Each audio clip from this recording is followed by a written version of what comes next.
Hello there. I'm back. I am back. Bro, not Spanish again, Dolls. Also, how are you doing? And also, Marek, how are you doing? Meow, meow, meow, meow. Cats. Cats are great. Not mine though. Mine are a little evil.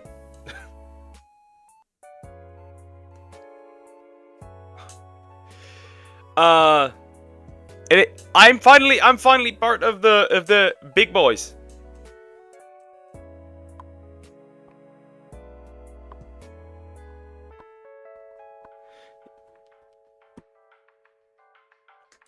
It has finally happened. I'm part of the big boys now.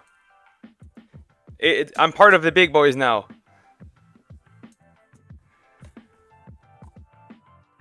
I am. Reinhardt from ReZero. No. D-Luke from Timu. Reinhardt from ReZero. I got all of them.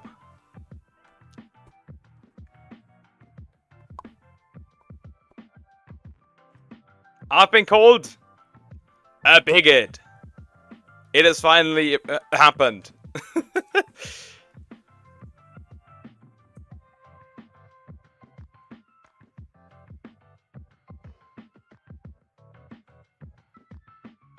Yeah, but I have finally achieved it. I've been called a bigot.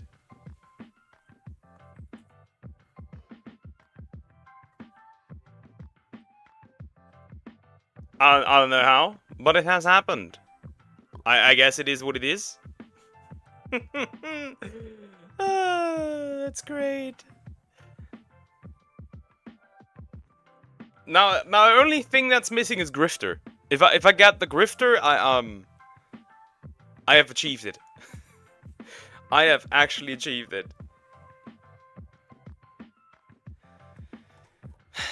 Well, now I have to, right? Now I have to translate it. My Spanish is basically barely existent. So yeah, I gotta.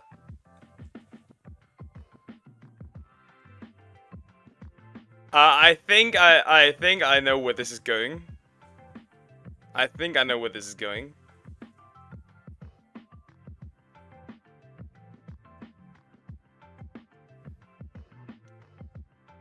Really? Really? Okay.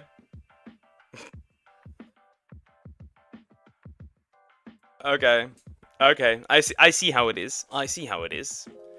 But yeah, I've got a couple of disturbing stuff to react to. Well, not that disturbing anymore, but I've got a couple of things. Aside from that, I really had just a regular Sunday, nothing crazy. I prepared some videos and like, yeah, that's pretty much it. But yeah, I've got some things. I have got some things. Man, it has been interesting today. It has been interesting. But yeah. Let me real quick. Why is this up again? It doesn't need it. Screen looks okay. Good, good. But yeah, I don't want to yap too much away. I just realized I have nothing to drink. I'll be right back. I'll be right back.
I'm back again with something to drink. Okay.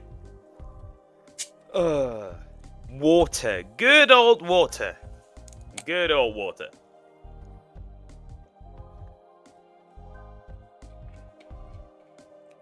Perfect. Stay hydrated, boys. Stay hydrated. Also, something's odd. Let me fix that real quick. Now it works.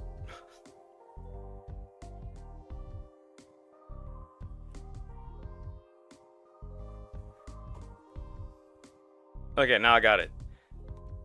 Is it possible for you to watch what kind of abilities does Reinhardt have at some point? Yeah, in the future, maybe I'll look it up. Just for shits and giggles. Because if you were starting to compare me to him, I know that he's really OP, that's all I really know. That he's really OP.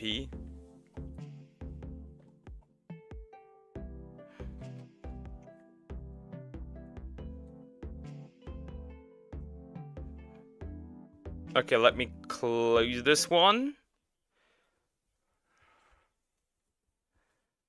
Okay, then I would like to turn this a bit volume more up. Nice. Okay, this video I found today. I usually, when I look for videos to react to, it's usually videos that pop up on my just by my front page, and I just put them into the list. If I haven't watched them, I find them interesting. That's how I go about it. I know that some people actively, like, at some point for some people, the chat is like bringing up the videos. But like, I also know like people that do reaction stuff where they look up themselves, and I'm not big enough to have the luxury of like my subscribers looking for that stuff. So yeah, this video is called "Modern Gaming Has Lost the Fun." Interesting. Would I agree with that sentiment? Kinda. Kinda. What killed the fun for me when I look at like modern gaming? It is mostly the fact that when I look at like a lot of stuff is like open world games. And like me personally, I am done with open world games. I cannot see any more open world games. They are boring. They are tiring. I don't like to play them anymore. They are just, yeah, that's practically what it is. They're tiring. So it's just that, I don't know. They're just tiring at this point, and everything is open world. In addition to that, art style has become very like similar in a sense, where a lot of like, what's the word? A lot of games use like a similar realistic art style, and I don't know, but to me it's like having games having a certain art style that's, what would I put it? Too realistic. It turns me off. You tried to cross the border? What border? What border? What do you mean? What do you mean? Also, hi. How are you doing? And obviously, a lot of like microtransaction. Yeah, a lot of them are pay to win. Microtransaction. It's just like in general a mess. That's what I would really call it, a mess. But yeah, let's see what easy, which is this channel called Easy, has to say about modern gaming. Why it's no longer fun.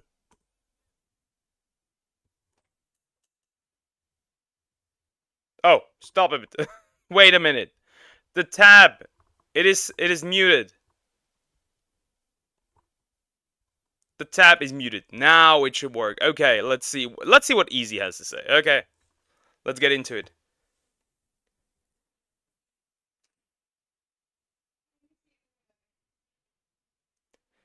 Good morning, or whatever time it is for you. It is 3:15 p.m. here.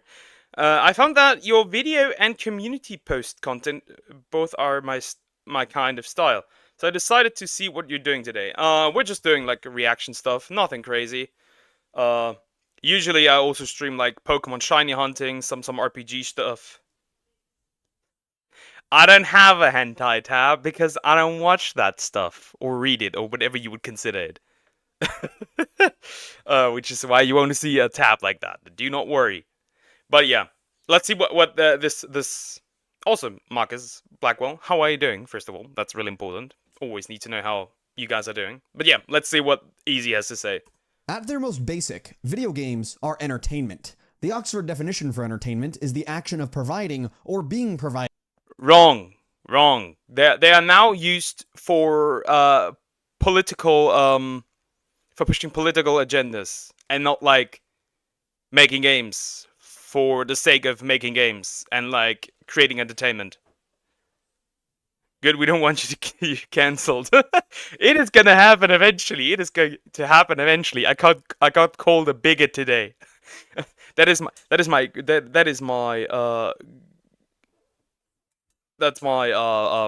greatest achievement.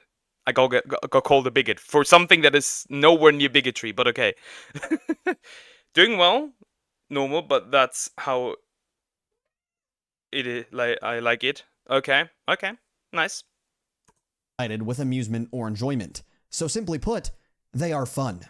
The golden age of arcade games stretched from the late 70s to the early 90s. Things were simple. You had hits like Pac-Man, Asteroids, Donkey Kong, Space Invaders, and the list goes on. All of these games have one thing.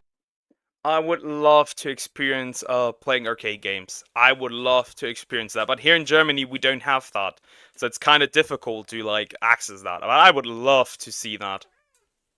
Thing in common. And like they're play arcades. Original arcade games are built on core game mechanics that are universally fun. Things like dodging, shooting, or timing jumps.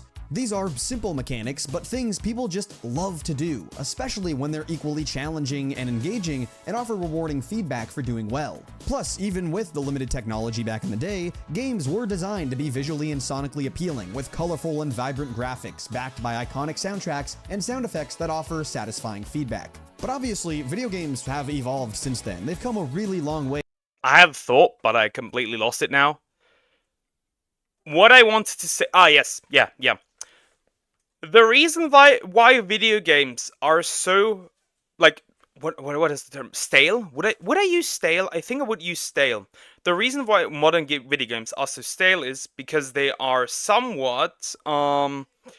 what's the word? Because of all the jumps in technology, games are nowhere built around the hardware that they're on. For example, when we look at like Nintendo, I know Nintendo is kind of evil recently and like goes after people who try to preserve video games.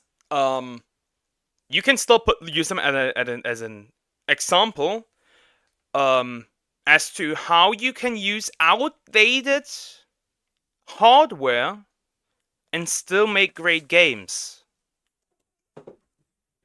One of the big problems with modern games is that most studios that aren't indie, say for Baldur's Gate 3 devs and FromSoft, prioritize polish and cinematics over gameplay. Yeah. The problem is like the more graphically, the more graphically perfect a game needs to be, the more time it takes to develop, and that development time costs a lot of money. I think the current development time for a game is like 5 to 7 years if you consider like testing and stuff and like collecting ideas. That is simply too long. That is just simply too long. Most of the modern games are so unoriginal. Yeah, but I think that's also due to the fact that there is a lot of games. And you know what a lot of games leads to? A video game crash. And we're gonna have that soon. A video game crash.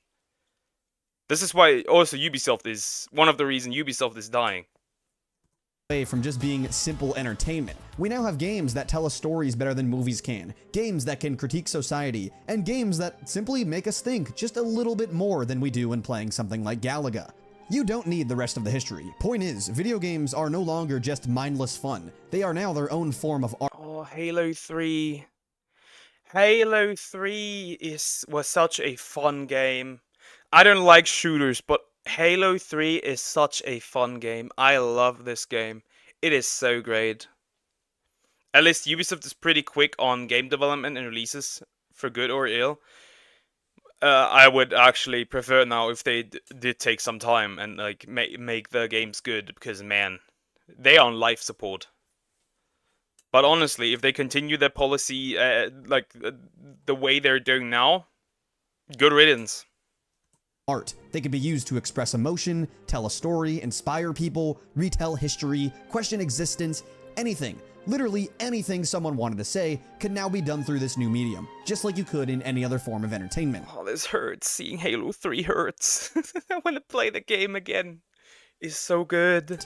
Now, I know what you're thinking. How did you click on a thumbnail that has a baddie and a mythical monkey on it, but are now listening to me tell you a very condensed version of the history of gaming? Well, I briefly described that history to you because I want you to think back to those original arcade games, and how they were just plain old fun. That pure, unfiltered fun has always been at the heart of video games, no matter how much the medium has evolved. The core principles of enjoyment, challenge, and reward that made arcade games so fun has persisted. But here's the thing. The industry continues to grow. Budgets are skyrocketing past $500 million. Games take much longer to make. There's more competition, and there's more risk to making a game. As a result, developers are under pressure. Publishers, shareholders, and higher-ups are breathing down their necks every step of the way to make sure their game is being made with an eye on revenue.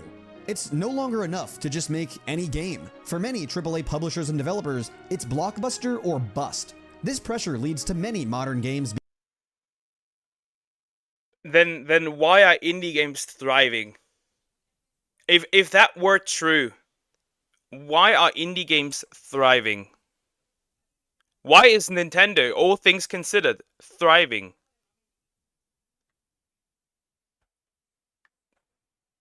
That is interesting to see that these games, like, when you look at modern games, the only reason why they are so expensive is because you are trying to squeeze out every single pixel, which is just a waste of resources. At least some Ubisoft games these days aren't bad. Mainly speaking of newer ones, Valiant Hearts, Coming Home, I think it's Ubisoft. Immortals, Phoenix Rising, and Avatar, Frontiers of Pandora. Yeah, Immortals, Phoenix Rising is really good, and I think, was the new Prince of Persia also by Ubisoft? That was also a good game, which is weird. Sometimes it's like, all these like big AAA titles are like, for Ubisoft, are like kind of failing. Like Star Wars Outlaws, Assassin's Creed Shadows is in the trenches, let's be honest. But then you have like franchises that haven't gotten a game in years, and they are apparently good. I don't get it. Being bloated with awful monetization strategies and stuffed full of garbage that only exists to benefit the bottom line. And sadly, a lot of the time, this garbage comes at the expense of the actual game experience itself and the sacrifice of fun. And that's why I put Stellar Blade and Black Myth on the thumbnail, because these are two rare, modern games that are shining examples of what gaming is at its core: fun. Both of these games are definitely in my top 5 for personal favorites.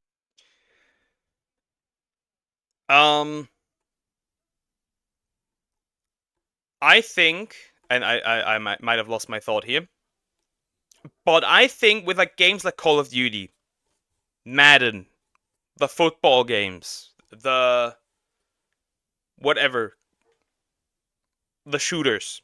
If you have like, let's say Call of Duty for example. There is a new Call of Duty every 1 to 2 years. Instead of like making just a game called Call of Duty and updating it, there's a reason Black Ops 6 is failing. We can compare it to Sparking Zero.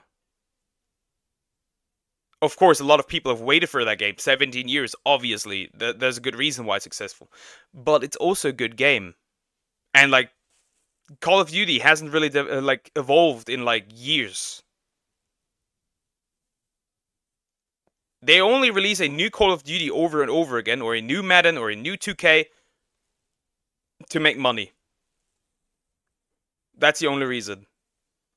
Favorites of the year. Originally, I actually kind of set out to make this a review of Black Myth Wukong, but halfway through I realized, well, first there are plenty of reviews on this game and they do it a lot better than I would, but also there isn't much that really needs to be said other than this game is fun. Sure, you can dive into the intricacies of game design. Indie games have the advantage of mostly having developers who actually listen to their audience and have pride in their work, and who care less about politics unless you're younger dev. Yeah, because they also know that the success of that one indie game, their first indie game, depends on if that entire project can continue.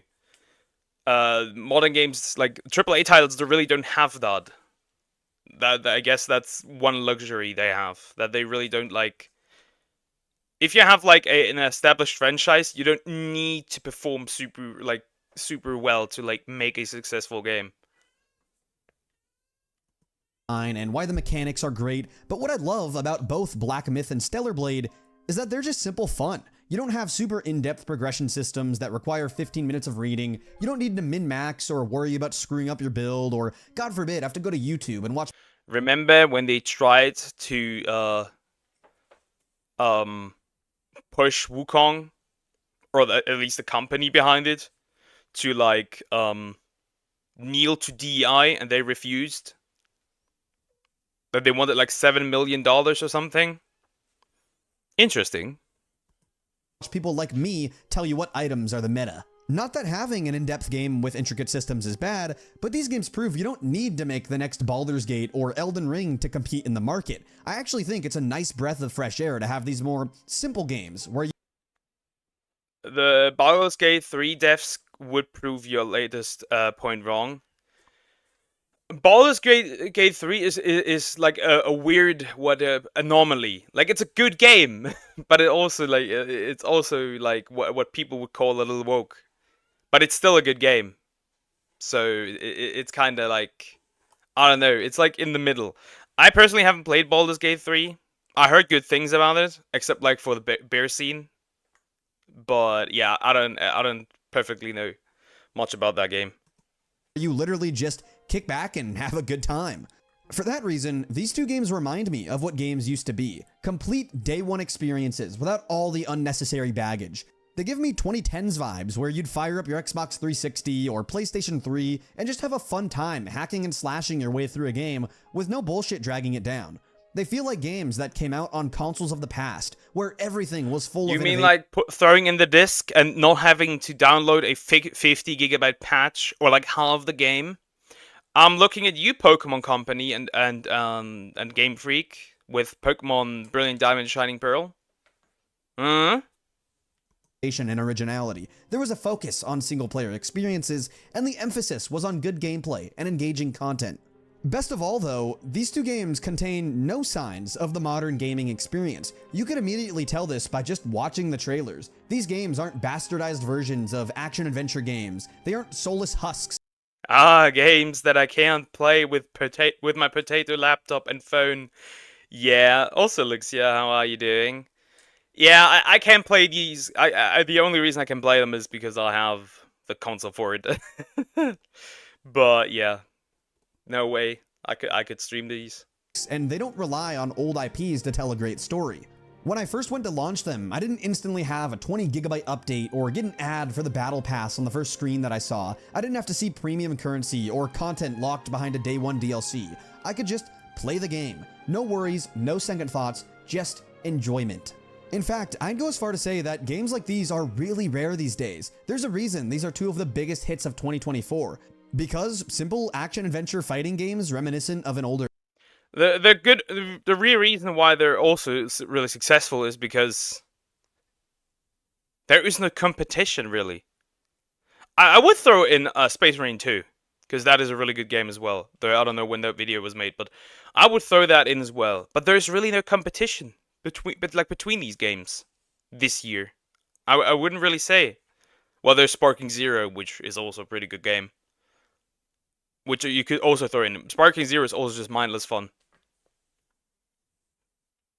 era that didn't have insane microtransactions and live service on every title are rare. And I'm not saying they're the only of their kind. Of course, there have been plenty of fantastic games that don't have microtransactions or live service, but we'll talk about that later. I'm just trying to focus on Another good modern game that doesn't suffer any flaws that this video is critiquing is Greedfall. The graphics are a bit weird, but it's still fun. A fun game with interesting lore. I myself am not a what I would consider a graphic whore. I don't need like the most modern graphics. I need just a pleasant art style, I would say. A pleasant art style would be great. Isn't there a game by Bethesda that only have the installer on the disc? Like the only file is just the installer, and the real game data is the patch update itself. I don't know. But if that is the case, actually, that's horrendous. First of all, that is awful.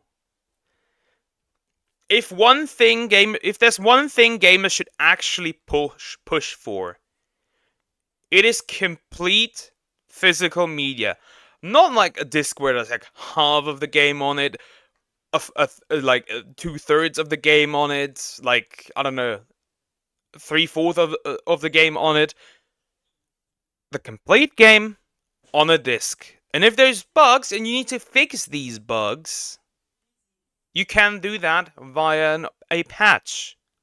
But for a game to release, make sure that it has no game-breaking bugs, so everybody who wants to play that game can play it even without internet and without being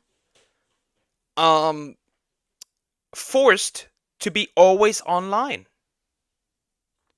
I've brought this up before, but Little Big Planet 3 will now not be able to be downloaded via the PSN store.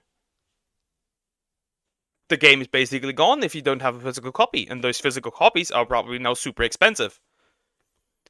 The problem with story-based live service games is that they chum out content at such a rapid pace that if you slack off for even a week, you'll miss the story in some way or other. Yeah. I think that's also yeah. I do see your point. That's like a huge problem with like some gacha games where they push out so much content that I just get overwhelmed and I'm not like interested in playing. Very recent releases in 2024. Anyway, both Black Myth and Stellar Blade offer gameplay that is pure fun. The combat is satisfying. Also, you know what's insane? What I have just found out? You can play Final Fantasy XIV. Like the trial version. Forever. Like literally forever. Until level 70. I did not know that. And now I'm intrigued to play it, actually. The games are both challenging but rewarding in all the right ways, and each game is full of content and a complete day one experience that doesn't require expansion packs. What you buy is what you get. On top of that, both games have very simple but fun narratives that aren't complicated to follow, and you can kind of just kick your feet back, casually play, and enjoy the ride, which... Destiny 2 really lost me. It's fun. It's fun gameplay, and the story's cool, but it just moved too fast to be interesting. I have never played Destiny or Destiny 2, so I can't tell, but I trust that you're telling the truth. Yeah, it's just like, let me enjoy the content for a bit, give me a breather so I can, like... And I'm not saying, like, don't release, like, content at all. Like, make, for, like, live service stuff, make, like, fun events, make, like, fun side stories, all that good stuff. But, like, main story-wise, don't push too much. Really does remind me of the older era of games. To tie it all together, neither of these games are holding back any punches. They don't care about what journalists have to say, and they aren't worried about making sure they have enough inclusivity and social justice and correctiveness. Not saying these are inherently bad things, more clarification later. The problem isn't inclusivity. The problem is abusing inclusivity to push an agenda. Like I said before, these companies don't push inclusivity or diversity because they actually want to do something good, but because they want to make money. They're in, like, the cause for, like, is, like, money and, like, greed and nothing more, just more consumers. for Americans. They both caught a lot of criticism for this in the media, but for me and most gamers, we don't care, it's only praise for these great games. Screen Rant infamously wrote that Black Myth Wukong lacks in inclusivity and diversity. This game literally has a monkey as a protagonist, has plenty of women in the supporting cast, and directly draws from... You know why it lacks inclusivity? Because it doesn't have like the typical standard Western movements in it, and it's just like probably it's just good written like characters and nothing more. Chinese folklore. I genuinely have no idea what more in the inclusivity and diversity department they're looking for. Similarly, an IGN writer realized that Stellar Blade had nearly an all-women cast, so naturally he had to find a different way to complain about social issues. My only guess is that he spun a wheel of complaints and it landed on attacking how the female characters looked, saying that Eve from Stellar Blade, quote, looks like she was designed by someone who's never seen a woman. I remember that. I remember that. I remember that. Funny how the same people that say they have that like these developers never seen a woman. Look at like Ubisoft characters, or like general Western style characters for women. This is not what a woman looks either. No woman, like, well, not no woman, but I think 98% of women do not have that man chin, like that Thanos chin. I'm 100% sure of that. If game devs really want inclusivity and to teach respect and all the other grandstanding they're promoting, first rule of thumb should be respect is earned. Yeah, you know what? It's interesting to see how they're pushing diversity always just in a modern Western setting. If you realize that there has been almost no games that play in Africa, you realize that that what they're pushing is just nonsense. If you like really wanted to, for example, to make a game where you push like the history of black people, why not make a game about Africa? If you really wanted to push diversity, why not make a game about Native Americans? See, even indie devs managed to make a game that just takes lore of Native American and puts it into a game.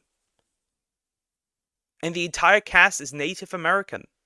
Isn't that interesting? Funnily enough, this character is quite literally a body scan of a real Korean model. Trust me, you do not hate game journalists as much as you should.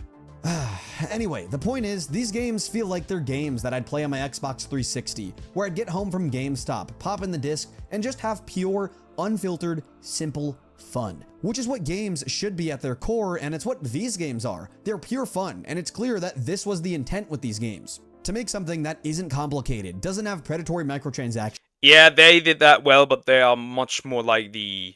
I mean, South Park is South Park. They don't care. they don't really care. Not all look like that, but it's still... I don't remember. I can look it up. It wasn't the Monster Taming Direct, but I can remember. It was basically like Pokemon in combination with Native Americans. It looks super cool. I can't remember the name. Let me think. And isn't concerned Maybe I with can what look it people up may real say quick. about their lack of addressing social issues. They put gameplay and fun first. Nothing else matters. Let me look it up real And quick. I know what some of you may be saying. It's not a groundbreaking take to say that fun games succeed and ones that aren't fun fail. But what I'm really trying to say here is that I think a lot of these 2024 flops failed specifically because they focus on trivialities that I've mentioned, like microtransactions, live service models, and trying to appeal to audiences that aren't there in the first place, instead of prioritizing what truly The modern audience that does not exist. matters, making an actual good and unique game, making something fun. They get bogged down by trying to squeeze as much money as possible from players or trying to make the next Golden Goose live service, and it just ends up killing most games in the process. Spoiler alert, you don't need any of these things to see huge profits. Stellar Blade sold well over 1 million copies as reported back in June, and by the way, it's a PlayStation exclusive, meaning that this game didn't even tap into the huge PC market yet, which it is planning on doing.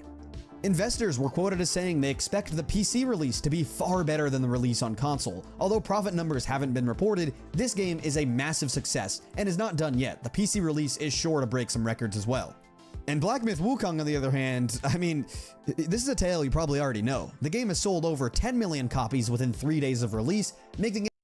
This should be Game of the Year. We all know that it won't be Game of the Year.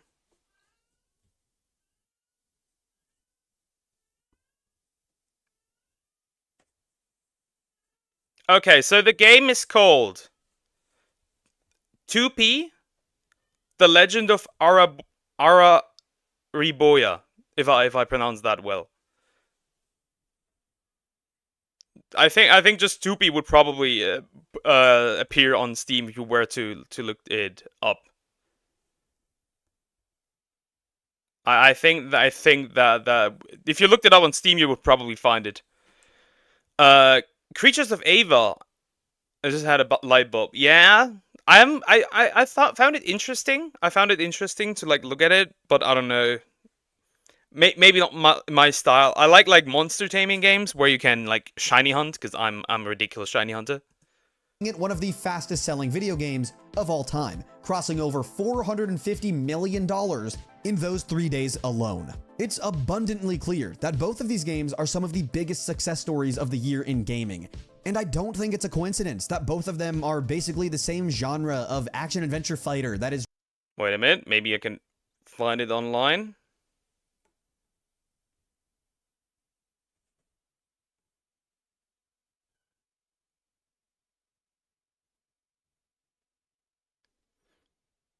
Okay, this one, and then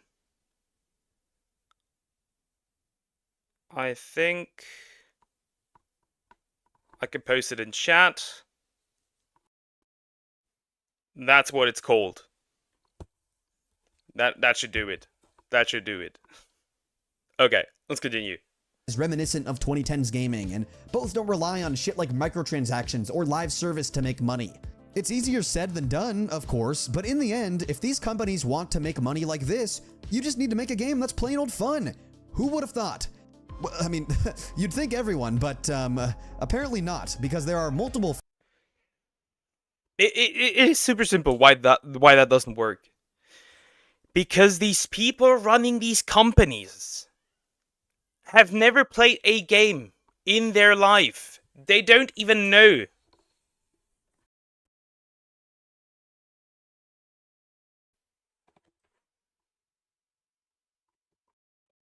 That is the true reason. They have never played a game in their life. They aren't game developers, the people that run these companies.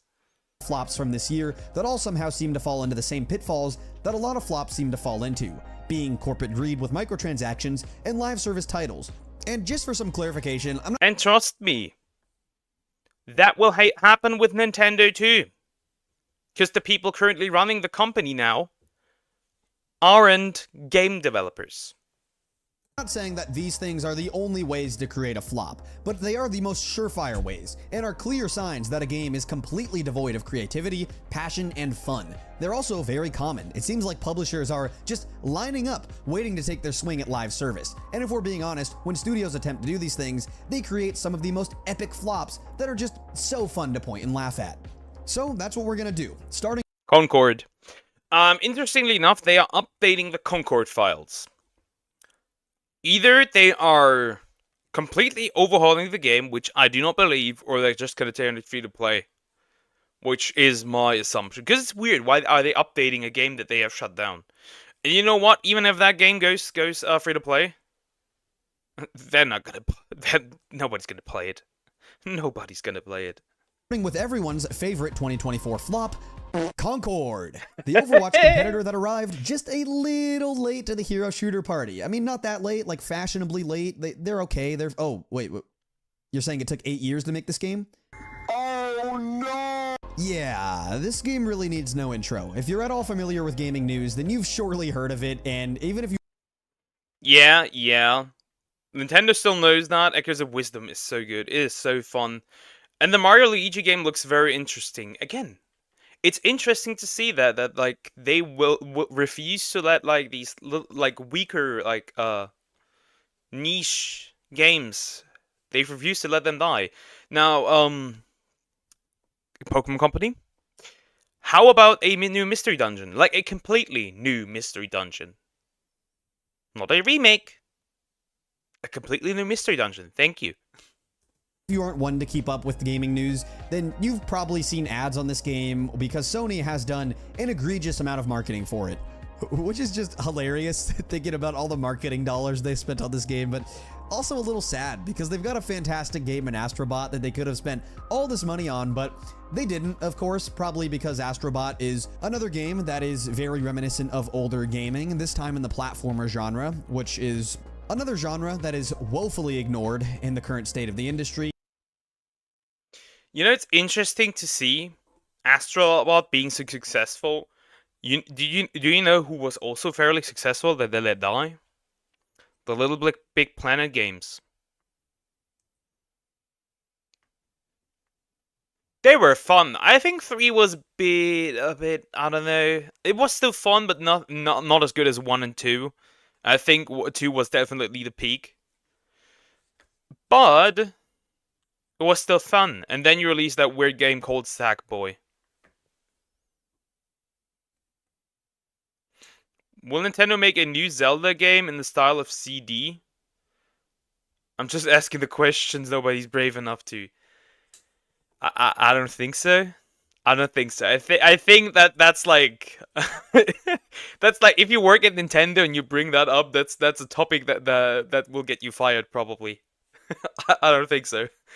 But it'd be interesting if they ever like attempted that again. So naturally, they've completely ignored their unique and creative game. I would love a Zelda game in the style of Twilight Princess and another Zelda game in the style of Wind Waker. I know people didn't like Wind Waker style, but I loved it. All in on the live service one. Anyway, I'm rambling right now because that kind of pisses me off, but Concord is a colossal failure in every department and checks pretty much every box that we've discussed. Uncreative copy and paste live service? Check. Egregious pricing? Check. And an art style that's boring with characters that are unappealing to everyone but game journalists? Check. Concord is quite literally the and a audience that does not exist. Complete opposite of what games like Stellar Blade and Black Myth Wukong stand for and do so well. And I know comparing a PvP shooter to action-adventure single-player games isn't a fair comparison, but that's kind of the point. Like I said, it's basically a copy and paste in the ways that matter. Sony was looking to make their big splash in the live service games department instead of continuing making fantastic single-player games, which they actually do, by the way. They were attempting to find their golden goose that is so desired by publishers. Sure, the gameplay looks actually pretty decent, but there's nothing unique about it. This game is a hero shooter cash grab with objectives and abilities that we've already seen a million times. On top of that, the pricing is just stupid. It's only $40, but that's $40 too much for a live service PvP game. With $40, I could probably purchase multiple indie games. Multiple. Just multiple. So yeah, why would I buy an original game?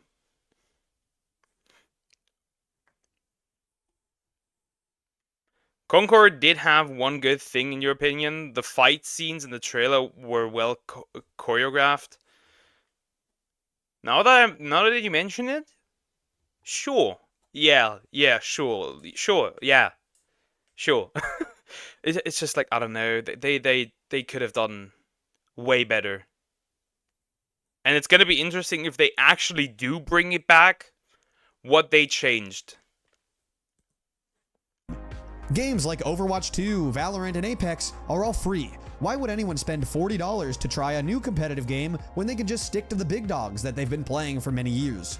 And just to create the perfect storm of shit here, This game has some of the most boring art of all time. For some reason, it's a hero shooter that leans into the realism in its art direction. A lot of the characters were motion captured with live actors, but this honestly gives the game a bit of an uncanny feeling. This is no better seen in its characters, who just look off, at least from an animation standpoint. This intro for this character just looks weird. Like, I don't want to play this girl. I can't really describe it. It's just weird, you know? Speaking of the characters, they just look... I've never seen this character, to be fair. Okay. Look absolutely horrible, by the way. I really have no problem with inclusivity and diversity in my games. Go for it if you do it right. In fact, some of the best games of all time have plenty of it, and I'm totally here for accurate and good representation. But the difference is when it gets thrown in your face and comes at the expense of your game. Take, for example... The problem with inclusivity is very simple. Calling out Dustborn will be game of the year. Oh no, no, no! I've actually got it gifted, and I sat through it like the entire thing, like 2 sessions. Never again. This shit is so ass. The problem with inclusivity is when it's the main focus. That is what makes it bad.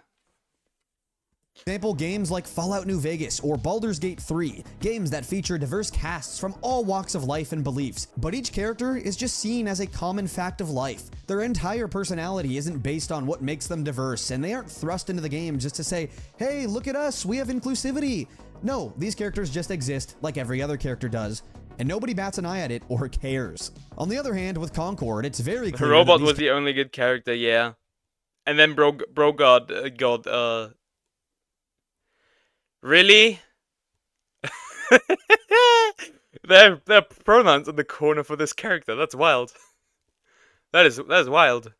Characters were designed to appeal to all audiences and make sure everyone was represented, but this comes at the cost of, well, making your characters look like shit and unintentionally alienating the people who would maybe be interested in your game.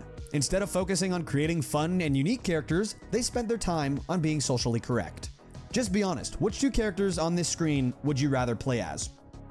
To give some more... There's no contest, right? There is no contest.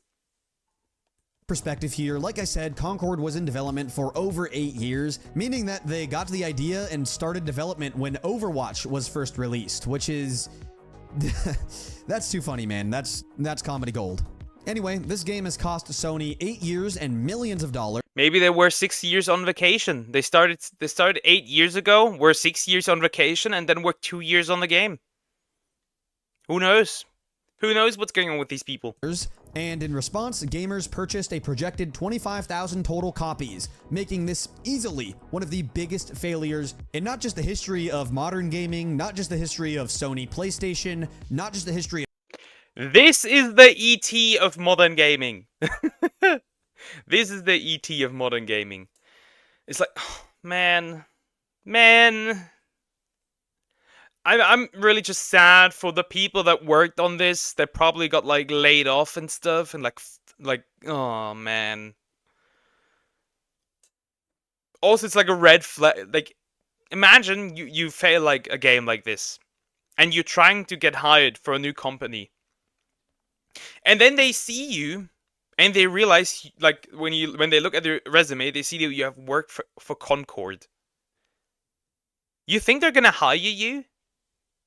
Or when they see, like, you have, it's like saying, like, people that were working for Sweet Baby Inc. You think they're gonna hire you? That's a red flag. The other problem with inclusivity is that people always cry about cultural appropriation when the people calling it out are the ones perpetuating it. My stance on cultural appropriation is very simple. There is no, like, I wouldn't say like there is disrespecting a culture. I would say if you like misuse the culture for like bad things, sure, or like you do not accurately like represent how it was. I think that's a problem. But I don't think like there's necessarily appropriation. Like, as long as you, like, respect the culture, I don't see any problem with, like, taking things from that culture. Remember like the whole Genshin drama? Also, when Hoyo took like inspiration of like South America, and like people were crying that this is cultural appropriation. No, they were taking inspiration. People also can differentiate between inspiration and appropriation, or like misuse of a culture is what I would like much rather call it. You can be inspired by something and not represent it. That's what makes fiction actually great. Of consoles, but in the entire history of gaming. This has to be at least top 5, probably top 3 in terms of like massive flops that have occurred. If Concord wasn't 100% dead on arrival, it surely is now. It quite literally has less players than Eve from Stellar Blade has outfits, and of course... That's a nice the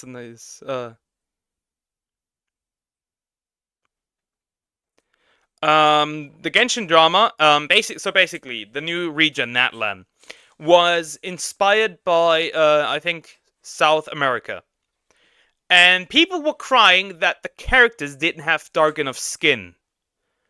Now, the characters themselves are all a little darker, interestingly enough, than other like characters, but they're not dark enough. They wanted them to be basically almost black, which is interesting. I think that there wasn't a Genshin drama for there was also drama for like what was it? Zenless Zone Zero, where a character was confirmed straight, which is funny. Because people were seething. Yeah, but basically they were just crying that the characters for the new region weren't dark enough, pretty much. So when we're considering that, the people boycotting the game were technically racist, which is interesting.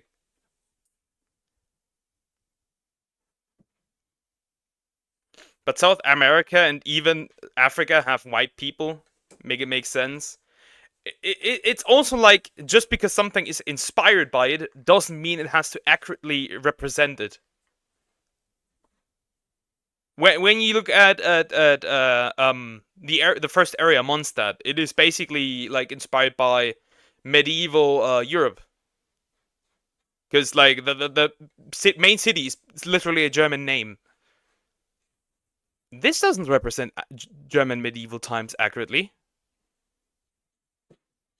Inazuma does not accurately represent Japan. So does Sumeru not accurately represent the other area, like the area it is based off. So like inspiration and representation are two different things. Sony announced yesterday that the game would be slated to shut down later in the week. This game took 8 years to make, but only 13 days to kill. That is rough. Even with decent gameplay, this game just falls into the traps that many games do these days. They get too ambitious by looking to be the next massive live service, while at the same time looking to make as much money as possible by charging players a $40 entrance fee. On top of that, they kill almost any appeal for their core gamer demographic by creating characters that purely exist to please game journalists. Quite honestly, there's probably a timeline or an alternate universe out there where Concord was actually a success if you strip away all this garbage. I want to see that. I want to see that timeline. Also, it's interesting when they also talk about representation. Does Yasuke, or Yasuke, depending on how you want to pronounce him, with his combat music, accurately represent Africans? Because it's Japanese like music combined with hip hop, which is kind of racist to apply. Black means hip hop. Just food for thought. You know what would have fitted? Music from Africans and not Americans. I'm not saying they need characters that look like they came out of the first Descendant, but imagine this was a game with designs similar to Apex or Overwatch and didn't charge a $40 entrance fee for a live... You cannot make. I'm gonna say it straight up. No live service game that costs any money. I think like what if something costs like $10 one time, okay, who cares? But like a game that is almost full price, that is live service, is going to fail. You need to make these games free to play because there are games similar that are free to play. It doesn't even matter what it is, whether it's a shooter, RPG, and MMO. Almost none of these actually like work well. Another Concord problem is that they don't flesh the world out for all of Overwatch's pitfalls. Wait, for Overwatch's pitfalls. At least it knew how to tell the story and explore the world. I think the characters also have pretty solid lore. If I'm not entirely wrong, I think the characters also had pretty solid lore. Service shooter. If this game was free with more appealing aesthetics, it would have been given a chance, but unfortunately, it is quite literally dead on arrival. Next up on our featured flops of the day, we've got Suicide Squad: Kill the Justice League. A game that, much like Concord, falls into many of the pitfalls we discussed. But I actually think it's an even better example than Concord was, and you'll see why. This game is the epitome of failed live service, at least in Concord's. Yeah, I think they have a third season now. I think they have a third season now. And I'm gonna be honest. I'm gonna be very honest. I can tell right now, if this was a live service game, and it was actually the heroes, and not the villains, this wouldn't be nearly as bad. Because let's be honest, the heroes are always gonna... Batman, Superman, etc. are always gonna be more popular than... Well, maybe except Harley Quinn, but then the rest. That's just maybe like Harley Quinn and maybe the Joker. I don't know if they have the Joker. I have not played that game. Also, in the early 20th century, hip-hop wasn't the dominant black musical genre. That belonged to soul. And in the 50s and 60s, rock and roll to a degree. Suicide Squad was really tempting for me, but after seeing all I have on the internet, especially in Season 2 and 3, I began questioning and eventually wanting it. I think they have a Lex Luthor is also popular, I think. Yeah, but a lot of the villain, like the big, like, I wouldn't say that all villains are like not as popular as the heroes, but overall the heroes are probably a little more popular than most villains, I would say. But like the villains that I have used are kind of like, I don't know. Like, how do you pick a female version, I think, of Mr. Freeze instead of actual Mr. Freeze? The decisions are just weird. In this case, you could say that being a competitive multiplayer game, they kinda had to be live service, but in Suicide Squad's case, this is coming from Rocksteady Studios, a developer that made some of the greatest action-adventure games of all time. They literally made the Batman Arkham series. Funnily enough, these Batman games are literally the type of games that I think they're also working on a new Batman game. Please let that not fail. Please let it be actually good, because the Batman Arkham games were really good. Was thinking of when I said Stellar Blade and Black Myth Wukong had 2010 vibes all over them. Arkham Asylum is highly regarded as not only one of the greatest superhero games of all time, but many claim it to be one of the best games of all time, period. Again, like Stellar Blade and Black Myth Wukong, it's one of those games that were common in the 2010s, where it's just a plain old fun time. Catwoman also moderately popular, but more as an anti-villain. Yeah. Heinrich the Friends! Who are you and why are you in my recommendations? Who are you and why am I in your recommendations? Go ask YouTube. Go ask YouTube, my friend. I don't know. Go ask YouTube. The new Batman game is currently called Arkham Shadow, if you're wondering. Okay,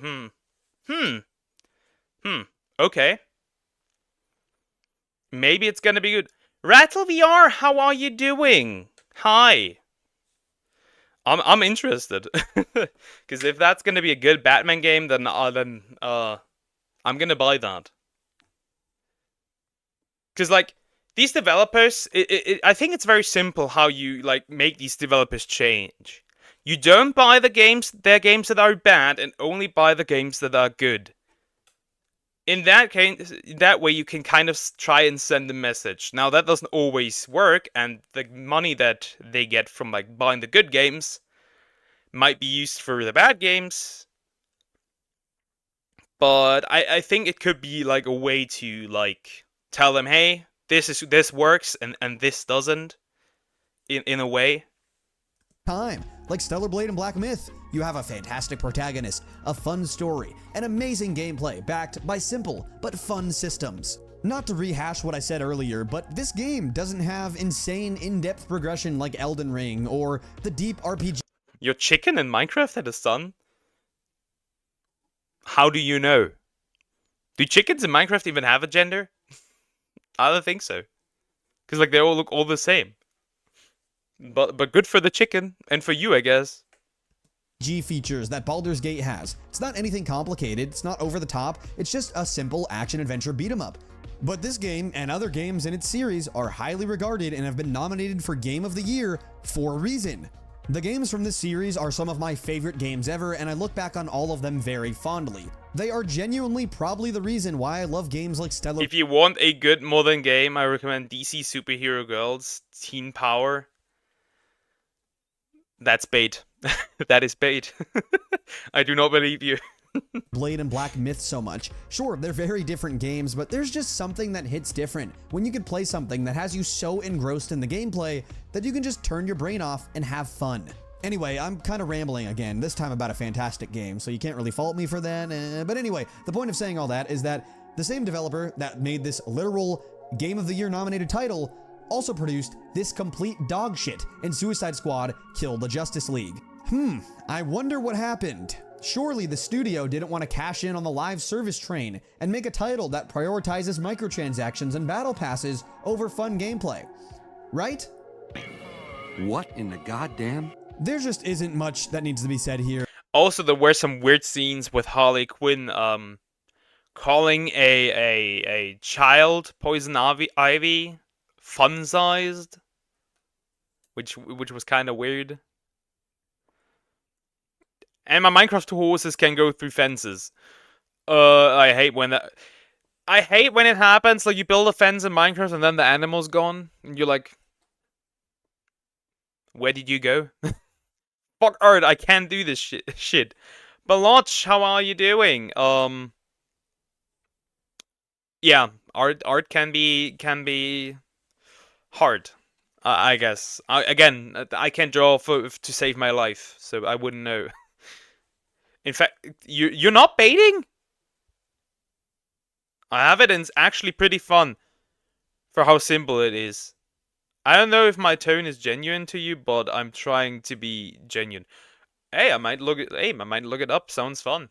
If it's actually genuinely a good game, I might look it up. Suicide Squad Kill the Justice League has gameplay that is mid at best and sells a live service microtransaction filled title for $70.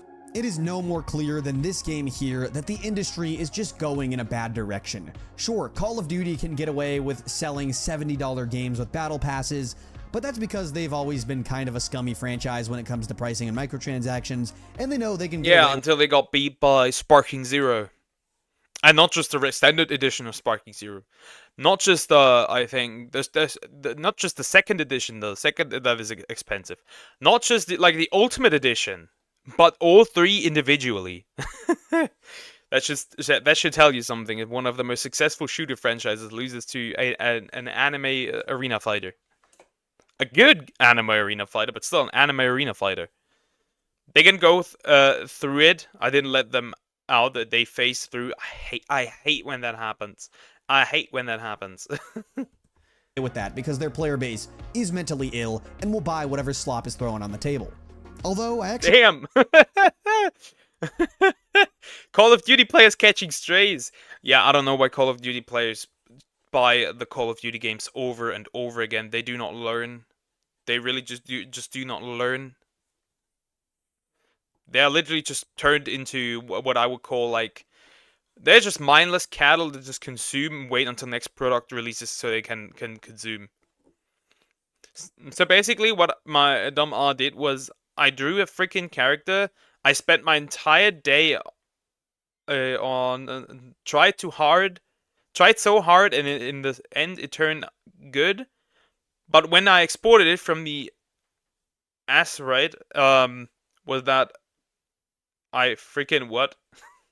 At least Avengers had a good, interesting story. Miss Marvel felt a bit dull sometimes, but at least it didn't focus much on DEI. Yeah, yeah, yeah. I mean, Avengers was solid. Like, Avengers was pretty good. Scaled up to 1000% and made a tile set, same thing, and I worked so hard on these, and then freaking Godot is giving me errors, and the FPS is so freaking low. There were more than 1,000 errors in the debugger! Oh my god! Wow! Wow! Hey! You know? But they much rather, you know, instead of fixing the engine, they much rather try to promote, their woke ideology, you know. We need more Spec Ops and less COD. The generation need war trauma. You know what I really liked as like a kid? Medal of Honor. Medal of Honor was really fun. I loved that game. Medal of Honor was so good. What was also really good as like shooters was the Resistance series, like on PlayStation. I played 1, 2, and 3, and I think the one on the PSP. Man, this was just mindless shooting alien fun. Nothing more. This was such a these games were so good. Killzone was also really good, except for Shadowfall. That one was kind of like not terrible, just mid. I wish they would have continued the story of 3 and just instead of like I don't know, take the characters from 3, man. Metal Gear Solid is also pretty good, yeah. You're playing Minecraft right now? I really want to get back into Minecraft. It's just too many features. You know what Minecraft needs is like the ability to turn off certain features for like at least for like the console version. I would love that. And you had to delete it, that's right, to go back and fix this stuff. Oh my god. Wow. Wow. Wow. I actually think Black Ops 6 isn't too bad, at least not yet. Maybe I'll make a video on that, so subscribe and hit the bell and stuff. You know, the drill. Whatever YouTubers say, go do that. It would help a lot. I think it just sucks, like you work on something all day and then it doesn't work or it doesn't look the way you want it to. That sucks. That really sucks. And I can't just switch engines. I had spent so much time learning Godot and a bunch of features. Wow. You started a world war in your Minecraft world yesterday. Okay. Okay. Yeah, it just sucks. I have to sometimes where I have, like make a video and it's like, okay, something's wrong with the audio. I'm like, man, everything was like really like for example, when I do Dokkan showcases and I'm like really careful crafting my rotations for like the characters, and then something is wrong with the audio or like something else happens, file gets corrupted, whatever it may be. I just hate when that happens. Thanks. Anyway, yeah, this game is just the perfect example of corporate greed and throwing trash on gamers' plates and hoping they'd eat it.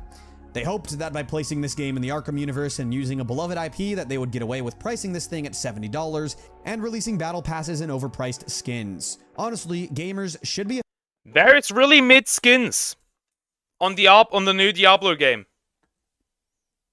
for 26 euros, which roughly translates to almost $30, around there. Yeah, that's how bad it has gotten. I just worked so hard on it, rarely rage quit and smash things. Today I did because I worked so hard on it. Still, bro, don't give up. Keep working on it. Do not give up. You know, even if you fail, continue. Don't give up. Offended that Warner Bros. Think people are going to buy this thing for 70 bones. It is just so cash grabby that I can't even believe they attempted this. I would somewhat understand if it was maybe a $20 game or, again, free like a lot of live service games are, then I could get behind it being a live service, but I just think in general, it's so sad seeing developers that could make games like Arkham Asylum and Arkham City are now resorting to attempting live service slop. Out of anyone, Rocksteady should know that you just need to make a game that's plain old fun to sell well. They did it multiple times with multiple titles and made a ton of money in the process, but I guess the potential of live service money was too good. I'll be real. They should have just used the money that instead of like making Suicide Squad kill the Justice League, and put that into a newer Arkham game. I think that would have benefited that game much more. Because it might happen that that Arkham game it's gonna result in being bad because this was a financial failure. You spawned 3 withers yesterday and started the war. It was madness. I'll be real. I've never played to the point where I fought the wither. I just can't get myself to play that that far into Minecraft. It's like I pick it up. I just then eventually get tired of it and I drop it like for 5 to 6 months and then I pick it up again. I don't know. I burn easily out of Minecraft.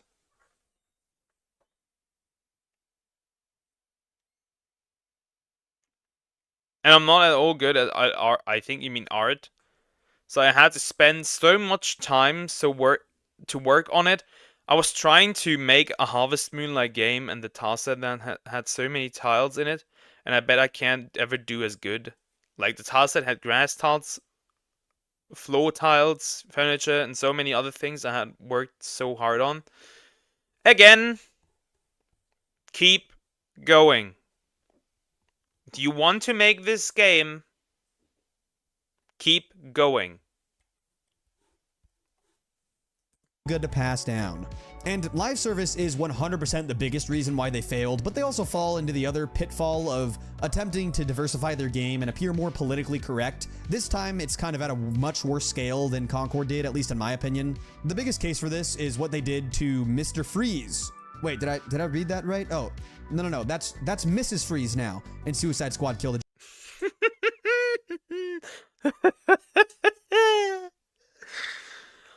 Why couldn't you have just picked Mr. Freeze? Why? Man. I spawned so many snowmen and the snowballs went everywhere. Okay. That sounds fun. Justice League. Sorry, my bad. They also did a similar thing to Harley, where they took a character that looked like this in the original games and turned her into this, which isn't that big of a downgrade, but like still, why? And that's kinda still a downgrade, bro. Keep in mind, these characters are from the same universe, and this game is canon to the Arkham world, so they just blatantly changed the designs of these characters for seemingly no good reason at all, except for just trying to appear as socially accepting, I guess. But yeah, all that stuff isn't really a big deal. This game shits on the original Arkham universe in many other worse ways. It's not just this, and honestly, even without this stuff, this game was doomed to fail. There was just no way this was gonna work. But yeah, the result of putting fun on the back burner to prioritize making money through live service has, like in most cases, caused this game and this developer to fall flat on its face. Sadly, Rocksteady has recently begun layoffs due to the failure of this game, and that's probably not something they ever had to do when they were making the Arkham games. Sorry, that's not funny. People lost their jobs. Oh, and Warner Bros. Is basically throwing them under the bus, saying... And that's the sad part about the entire thing. When these companies fail, it's not the higher-ups getting punished for it. It's the lower like worker. The dude that designed the character, that helped design the characters, the dude that helped program for this game. They're gonna get fired. No, the dude who, not the dude who had the idea to make like this a live service game or like not make it free or anything. And my dumb thought it would be a good idea to smoke a 150-gram vape after doing all of that for the first time. I'm sick of shit. I mean, that's kind of your fault. That's kind of your fault. But I can understand I can understand how stressful this could be. Like I can understand at least. And the pig was flying in the air. What the hell? Just like snowballs everywhere, and then like a pig in the air, just It seems like male sperms are slowly disappearing. Like the Y chromosome don't know the spellings. Are disappearing slowly. Yeah. It's not a big deal, but it is happening. It's gonna be interesting how that's gonna turn out in like a couple of million years or so, because that's still gonna take a while. But yeah, the sperm count in men actually does go down. It was so funny. I can't imagine that, like seeing just like a random pig just in the middle of all snow bullets. That this game caused a 41% loss in video game revenue, but I kind of get the feeling that Warner Bros. Was probably the reason they even had to make this game in the first place, so ouch. Alright, enough talking about Suicide Squad. Point is, there have been plenty of 2024 flops. Quite honestly, there are probably more— I know a VTuber who was in like for a while just sitting there, a chick just streaming fishing in xenoblade. It was kind of interesting to see. Just a girl playing xenoblade and fishing. more flops than there are victories in the gaming industry these days. Lots of games come out and are either dead on arrival or fizzle out and get forgotten about, probably due to live service. But rather than going over every individual failure this year one by one, which would just take forever, let's just speedrun this a bit and fire off some of the bigger names that you'll definitely recognize in recent years, just to prove my point a little better. First up, Fallout 76. While it did do commercially well and has actually made a bit of a resurgence in recent times, the game received criticism from fans as it brought the live service model to the beloved Fallout IP, of course including exploitative microtransactions. This made for an experience that was significantly worse than what is expected from the Fallout series, attributed to the fact that it was live service. Anthem, another live service that included microtransactions. I think Fallout 76 is now not that bad anymore. I think, I could be wrong, but I think it's fine now. Anthem, like, we don't talk about that. That was a huge failure. That was an incredible failure. And there was a balloon on an iron golem. Okay. There's balloons in Minecraft? And ended up not delivering on its promised dynamic gaming experience. With content that is shallow at best and poor sales, the game was both a commercial and critical failure, leading to the live service being shut down just 2 years after. Wasn't there also a lot of bugs for that game, if I remember correctly? After release. Marvel's Avengers. Much like the Suicide Squad, this was a title that could have very easily and should have been a fully fleshed out single player experience, but they ended up going the route of aggressive monetization and live service, leading to the game being pulled from digital storefronts just 3 years after release. Halo Infinite, another game. I mean, hey, at least it survived. At least it survived 3 years. So at least that. Any occasion where you can get balloons and more. That's interesting. I didn't know that. On the grave of a once beloved franchise, featuring a campaign that is nothing like the original games, and of course, is a live service that comes with extremely overpriced microtransactions and battle passes. Despite calling itself a live service, they kind of use that name as an excuse, because all of the updates just include stuff that should have been in the game since day one. So they kind of use the live service title to just pump out new skins and battle passes. Look at what they did to Halo. Look what they did to Halo. And now they're calling it Halo Studios. They have changed the name of 343 Studios to just Halo Studios. And it's like, I know who runs that company, and it's just a DEI person, so I know the next Halo won't do well either. While it did okay commercially, the game was rightfully criticized by fans and did not succeed to the level Microsoft was hoping. Do I need to continue? I hope not, because I am tired of reading. Point is that these are issues that have been happening for a long time, and the 6 examples I brought up in this video are just the beginning of the long list. There are plenty of live service attempts that fail and disappear, many of which we've probably forgotten about at this point. While I do think a ton of games are flopping, dying quickly, or even just getting straight up canceled these days, that is... I think that if you want to make a live service game, it has to excel on something that another live service game is doing worse. You just have to make a better game. And like, it's not like difficult. You have the competition. You can look at the competition. You can analyze what makes these games successful. And then you can start looking, how can you make your game successful? And I don't think like these people really look at like their like competitors. Because if they did, a lot of these games wouldn't have failed. Like on the Water Torch, TNT, okay, and different cooler torches and glow sticks and sparklers. Okay, I didn't know that. I really didn't. Isn't to say that modern gaming as a whole isn't successful. There's a reason that the industry is the biggest it's ever been and continue to grow every year. I also don't want to make it seem like that I think live service can't succeed. Of course it can. It's very clear that the biggest games in the world are live service, and the ones that make the most money are, again, live service. But the reason I make this video and peak gaming, true and real. I mean, just look at. A lot of people don't like Fortnite, but look at Fortnite. Look at PUBG. All live service games. Argue against those things is because companies are forgetting. And all of the chemical elements.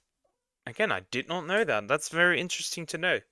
About what gaming was in the past. Games before live service didn't need these gimmicks to make a banger of a game and make billions of dollars. Stellar Blade and Black Myth Wukong are perfect examples. They aren't game changers, and they're not going to shake up the entire industry like Elden Ring or Baldur's Gate, but that's why I love them as examples. You don't need to make the new mega game that's the greatest thing of all time. You can also take just Space Marine 2. You can also take Sparking Zero. There's not much to say here. But you also don't need to resort to live service trash to make money. You can just aim for good. They don't have to be the best, just plain old fun. Like I said earlier, I really do think games of this caliber are becoming more and more rare in the landscape. I'm not saying they don't exist. I am fully aware of games like Ghost of Tsushima, Shadows Die Twice, Nier, Bayonetta, Devil May Cry, and the list goes on, but they're becoming increasingly harder to find, and the wait seems to get longer and longer between getting genuinely great and creative games. I really want to clarify that there are a ton of other massive bangers out there, of course, like Elden Ring and Baldur's Gate. I keep mentioning those, but I'm really trying to steer clear of those as examples because those games are on a level of their own, and I think it's unrealistic to ask developers to make games of those quality. Being like, hey, everyone, go make your rival to Red Dead Redemption 2, good luck. Yeah, that's not happening.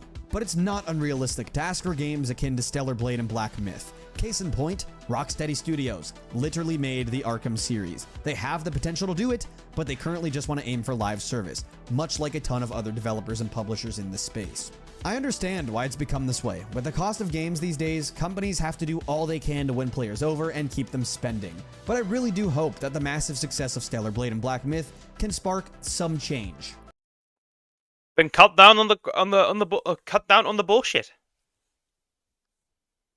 Really, just cut down. Just focus on making a game, and nothing else. No pushing agendas. No weird marketing strategies. No whatever expenses are useless. No squeezing out every little pixel so it can be a little bit more graphically appealing. Focus on art style instead. That's really all it is. Gamers vote with their wallets, and it's exactly what they've done with these two games. There is a clear demand for simple titles like these. I hope that publishers and developers look at these games and realize that they don't need the live service gimmick to make a fortune. They just need genuinely fun games. We want to return to what games used to be, and combining that with the innovation and technology of today, I'm confident that the best is ahead. We may have to go through 100 more live service flops, but I think eventually we'll end up on the right side of things, because fun has always been at the core of gaming, and in the end, fun wins. My name is Easy. Thanks for watching the video all the way till the end. If you enjoyed it, drop a like. And if you want more content like this, hit the sub button. Until next time, take care of yourself. See ya. At their most basic, video games. Okay. That was a good video, first of all. That was a really good video. Also, I agree with a lot of, like, things he had said. There's ice booms as well. And super fertilizer. And bleach. And different glass. Okay. In general, I just think that if you have nothing to add to make a live service game better than its competitors, don't make a live service game. You're gonna spend a lot of money on it, first of all on developing it, that you could have spent on a different game. You're also gonna lose a lot of money because you have to keep up the servers, you have to make content for that game for a prolonged period of time, and when nobody is spending on that game, you're gonna lose even more money. It really is that simple. So, of course, like, except for, like, the live service problems, also, like, pushing DEI, pushing weird ideologies, just, in general, making a bad game, time reasons, all these make just overall modern games kinda horrendous. But yeah. Or, like, making weird decisions for those live service games. We can take a look at Helldivers 2. They nerfed the crap out of the weapons in that game, where players actively stopped to play the game to just mock the developers. It was kind of interesting to see. Yeah, but I agree with most of what was said in the video. Actually, all of it, to be fair. Guess what I named the baby chicken of my pet one? I don't know. What did you name it? What did you name it? Okay, so this video I'm gonna remove it after quickly. Okay, so the next video I would like to watch. This one I can actually remove. I don't need this one. Bye. Already watched it yesterday. Nope.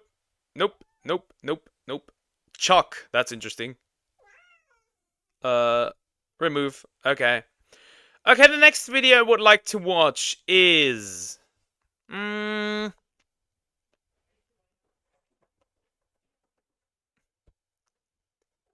what's up, guys? We're here. This is gonna be interesting. This is gonna be interesting. But Chuck is an interesting name.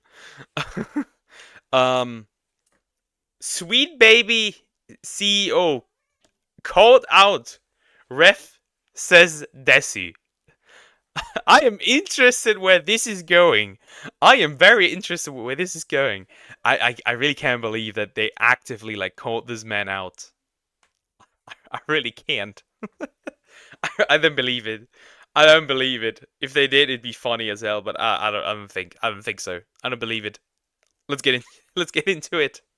Hey, what's up, guys? We're here. So today we're going to be once again talking about Sweet Baby Inc. We all know 2024 has been a very rough year for this woke consulting firm, and in yesterday's video we covered the latest developments involving them, and that is the fact that they nuked their own website and then rebuilt it, seemingly removing any mention of DEI from their website, which is a stark contrast to everything they've been doing for years. And a lot of people think which literally doesn't matter, because nobody wants to associate with you.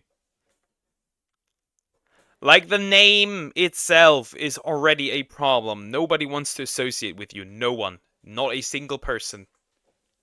This is their attempt to hide their agenda and to come off as just this simple narrative consulting firm. And people think this is a recent shift, but thanks to some comments made by its CEO, Kim Belair, it seems that Sweet Baby has been trying to do this rebrand for a couple of months. And we can say that because of this sort of TED Talk she did at XOXO Festival. Apparently this took place back in August of this year, and it's been uploaded onto YouTube just 2 days ago on this channel. And in this sort of... Is it already... is the comment section already, like, nuked? Gone? I wonder. TED Talk, she talks about not only a rebrand away from DEI. They're trying to come off as just this narrative consulting firm. She also tries to downplay all the criticism the company has been facing and tries to paint all of her critics as a bunch of conspiracy theorists. And also she calls out a lot of YouTubers, including myself and Elon Musk as well. But there's a lot of interesting things she has to say. Actually calling him out? Like, actually calling him out. Like, actually calling him out. So let's give it a play. By day, I am the crazed CEO of Sweet Baby Inc., the DEI-obsessed censorship mafia who is currently ruining and wokeifying all of the video games that you've ever played. I mean, you said it, not me, but you can hear the crowd. How confusing, right? Like, she's trying to make a joke and downplay all the criticism, labeling these people as crazy conspiracy theorists, but then the crowd... It's like weird that they're cheering. It's like weird that they're cheering. It is so weird. These people are so weird. Cheers. They cheer hearing about games being wokeified. Very interesting crowd attending this, and you'll see they're all integrated in all this woke nonsense. They cheer on this stuff. Thank you. Thank you. It's hard work. If you haven't heard of Sweet Baby... So she's basically admitting it is hard work. She has admitted it. Pretty much. Thank you. That's actually how I prefer it. That's an interesting comment from Kim because it pretty much confirms what a lot of people like myself have always thought, and that's the fact that Sweet Baby and its employees and its CEO, they never wanted to be discovered. And it's not about a vanity sort of thing. It's because they don't want people knowing their impact on games. No, Sweet Baby is not responsible for destroying every video game out there, but they are responsible for helping damage a lot of games that have come out recently. We've seen... Yeah, there's some games that aren't as terrible, I would say, that they have worked on, like God of War Ragnarok, aside from like those atrocious tutorials and like it's just like overly explaining stuff. It was a solid game. Alan Wake was technically a solid game, though it did not fail financially, at least, but it wasn't a great game either. Many examples that Sweet Baby has been involved with that have ended up with bad products that end up tanking, and they don't want you to know the connections, because once people started establishing things like Sweet Baby Inc. detected, DEI detected, services like that, it has been a very eye-opening experience for people like Sweet Baby, who have been working behind the scenes unquestioned for years, and now they have a spotlight on them, and they don't like it. And also, they don't like the spotlight on the people they're working with, too. We saw with the recent website rebrand, they removed their client list, so they're trying to hide who they're working with, but unfortunately for them, we have archived screenshots like this, so it's a little too... Yeah, some of these are gone, though. Like, Square Enix is gone. They're no longer part of this. Too late to be playing that game. But if you have, it's either because of the over 80 amazing and often award-winning games that we've worked on, or actually one of those, Usual June, was at this very conference. So yeah, you've either heard us from all of these wonderful games, or perhaps you're familiar with the nearly year-long... Okay, so we have, who do we have here? We have Ref here. We have, it's a Gundam. We have, who is it called? Who's he got? Upper Echelon. We have Asmongold. We have... Who do we have also? We have... More Asmongold. Yellow Flash. We have Yellow Flash here. We have a couple of people here. We have a couple of people here. Hate campaign that has been waged against us as a team. There I am, guys. Right here, I'm up on the Jumbotron. There he is. Oh yeah, Yellow Flash is in the middle. I made the compilation. Down in the middle. So she is using this image to call out people who are criticizing Sweet Baby, and the irony, of course, is the actual video that she used for me is citing something that she's not going to mention throughout this TED Talk, but we'll get there in a second. Turns out this image is actually not hers. In fact, its intention is the exact opposite of what she's doing. This is actually the source right here. This is the individual who made this image. It wasn't made to dunk on or expose people criticizing Sweet Baby. It was literally made to show all of the criticism they are facing. So Sweet Baby couldn't even be bothered, or the channel who uploaded this, they couldn't even be bothered to make these sort of compilations themselves. But clearly they're aware of all this stuff. And on top of that, like I said, at no point during any of this TED Talk is she going to mention the reason this all happened. She's talking about the harassment campaign, and at no... Yeah, but that's the usual thing with these people. They don't mention why it happened to them. They just think that like they're the good guys and they haven't done anything, so like why are people harassing me? And of course you shouldn't harass them.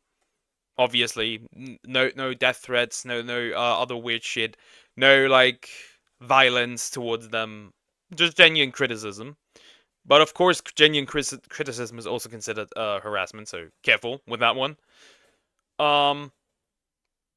So how this started, I think he's gonna explain it again. But how it started is basically her giving an interview, like not an interview, but like having a speech and saying that they should threaten their bosses with like what would happen if they don't comply with like cancel culture and stuff. So that's what they did. No point will she ever cite the reason it actually happened. It started because of this right here. Chris Kindred, one of their employees, starting a harassment campaign and a false flag campaign against Cabrutus, who created Sweet Baby Inc., detected, and we know the story of this, the Streisand effect, that small Steam group would blow up as... And obviously, yeah, that thing. Basically it was just like a list of like Sweet Baby Inc. detected, where like just a list where Sweet Baby Inc. was like working in, which by itself is not illegal or anything, or like bad. Just like you know that this company is bad, you want to help people, like not support them. So you basically boycott everything that Sweet Baby Inc. has worked on. It's interesting that when the left tries to boycott thing, it is fine, but when the right or like people who don't agree with the woke agenda, whatever it may be, I've also seen leftists not agree with it. I've seen plenty of leftists not agree with it. You're the bad guy. You're the bad guy if you disagree with this, regardless of where you come from.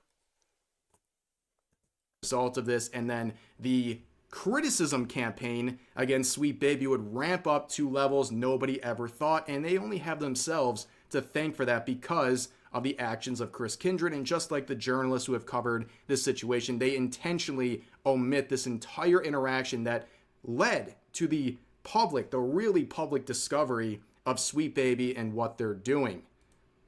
You're familiar with the nearly year-long hate campaign that has been waged against us as a team. Unfortunately, today I'm here to talk about that in a talk I'm going to call What Happens When You Get Harassed? A Sweet Baby Story. Amazing. That is so cringe. That is so cringe, man. What is this? Definitely from a group of people like it's Sweet Baby and a lot of these activists. They love to play the victim any chance they get. And they're going to basically try to frame this entire thing to a bunch of people in the audience who have no idea what's going on. They're just being spoon-fed whatever Kim's saying. And she paints this whole thing as a one-sided harassment campaign because people hate woke stuff and they're just going rabid on this poor, innocent narrative consulting firm who has no woke agenda. I mean, people do hate woke stuff. At least she's correct with that. Whatsoever. But let's allow this to keep playing. So I'm going to start at the beginning. Who is Sweet Baby Inc.? We are a narrative development company, and we are a team of narrative developers. What that means is that we do script writing, storytelling, narrative work for video games, and sometimes that means that we come in for writing punch-ups. Sometimes that means we're the entire writer's room for a project. Sometimes that means we're coming in very, very early on and helping them start the groundwork, the world building. Yeah, that's kind of scary to think about, right? Sweet Baby being the entire writer's room at some point, at some projects, that's a... I hope that nobody actually allows this to happen. Like, nobody works for them, with them. Please. Please listen to me. Do not work with them. You're gonna get punished. It's a pretty terrifying thought. But you can see what Kim's saying, right? She's describing Sweet Baby as a narrative consulting firm who helps build stories Little innocent for these people. various clients. However, we know truly that this isn't as simple as she is suggesting, okay? This is a comparison of the About section from only a little while ago versus the revamped one from the website's recent changes. Yeah, they basically removed all the DEI stuff in the current version.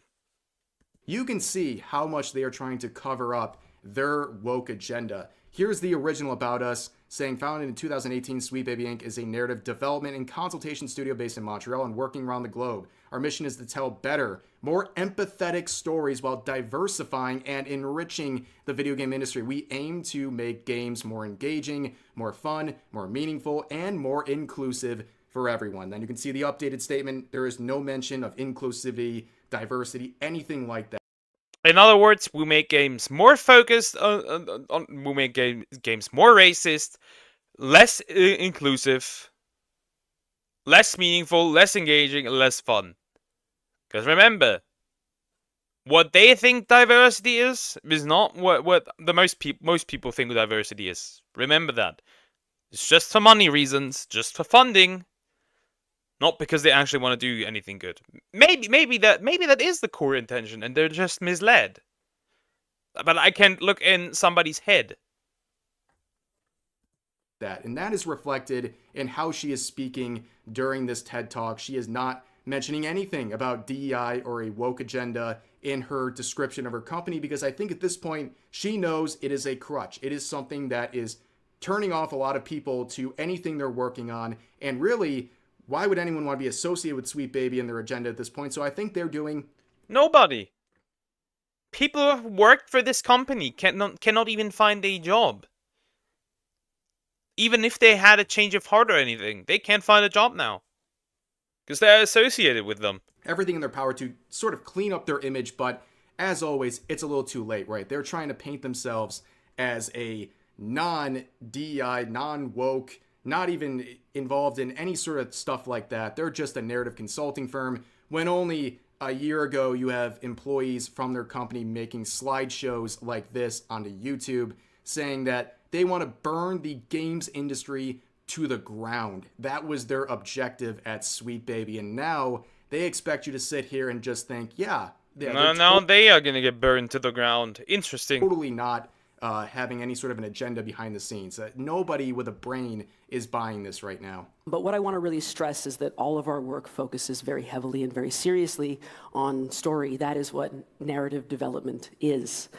We started out in 2018, but it was really in 2020 that we kind of came to any kind of industry prominence. And it was on a backdrop of the COVID quarantine sending everybody home from the office. Me Too sweeping through the games industry as various bad actors were named and shamed, appropriately, I should say. And also the Black Lives Matter protests were in full swing. These awful protests, mostly peaceful protests. Again, I think Black Lives Matter was a failure. It could have been it could have had a good influence if it was actually by black people, for black people. That didn't really happen because the founder of Black Lives Matter basically received all the money and then just dipped. Which is interesting to see that the black community in the United States didn't really punish them for that. And just let them get away with that. I think it was a woman, I could be wrong. And you can see the things she's mentioning right there is kind of the blow up of Sweet Baby. It's not about narrative consulting, it's about social issues. They're talking about Black Lives Matter. They're talking about the Me Too movement. Why would they, as just a regular narrative consultation group, blow up as a result of stuff like that? It's because they were pandering to a lot of social issues, social justice issues, things like that. And it happened to be a good fit at the time where a lot of corporations... And I do think that the Me Too movement went too far and, in fact, damaged society as a whole. Because instead of, companies, there are companies out there that are scared to hire women because of that. Which obviously is a problem. Because now you're creating even more discrimination than before. Which is interesting to see.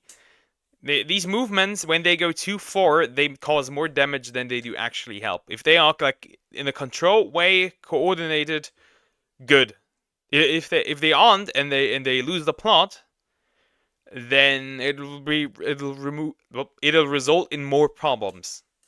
Corporations were going absolutely crazy, trying everything in their power to appeal to a bunch of activists because they thought that would help their bottom line. And as it turns out, that didn't really work. At the time, the industry was kind of responding in the way you might imagine, with a lot of corporate overpromising. But within the writing sphere, there were a lot of offers for portfolio reviews. Like, hey, if you're a marginalized or especially a black dev, we would love to give you a portfolio review. And I want to say I love portfolio reviews. It's something that we also do at Sweet Baby for free.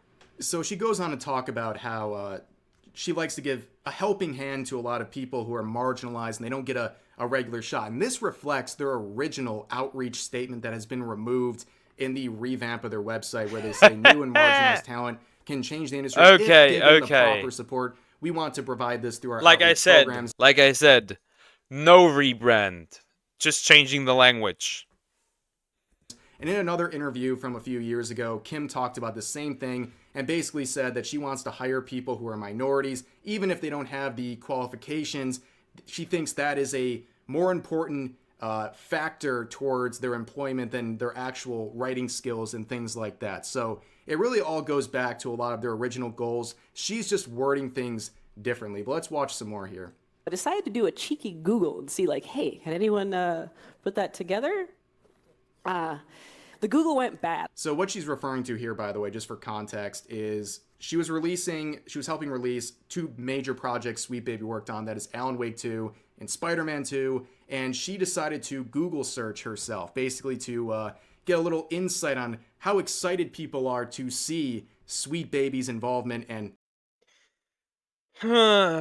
Alan Wake 2 was a half success. As far as I'm aware right now, Alan Wake 2 didn't bring in the money that it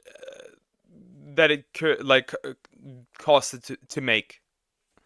And Spider-Man 2 was a success.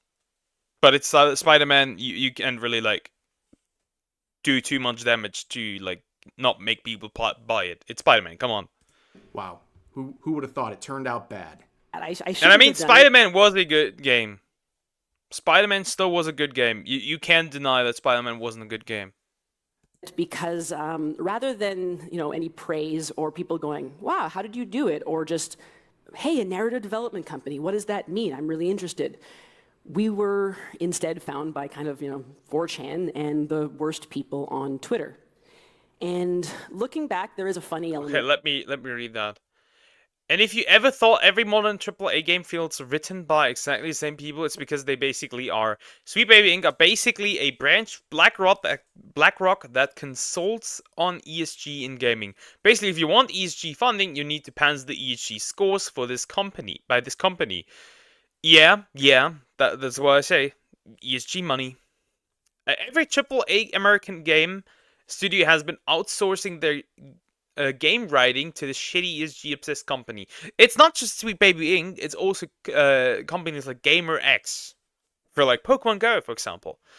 The most sinister actors in any industry often hide behind a harmless and infantile mask to conceal their true intentions. The organization has completely infiltrated the industry. Yeah, true. It's also some of the people that call themselves the good guy are usually not the good guy. I think something I think Beerus from Dragon Ball said that in a similar manner. But yeah, no one ever who is good calls themselves the good guy. To it where I go people were kind of talking I've discovered a secret Canadian company. These are the guys who did it.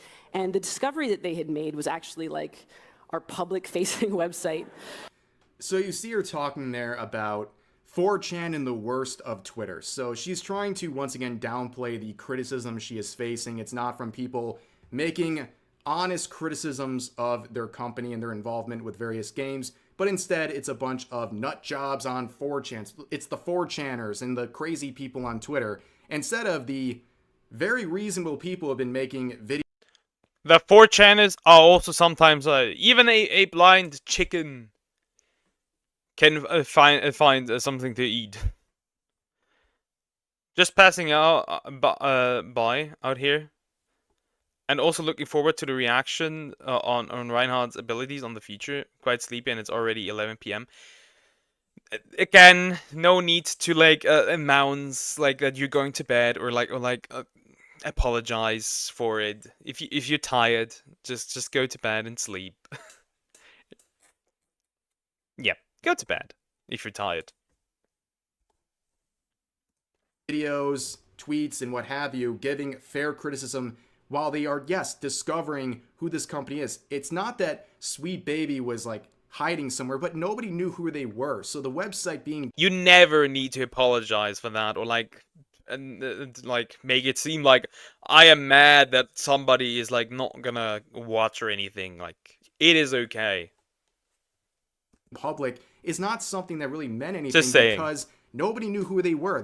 No one was searching for Sweet Baby until they found out who Sweet Baby was. And back in the harassment campaign that was started by the Sweet Baby employee Chris Kindred, that's when people really discovered. Some people had seen on other platforms this company, but it wasn't anywhere to the degree after what happened with Kabrutus and that Sweet Baby Inc. employee. But let's watch one more clip here. This is pretty interesting. In moments when this movement couldn't dig up like another reason to attack us, they would just kind of move on to other groups who they perceived to be like us, all while doing the work of erasing all of those people's and our actual jobs and interest and papering over it with kind of that rallying cry of far-right supremacy, DEI. Far-right supremacy. Of course, it's the far right. I mean, sure, it's the far right. Why exactly are leftists also calling you out? And I don't mean like the wannabe leftists who are like, yeah. I don't need to explain that. There's a lot of leftists who call themselves leftists, but they don't really know what a leftist is. They have never seen one before. Why are they also calling you out? Why are people who are absolutely non-political calling you out? Are they also far right? Also, define far right. Is it far right to criticize somebody who is pushing an agenda for the sake of funding and not genuinely? Is that far right? DEI, according to Kim, is a rallying cry of far-right. I'll always announce it on your streams. It is me. Don't worry about it. It's okay. It's okay. Okay. But if you're tired, go to sleep now. Supremacy. So if you identify or criticize DEI, you are a far-right supremacist. That is a very bold claim. Again, she's trying to take any criticism of people who are tired of having all this nonsense forced into games just for the sake of checking boxes, and they are being labeled as far-right supremacists. It's ridiculous. But listen to who she criticizes next. And as ridiculous and stupid as it all was, I actually was not prepared for the escalation of it when noted buffoon and Twitter CEO Elon Musk decided that he would chime in with his very cool thoughts. So she calls Elon Musk a noted buffoon, attacking his intelligence. Now, you can say a lot of things about Elon. You can criticize how he's operated Twitter since taking over it. Yeah, there's some things that you can clearly criticize. The bots are atrocious. Now, he has been cutting down. I've lost followers on Twitter, which kind of makes it seem like, yeah, he has cut down on bots. But there's still a lot of, like, corn bots and like, corn being allowed on Twitter, which is like, chill, bro. Chill. There's too much. There's simply too much. There's also a lot of, not so nice things. There's a lot of bestiality on Twitter if you would like to dig actually deep into it, which isn't really like nuked at all. So there's definitely some things where I would say, bro, you probably need to cut down on that stuff, definitely. I don't want to hear somebody talk about like how they want to do nasty things with a dog. Thank you. These people should be in jail. You can call him cringe, you can do whatever, but don't act like the dude's not intelligent. I mean, the guy is... I mean, the bro was a little cringe when he appeared on that Trump rally and like jumped around like a little boy. I mean, that was a little cringe. I have to admit. Sending rockets up into space, okay? I don't think he is your average buffoon, but here's his tweet saying Sweet Baby Inc. is an evil blight on the gaming industry. All they do is make games terrible and try to cancel people. They cannot go broke soon enough. And I think that sentiment is reflecting what was already a very common public view of this company, which was a negative one. You can see the date of this tweet. It was in mid-March. At this point, we are weeks into what people call the second Gamergate. So he wasn't exactly new to the party here. But yeah, that is really the last part of this video I want to play because she just kind of rambles on. It's really a self-promotion for Sweet Baby. But you can see what they're trying to do here, right? Play the victim and also try to downplay their interest and their agenda towards DI. And they also want to act like they're just this humble consulting firm that wanted to be left alone. We're just a good little people, and these evil Twitter YouTube people are harassing us. You're lying through your teeth. We know this. We know this. Alone in the shadows, but they have been exposed and now they're trying everything in their power to hide their real agenda. I don't think that's a conspiracy theory. I think it just reflects Get your tinfoil hats for them and a stark change apparently over the past couple of months where they're trying to hide all this stuff and nobody's buying it. They think it's just gone underground at this point, and really that is all there is to say about it. But for now, that's going to do it for this video. I hope you guys enjoyed. As always, feel free to share your thoughts. My thoughts are very simple. It's just funny that they have started acknowledging Rev's existence. It is really funny that they have actually a thumbnail of his in that video. It's just super funny, and like other people as well. It's like, really? You're putting upper echelon like in like on in that group of like people quote unquote harassing you? Sure. It is really funny to see that. It is so funny. It is so funny. Oh, okay, guys. I gotta go to the bathroom real quick, which is why I'll be right back. I'll be right back.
I am back. Heyo. Okay. Got a couple more videos to watch. Let me drink something real quick. I've been drinking not enough recently. I've just realized that more and more. So I would like to...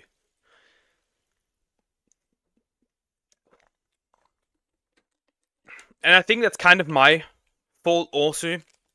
Because I've been streaming a lot. I've been making videos a lot. And like when I'm like, what's the word? Occupied with something, I just ignore everything else, kinda. That includes food and drinking. But yeah, I still got a couple of videos that I want to go through. And actually, interestingly enough, I'm gonna jump into a... Wait, it has not reloaded? Let me reload that site. It has not reloaded. I found the video that I would like to watch if it actually loads up. Thank you.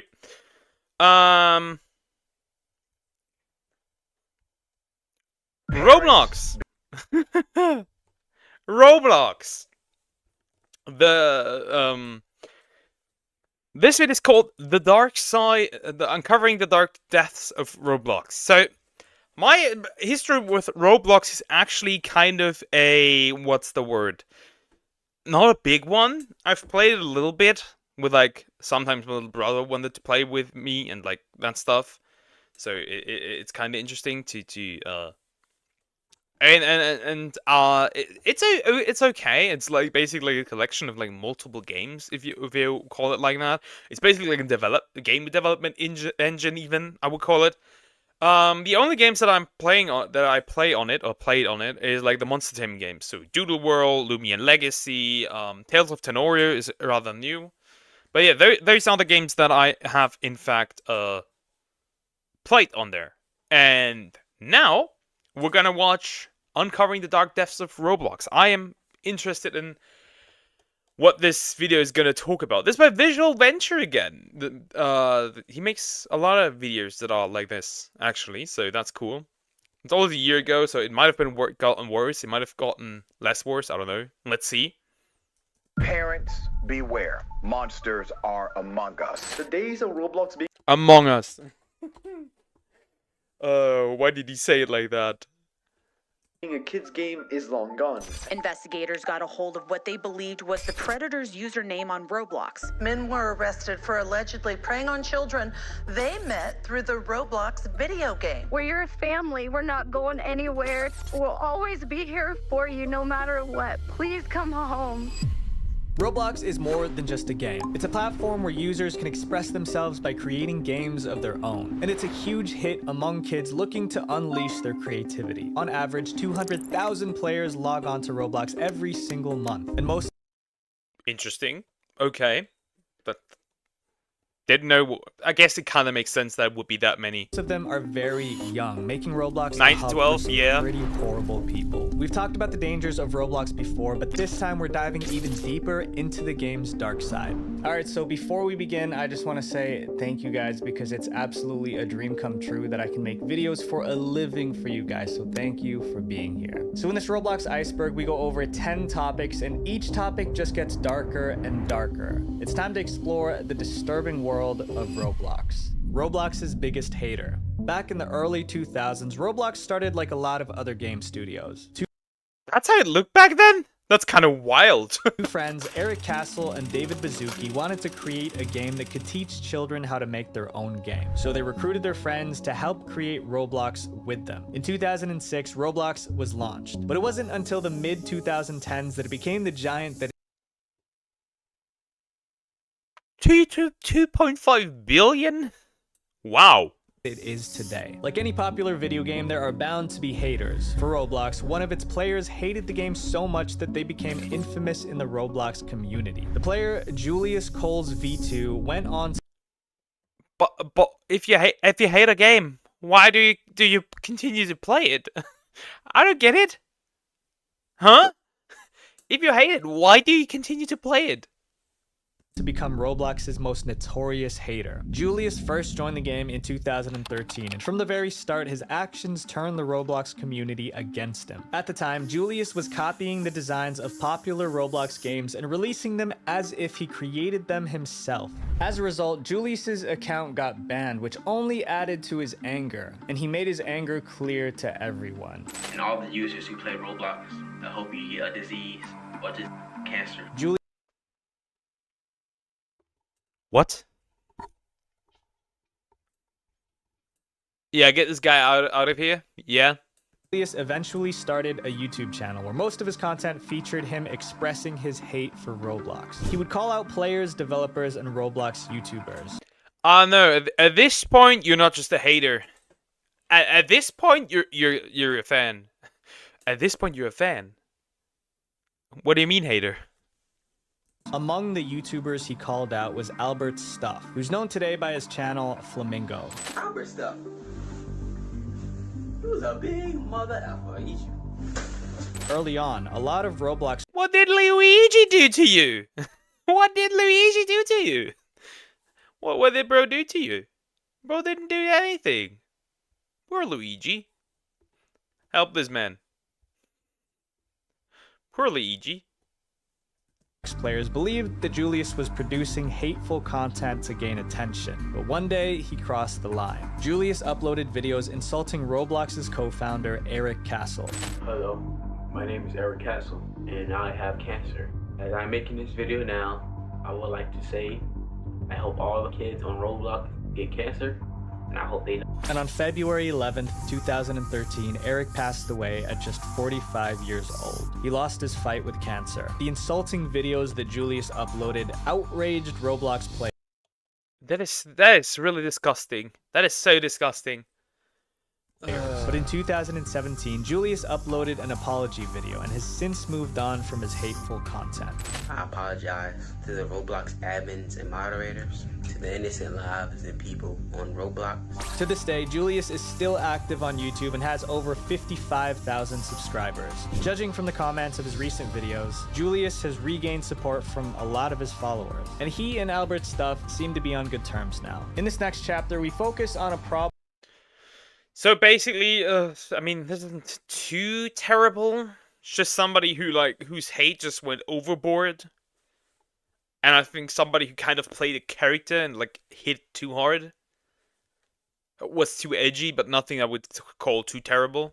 Problem that's plaguing the game itself. Bots are taking over Roblox. Bots are a huge issue in most big multiplayer games. Bots are accounts that are not controlled by people, but controlled by AI to perform various actions. While some games like Counter-Strike use official bots to make gameplay fun for beginners, bots created by players are far more concerning. These player-made bots run on programming scripts that automate their tasks without having to rely on a human to issue commands. But in Roblox, the bot epidemic is one of the worst in all of gaming. Spam bots are the most common types of bot in any Roblox game. These bots join games and leave as many messages as they can in the chat. But these accounts aren't just annoying. Their messages actually include links to shady websites. But spam links to shady websites, so it doesn't really just websites that wanna steal your data, websites that wanna sell you Robux, websites that probably to corn and other stuff, I assume. Spam bots aren't the only problem. Some Roblox developers started using bots to trick the server into thinking their game has more player activity than it actually does. They fill up random terrible games with thousands of those accounts to get them to the front page. It wasn't long before other Roblox developers got upset because Roblox's front page was flooded with... Who do we see here? Sea Battlegrounds, I know that one. None of these I see, I know. I think Adopt Me, I've seen that one. Piggy also. With botted games. This caused honest developers to lose money. To deal with the bot problem, Roblox added CAPTCHA verification to the game. It helped reduce the number of bots, but there was a new problem. Some players found the CAPTCHA to be buggy, preventing them from logging in at all. While the overwhelming number of bots on Roblox is an issue, the bigger threat lies in how complex some of these bots are. Some Roblox YouTubers noticed that bots were stalking them. The bots were following the YouTubers no matter what game they joined. See, I'm actually in a game right now, and there is is a bot that has joined my game anytime any YouTuber goes on a Roblox game. We are invaded by these bots. Bots in Roblox can cause problems for anyone, but with so many Roblox... So are they specifically programmed to just follow YouTubers? That's kind of weird. Players being children, some players use bots to take advantage of these vulnerable kids. Scam bots do everything they can to exploit young players for profit. Some spam bots go as far as using the current war to guilt young players into donating. Wow. Wow. Okay. Money. It is disgusting that these people are now using a war which has already caused the deaths of thousands of people just to fill their pockets. A lot of young people go on Roblox to have fun, but with so many bots, it's hard to enjoy Roblox like they used to. And to add on to this issue, there are Roblox developers who even steal games from other developers. The stolen games. Before we talk about Roblox's criminal developers, I want to thank Enlisted for sponsoring this video. Enlisted is a new kind of first-person shooter, one that combines... Skip that? Yeah. A lot of Roblox players want to create their own games because they want to make money. Some of the most popular Roblox games earn their creators thousands of Robux, which can be exchanged for real money. But in an effort to make more money, some developers go down a dark path. They steal the hard work of others and claim it as their own. One example of this is a user who goes by the name Jared Valdez. Jared joined Roblox back in 2008. To date, Jared's account has been terminated a total of 8 times. But every time... Has he 8 times stolen games? I know there is a stolen game problem, obviously. I'm familiar with that, but is it that bad? Is it that horrible? Time he was banned, he'd come back with a new account. Early on, Jared bought a lifetime Roblox subscription with his mom's credit card without her permission. This premium Roblox subscription gives its users... My mom would have beheaded me if I did ever spend money on stuff like that.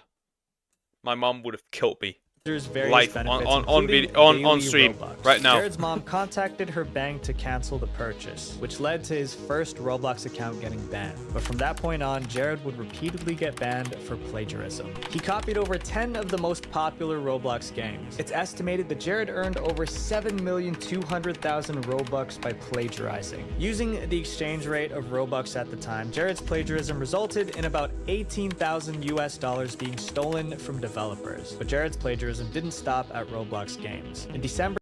Damn. Okay, wow. That's interesting. In 2012, he launched Faceblocks, his own social media platform, which copied both Facebook and Roblox. At its peak, Faceblocks had over 1,800 users. Jared almost got sued by Roblox, but avoided a lawsuit by taking his site down in 2014. Just like Julius Coles from the first chapter, Jared also uploaded an apology video on YouTube. In the video, he gave his side of the story, detailing how he was banned each time.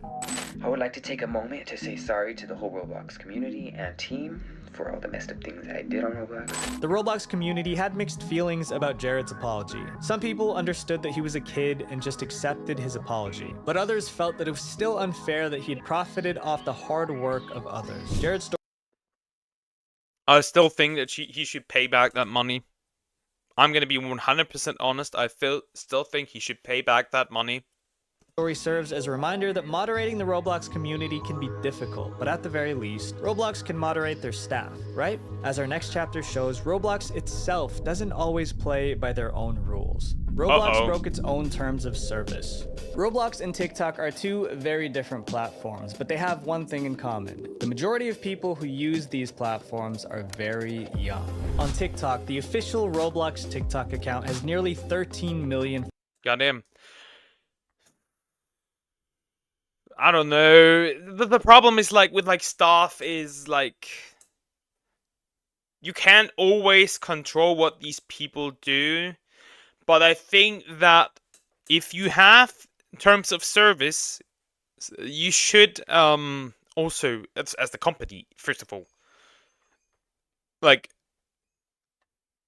make sure that you follow these terms of service, yourself.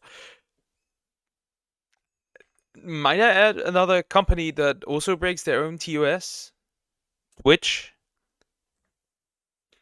Followers. The account shares videos of popular Roblox content creators with views in the millions. With such a large following, you'd think that Roblox would be mindful when creating TikTok content. And they're mindful most of the time, but that isn't always the case. This video was posted on Roblox's TikTok and it went against Roblox's own terms of service. It's also one of the most viewed videos on the account.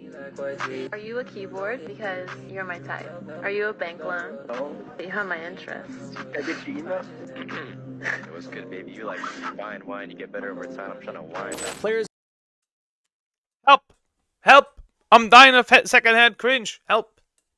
Were quick to point out Roblox's hypocrisy, because in the game, players can get banned for getting involved with someone romantically like they show in the video. That same video also showed a player asking for the content creator's email address. Sharing personal information on Roblox is another... Also, who asks for somebody's email address?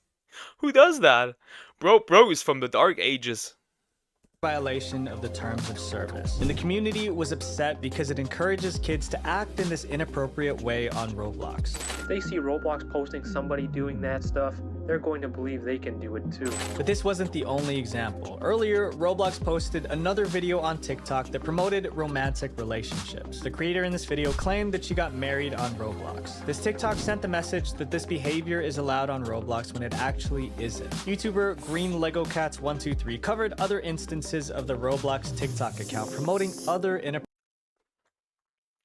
I guess you can't really avoid this, that you might play with somebody like via voice chat and then like you catch feelings. I don't think like let's take this into consideration. Like grown adults, not children, grown adults. Well, sometimes it does happen. Appropriate content. A year or two ago, the Roblox account left a comment saying they loved it when someone met up with their Roblox boyfriend in real life. Apparently, Roblox loves it when online daters meet up in real life. Roblox might be making the situation even worse. In May 2023, David Baszucki, the game's founder and CEO, made this statement on Roblox's website. But in a distant future, Roblox could envision different types of experiences, like virtual dating for older age groups. But virtual dating on Roblox has already been a massive problem for a very long time. It's kind of been like a complaint that a lot of people have had for over a decade now. When a company isn't following its own terms of service, it sets a bad example for the rest of the community, and some players go beyond breaking the guidelines. Some even break the law. The dangerous Roblox extension. Picture this, you're a young Roblox player looking to join the game of your favorite Roblox content creator. But the game has thousands of players inside it, and you're not sure which server they're on. This is where Google Chrome extensions like search blocks come in. Search blocks lets users find specific players in the servers they're on. There are actual Google Chrome extensions for Roblox? What? Over 200,000 users installed the extension. While there were some concerns that players were using search blocks to stalk other players, it was a pretty... Who would have guessed? Who would have guessed? Safe extension until 2022, when one update changed everything. Players started to report their items when the Fire Nation attacked and Robux were vanishing from their account. Even the YouTuber My Username's This tweeted and said he got a bunch of Robux stolen from his account. This one user on Discord Mine is 114. Mine is 114. And this guy just gets the 985k Robux. It is insane. got 985,000 Robux stolen. That's like 10,000. Yo, Sean Sparta, how are you doing? Hope you're doing good. People soon realized that SearchBlock had hacked their account, but the scary thing about this hack was that you had no idea if your Robux was being stolen. Players kept on playing as SearchBlock stole from their accounts right under their noses. So how did this happen? SearchBlocks didn't... But like, how do you get like negative Robux? Can it even work? steal user data like passwords. Instead, the update in November added a malicious script into its code that could make purchases using the victim's account. The code also traded its victim's items to an account named Unstoppable Lucent. This account was used to store all the stolen items before being transferred to another account named CC Font. This user became the 13th richest user in Roblox because of the hack. Both accounts were eventually banned and Roblox refunded the victims. Digging deeper, the community discovered that search blocks had actually been around since August. You're not doing good? That's not good. That's not good. Hopefully you're doing better in the future. 2020, which means that search blocks gained 200,000 users over 2 years before updating the extension to add the malicious code. And this is just one Roblox extension. There could be more that are hacking your account. Alex Opp, the developer of Rogold, which is another popular Roblox extension, revealed that I think Roblox should just not allow these extensions. Okay. It's possible though if you're skilled at coding. I guess so. Well, I guess so. that he was contacted by a Discord user who wanted to pay him $5,000 to get Rogold's source code. Alex refused, and the Discord user admitted that he planned on hacking other Roblox accounts with it, then offered Alex $10,000. Thankfully, Alex didn't take the bribe, but there's always the chance that other Roblox extension developers might take these kinds of offers. And just like search blocks, we might not know if a future update will include a malicious script. Interesting. So you can basically enter people's accounts through a Google Chrome extension. That is interesting. I wouldn't, if I were Roblox, I would stop allowing these. Or like make sure that the one who makes these extensions is like really just like affiliated with my company. Until it's too late. Some people are willing to commit crimes in a kid's video game for money. But money isn't the only motivation. Some users on Roblox make an effort to hurt others for their own twisted entertainment. The most sickening games on Roblox. Oh, now we're gonna watch the good stuff. I also heard there's a lot of predators on there.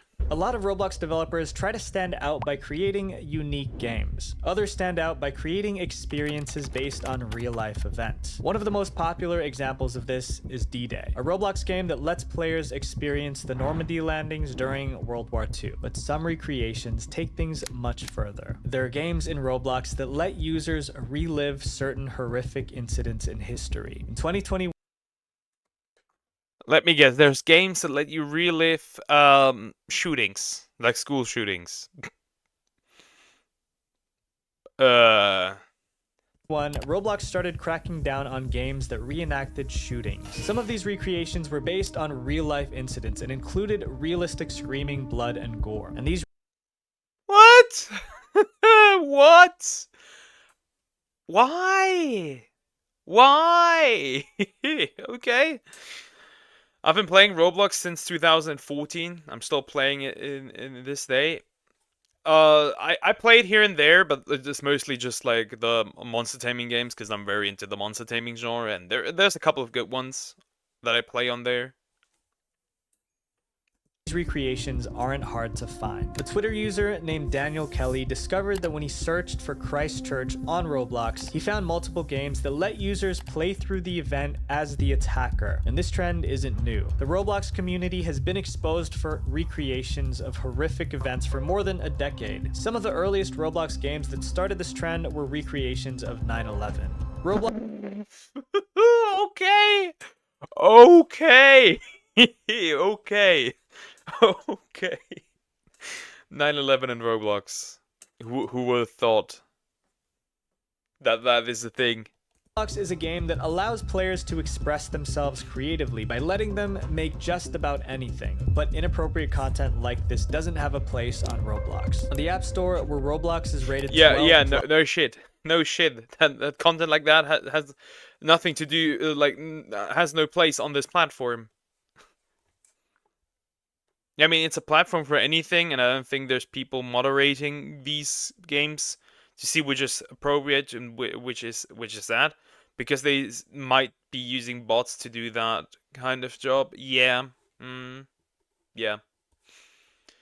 Plus, Okay, that's recreations weird. like this go against Apple's guidelines. Roblox eventually expanded its community guidelines to prohibit violent content. But as you'll see in our next chapter, it isn't just recreations like this that pose a danger to children. Even the most popular games on Roblox can cause irreversible harm.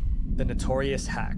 Roblox is a super popular game, and to paint a picture of just how big Roblox is, we can take a look at Steam, which is the most popular platform for PC games. Steam has a monthly user base of 130 million. Roblox has nearly double that, with more than 200 million users. With so many users on one Okay, I didn't know that many people played Roblox. That's wild. platform, the most popular games on Roblox are comparable to some of the biggest online games in the world. One example of this is Blox Fruits. As of May 28, 2023, Blox Fruits was the 4th most visited game in Roblox history, with more than 17 billion total visits. Part of the reason why Blox Fruits is so popular is because it's a role-playing game based on One Piece, the best-selling manga of all time. But on January 9th, 2023, one of the most notorious hackers It's interesting how like Roblox these popular franchises allows like games on Roblox based on like their stuff. If I remember correctly, Pokemon Brick Bronze got like absolutely nuked. The funny part is though that they're always bringing back like the people that like currently like are in the possession of Brick Bronze, they just always bring it back. I mean, my little sister got banned for spamming her keyboard, which was considered dating when she was only saying things like fagiano? I don't know, can't pronounce it. hacks in all of Roblox history took place within the game, but this hack wasn't targeting the players. Instead, it went after the game itself. On that day, players reported that the game's graphics were glitching out. The hacker also took over the game's global I don't know, bro. That looked more like just like a glitch. That looked more than just a glitch. announcement system promoting their Discord. But what really terrified Roblox players was that their screen was taken over with jump scare images and loud screaming. What the so hell? How did this happen? A well-known hacker in the Roblox community, Gooby Dolan, was the one who hacked the game. But he didn't just do it for himself. He did it on behalf of Lucky Maxer, an actual Roblox admin who was fired for illegally modifying Roblox's script. In the announcement message, Lucky Maxer revealed his motive. He targeted Blox Fruits out of revenge. He blamed the developers of Blox Fruits for exposing his wrongdoings back when he was an admin, causing him to get fired in 2017. When players clicked on the Discord link, they were shown an image of a police evidence board trying to expose the Blox Fruits developers for what they've done. We don't know for sure if Lucky Maxer really hired him to hack Blox Fruits, but the damage was already done. Over 400,000 players were impacted by the hack. But on Roblox, players have seen things far worse than jump scares. One man exposed a kid to something inappropriate. This is so weird. That's an interesting revenge plot. I'd say that's an interesting revenge plot. They're too blinded to their vision of improving their game with metaverse, which should be set aside at some time, and focus on what probably really needs that what the people really need. That's why Roblox keeps getting hated. Yeah. It's like it gets a lot of shit. Obviously, I think like one of the more recent problems were like something with cosmetics that I've heard of. I could be wrong, but I think that was the case. The manipulating stranger. One of the best things about multiplayer games are the friendships that form online. Over the years, tons of players... Are we getting into the Predator stuff? We're probably getting into the Predator stuff. have made genuine connections on Roblox. For most players, the social experience on Roblox is worth coming back for, but all it takes is one horrible moment to ruin everything. On December 23rd, 2021, a mother contacted Scotland police after her son had a horrific experience with another player on Roblox. The player told her son to search for something on Google. The son, who was still in elementary school, followed the stranger's instructions and ended up opening an inappropriate website. Scotland police couldn't track down the stranger, so they posted about the dangers of Roblox on social media. Using the hashtag #KeepXmasSafe, the police warned parents to— So the kid was manipulated into what exactly? I assume a Korean website? keep a closer eye on what their children were doing. Children are easily influenced. With millions of kids on Roblox, it's scary to think about what else awaits them when they explore Roblox deeper. These games are known on Roblox as condos. A condo game or scented game. These are user-created, rated digital experiences. Roblox also told the BBC that users would need to actively look for games to find them. However, we stumbled across inappropriate content even in legitimate games. Sex games on Roblox?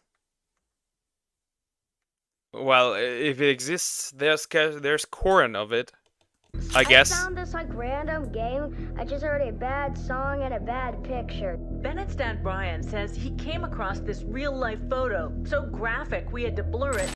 Picture. Bennett's dad Brian. Bro has like a massive brain.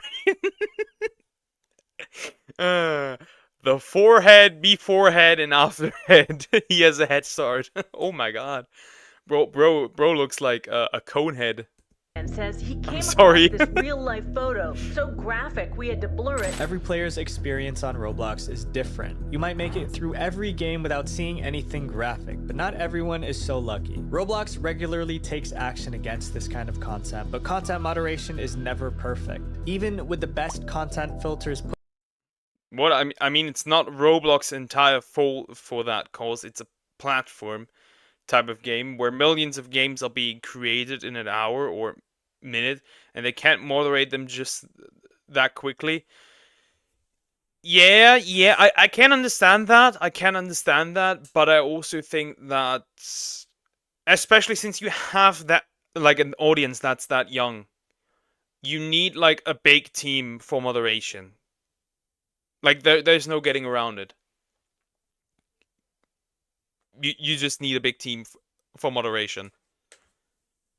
Put in place, Roblox can only stop these games after they've been uploaded. Not obviously not to take away from the responsibility that the parents have. Obviously. But we also have to admit that a lot of parents don't have the time to watch their kids all the time, because, you know, we live in a time where the average kid spends like 3 hours with their parents. If that's even like accurate. It might be even less, actually. By then, it might be too late for some children. But with Roblox being so popular, it's not just its games that have inappropriate content. The Roblox forums can be dangerous too. The disgusting forum post. Outside of the Roblox game itself, fans connect with each other through other websites. Today, most players use Discord, but before Discord became popular, the Roblox forums was the place to be. One player who used the forums was Jared Pogi123 Kaba. On October 1st, 2017, Jared Pogi made a post— There wasn't even forums of people interacting? Kind of throws me back into the dark ages of the internet where you interacted on forums. On the Roblox forums. This post contained a link to a webpage on the Wayback Machine, which is an online internet archive. But when users clicked on the link, they were shown a disturbing image that I can't explain on YouTube. The post stayed up for an entire 30 minutes before being taken down. Users who clicked the link were horrified by what they saw. It was a link. I clicked it. I ended up regretting doing that. The link sent me to a website with so much top shit on it. Jared was banned shortly after. While there was no definite proof— I don't want to know. I don't want to know. Thank you. A lot of players believe that this incident led to the Roblox forums being shut down permanently in December of 2017. To this day, some players are still scarred by what they saw after clicking that link. But at least this incident didn't cross over into— So probably stuff like heavy gore, eventual, even like I could assume probably CP, things like that. Because if it was that terrifying, it has to be something that belongs in that category, either like insane gore or CP. To real life, unlike this next chapter. I guess animal abuse could fall into that category as well. Roblox Predator. In an earlier chapter, we explained how Roblox encourages its young audience to meet each other in real life. This is the message that Roblox promotes on platforms like TikTok. This is your sign to meet your Roblox friends in real life. But when it comes to the people you meet online, you can never actually know who they are in real life. This is a lesson that one young Roblox player learned in a horror. Am I the only one who's active here out of 4 people? I mean, the lurkers, you know, let the lurkers lurk. Let the lurkers lurk. The reaction streams don't really get that much traction. The Pokemon streams, however, do. Horrifying way. So, this yeah. is Evan McConey. Evan has plenty of friends in real life and likes to play golf. But like a lot of young people his age, Evan also loves playing video games, especially Roblox. While playing Roblox, he met another player who went by the username Hunter Fox. The two players formed a close relationship and talked to each other outside of the game. One night, Evan's mom Heather caught him using his phone after 8:30 p.m., which is the family's agreed time to turn off all the lights. She found out about him having a conversation with Hunter Fox. Reading the messages, Evan's mom was shocked by what she saw. In one of these messages, Hunter Fox said that he found a new job in Utah and was coming to meet Evan. He even asked I don't know, man. The types of effort that these preds go through is kind of wild, I have to admit. Evan for his location. Heather reported the situation to the police and surrendered her son's phone as evidence. But that didn't stop Evan and Hunter Fox from communicating. Evan used the family's VR headset to continue to talk to him without his parents knowing. On Twitter, Hunter Fox even posted publicly about his relationship with Evan. He called Evan his lamb, and he called him... What? What? No!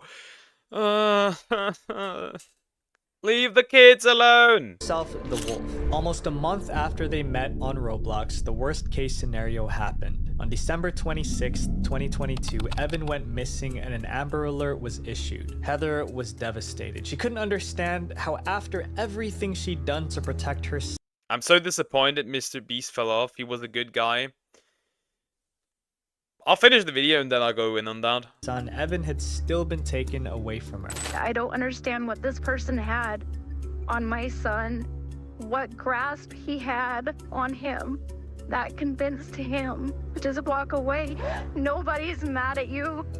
We get it, we understand. Like, we're your family, we're not going anywhere.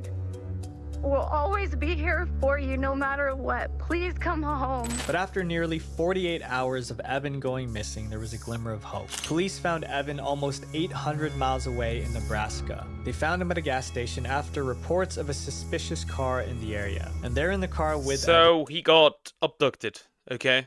Was Hunter Fox. He was finally arrested and charged with kidnapping and resisting arrest. Hunter Fox is still awaiting trial, but Evan has been reunited with his family. Evan's story is one that every parent fears. Even the most attentive parents can't protect their kids from all the potential dangers that are in the game. We know that Roblox is a platform where millions of players have fun every day, but safety isn't something that can be compromised. Video games like Roblox are a huge part of our lives, which is why we have to do everything we can to make sure that our in-game experiences are safe, because it's all fun and game. Like, the more stuff I see, the less I am, like, keen on, like, letting my kids in the future, if I have any, like, on the internet in general, like, until they're, like, old enough, like, properly educated. Until suddenly it isn't. Alright, I'll leave you with a pretty cheesy quote, but I bet you won't forget it. If you don't know the sender, they might be a pretender. Stay safe, friends. Visual Venture. Make sure you guys click my link in the description to play Enlisted, because it allows me to... Yeah, that's the end of the video. This is a good video. in general, Visual Venture makes really good videos. Like his videos are really, really high quality. So when it comes to Mr. Beast,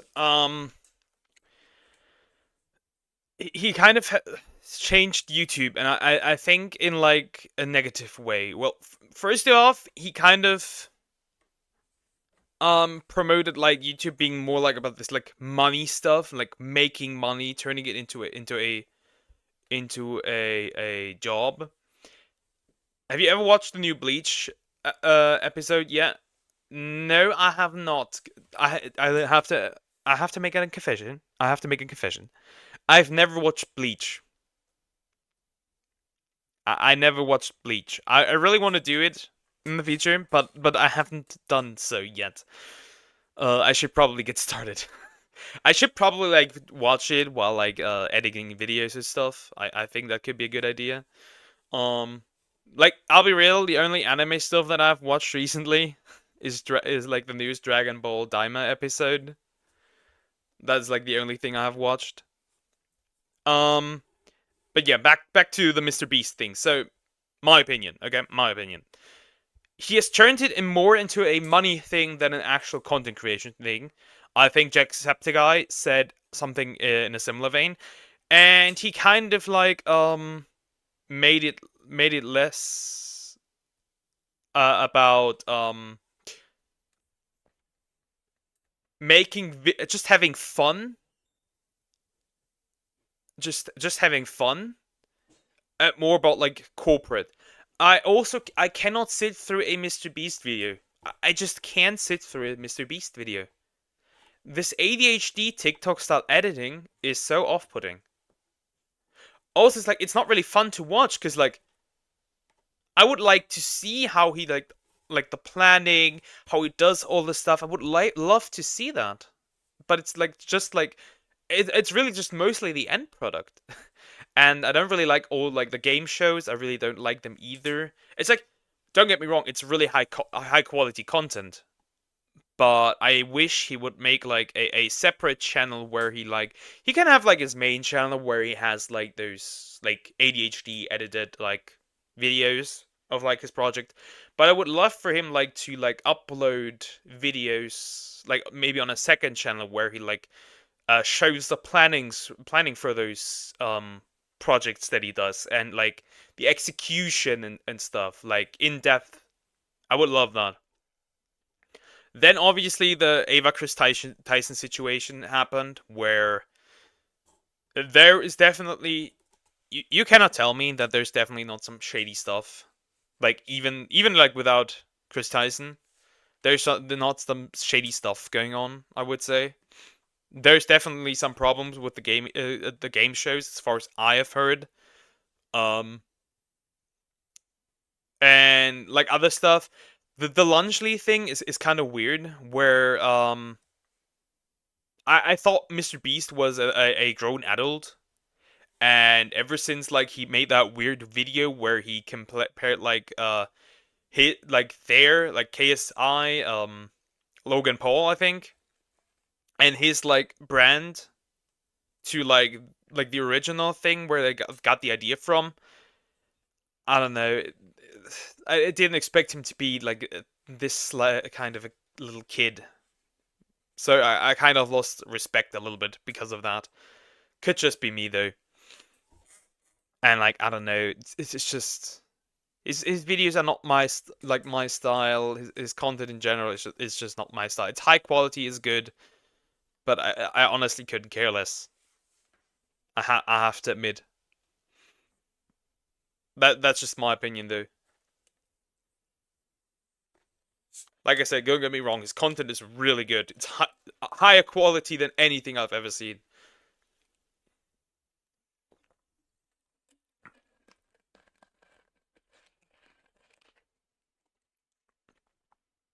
Well, it's a good start. You can enjoy it if you didn't get spoiled, that is. Yeah, yeah. To be honest, I don't really care too much about spoilers, because it depends. Like, on a show, I know that Bleach is a good show, so I care about spoilers, but nowadays, with, like, all the slop that we get, I like to, like, know what I'm getting. Especially for, like, video games, I like to know what I'm getting. It's first at first it's goofy, but it gets good. I've heard that. Have you ever decided to collab with another VTuber yet? It might boost subs, etc. I'll be honest, no. I have made exactly zero context in this. Zero what's the word? I'm looking for the right word. I made exact zero contact with another VTuber. It's kind of like I heard so much about like be careful who you associate with, and it like being thrown into my face over and over that I'm kind of scared to reach out to people because they might be bad. So it's kind of like, careful. It's also that I'm a bit more controversial than other VTubers. And like I hold opinions that the majority doesn't, so it's kind of dangerous.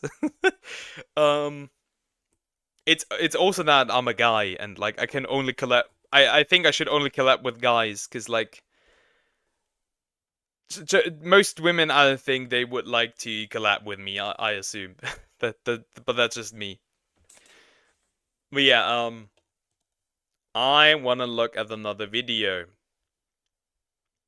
Recently I've been reacting to a lot less controversial stuff and a lot more what's the word?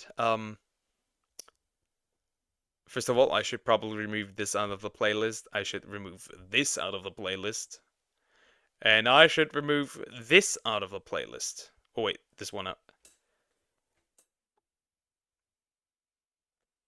Oh well, yeah, but in my opinion, at least associate with people you can trust and get along with. Yeah, but finding these people might be kind of difficult, I have to admit. It might be kind of difficult. I want to react to... Stop using fandom! Gio, Kalala. I've been using fandom here and there, so I'm interested what happened to fandom. I'm interested. I am very interested. Whoa, this had a lot of views and a lot of likes. What happened? What happened to them? So yeah, let's get in. Stop using fandom. Okay, what happened? The Hollow Knight Wiki has officially moved to a brand new website, hollowknight.wiki, leaving behind the previous wiki at Hollow Knight. So pretty much, what happened? Did like the people behind like the like fandom do anything weird? .fandom.com. Why is it important for Hollow Knight? The fandom wiki will no longer be updated by the same team who did an excellent job contributing to and building it up. So if you ever need to look up the location of a pale ore, or for some reason don't remember one of Zod's precepts, please look it up using the new wiki. Also, if you're on desktop, you should consider downloading the Indie Wiki Buddy extension, which will redirect all Hollow Knight fandom links to the new wiki. You may be wondering why the Hollow Knight Wiki community chose to leave behind a site they had already established. The answer lies with the company hosting the original Hollow Knight Wiki, Fandom. Fandom is a wiki farm, or basically a website that hosts multiple wikis. The company was founded in 2004 under the name WikiCities, in part by Jim Wales, the co-founder of Wikipedia. The name was eventually changed to Wikia in 2006, and finally Fandom in 2016. Despite its similar origins to Wikipedia... I didn't know that it was connected to Wikipedia. That's a new one. Fandom is a completely different site. Fandom is a for-profit company, and is held to an entirely different standard than Wikipedia. Fandom's success as a wiki farm is difficult to deny, with the company hosting a reported 250,000 unique wikis, ranging from the largest entertainment IPs in the world. Star Wars Catching Strays! Wikipedia. The Star Wars wiki. Yeah, no. To small burgeoning indie communities, to bizarre but popular niches, to complete and utter shit. I hate this. I hate this. I don't like the Wikipedia. Posts. Fandom's reach on pop culture is gargantuan, and the wikis hosted on their site have an insane amount of reach. Because they're like pro Disney Star Wars, and I really don't like them.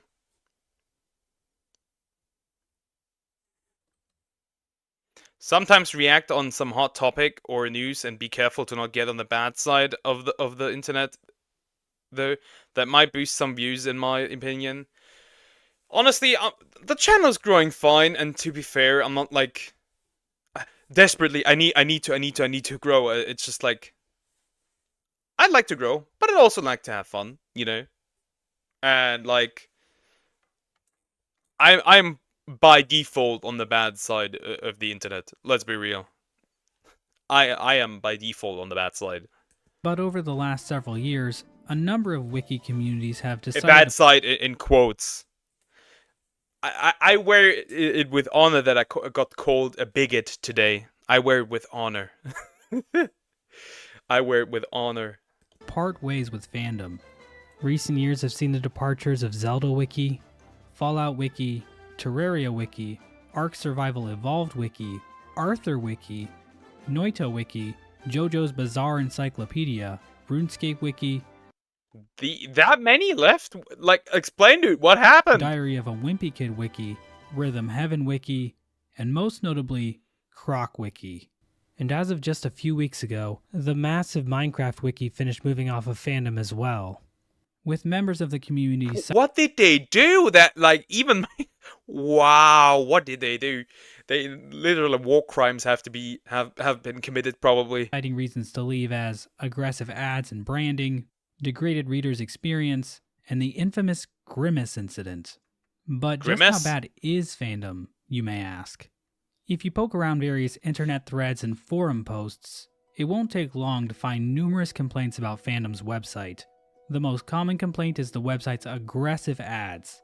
Giant video ads will appear at the very top of the page, which will pop out and follow you as you scroll down. Yeah, I hate that. There's so many ads on these. There's so many ads, which is why when I usually look for information, I just look for a video on YouTube.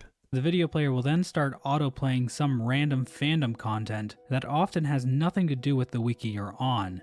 The experience is even worse on mobile, where precious screen real estate is devoured by enormous ads and pop-ups. Fandom also likes to put distracting features on pages as well, such as things like fandom trivia, little quizzes you can take to test your knowledge on various media franchises, as well as be subjected to about a dozen different banner ads. They also like to push completely unrelated wikis to the wiki you're on as a form of cross-promotion. Why is there so many ads? This is worse than YouTube. They even stick ads and other random junk inside the middle of articles. Like this page on Team Cherry just has a GameSpot expert review from 2018 shoved into the middle of it, despite it already being shoved into the top corner of the page higher up. This same video is also on like every other page on this entire wiki. I'm honestly not exactly sure why you would ever be looking for a review of Hollow Knight if you're already on the wiki, but it makes a lot. It doesn't matter, because you shouldn't trust these, don't click on these, because these reviews by game journalists mean nothing nowadays. More sense when you consider that GameSpot is owned by fandom. The final straw for the Hollow Knight okay, that wiki makes community sense. in particular was the introduction of AI-generated quick answers that were added to numerous wiki pages and were filled with completely wrong information. Did you know that the White Lady gives the knight the Deathwin, a powerful enchanted weapon? Or that Hornet is shipped with Yorktown, her older sister, Enterprise, her older sister, and the Eagle Union? Who is Hornet shipped with? Hornet is shipped with Yorktown, her older sister Enterprise, her older sister, and Eagle Union.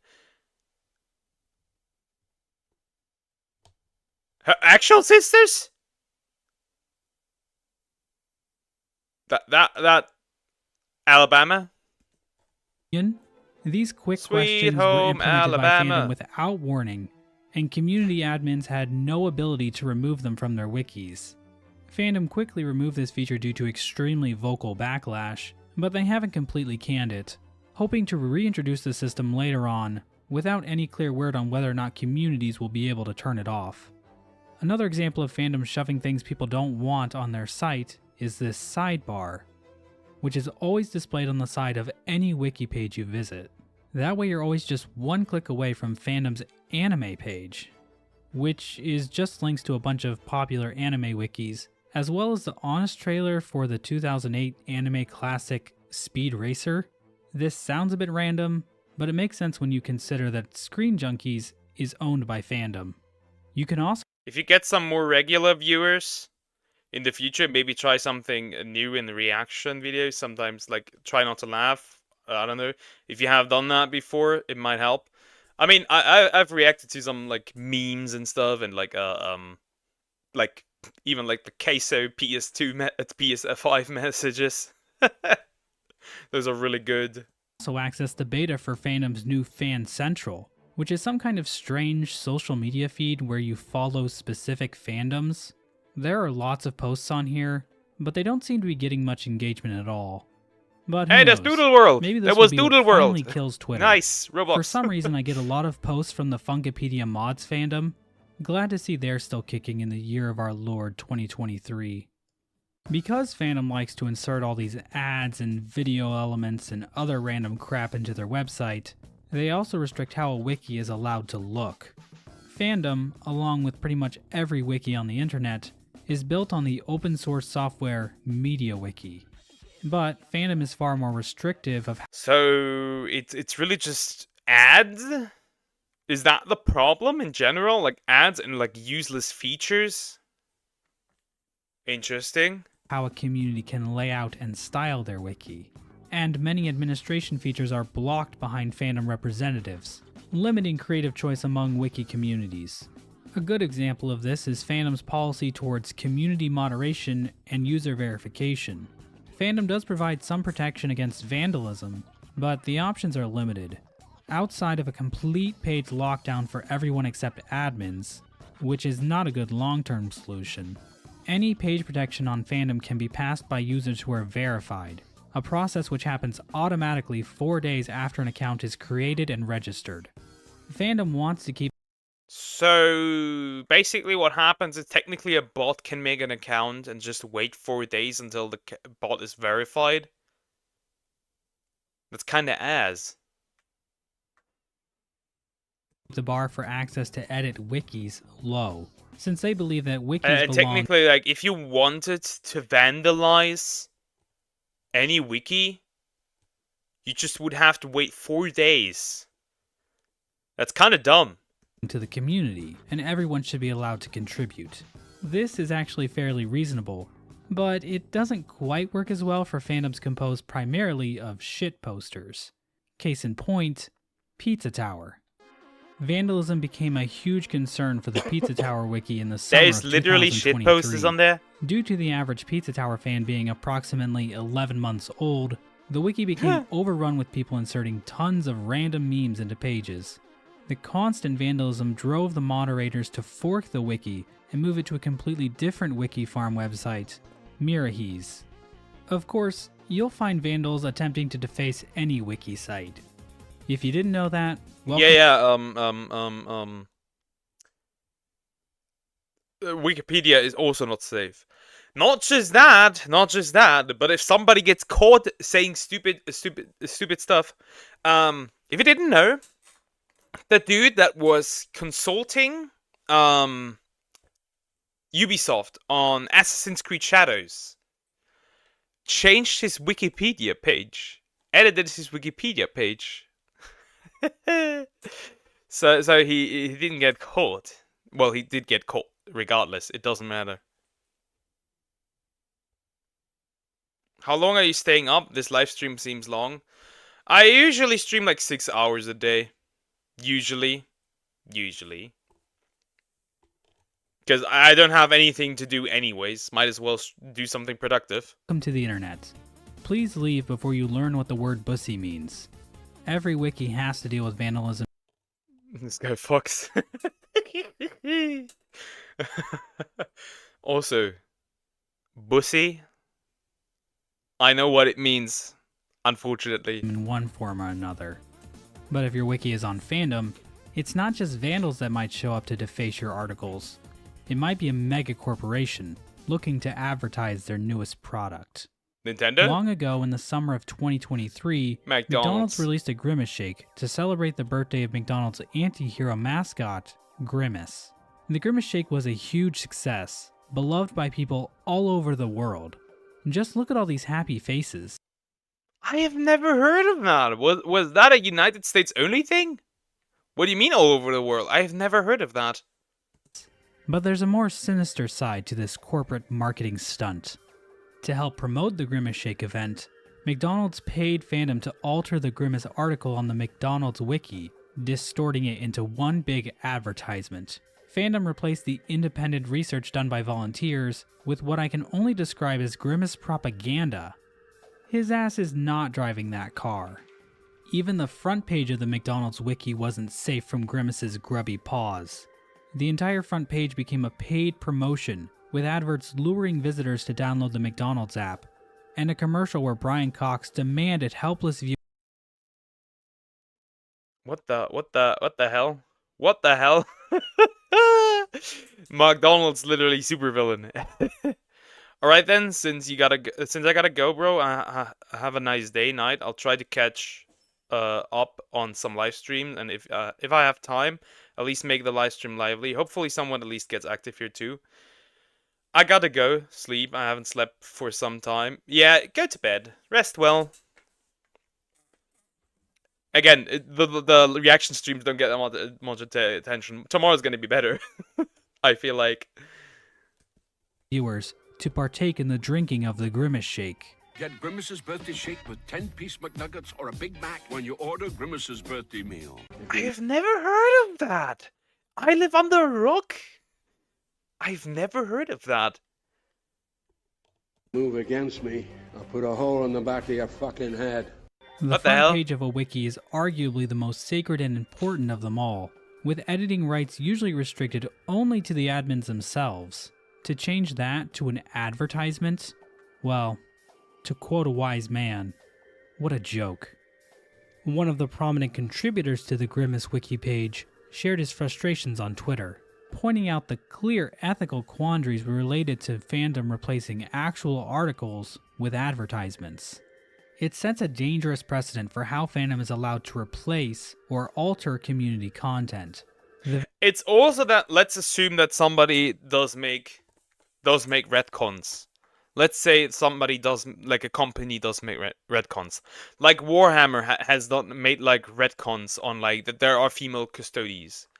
And they don't want this to be like public, that people that like they made that retcon. They can just pay fandom to like erase the idea that it was a retcon and make it seem like it was always the case. You get me? The very same community content they claim to believe is so important. Hopefully you can understand why so many wiki communities have been jumping ship. Wikis are a ton of work, and communities need to have... Hello, Dendi Iriki. How are you doing? Trust that their Hope hosts you're doing good. actually care about them. And fandom's recent actions seem to indicate that the company is more interested in building out their own pop culture social media hub, paid for by advertisements plastered all over user-generated wikis, than it is in listening to those communities and helping make those wikis better. And fandom will introduce features... Literally, you scroll down, it's like 3 advertisements. Then you scroll down, there's like some advertisement in the middle. Then you scroll further down, there's more advertisements.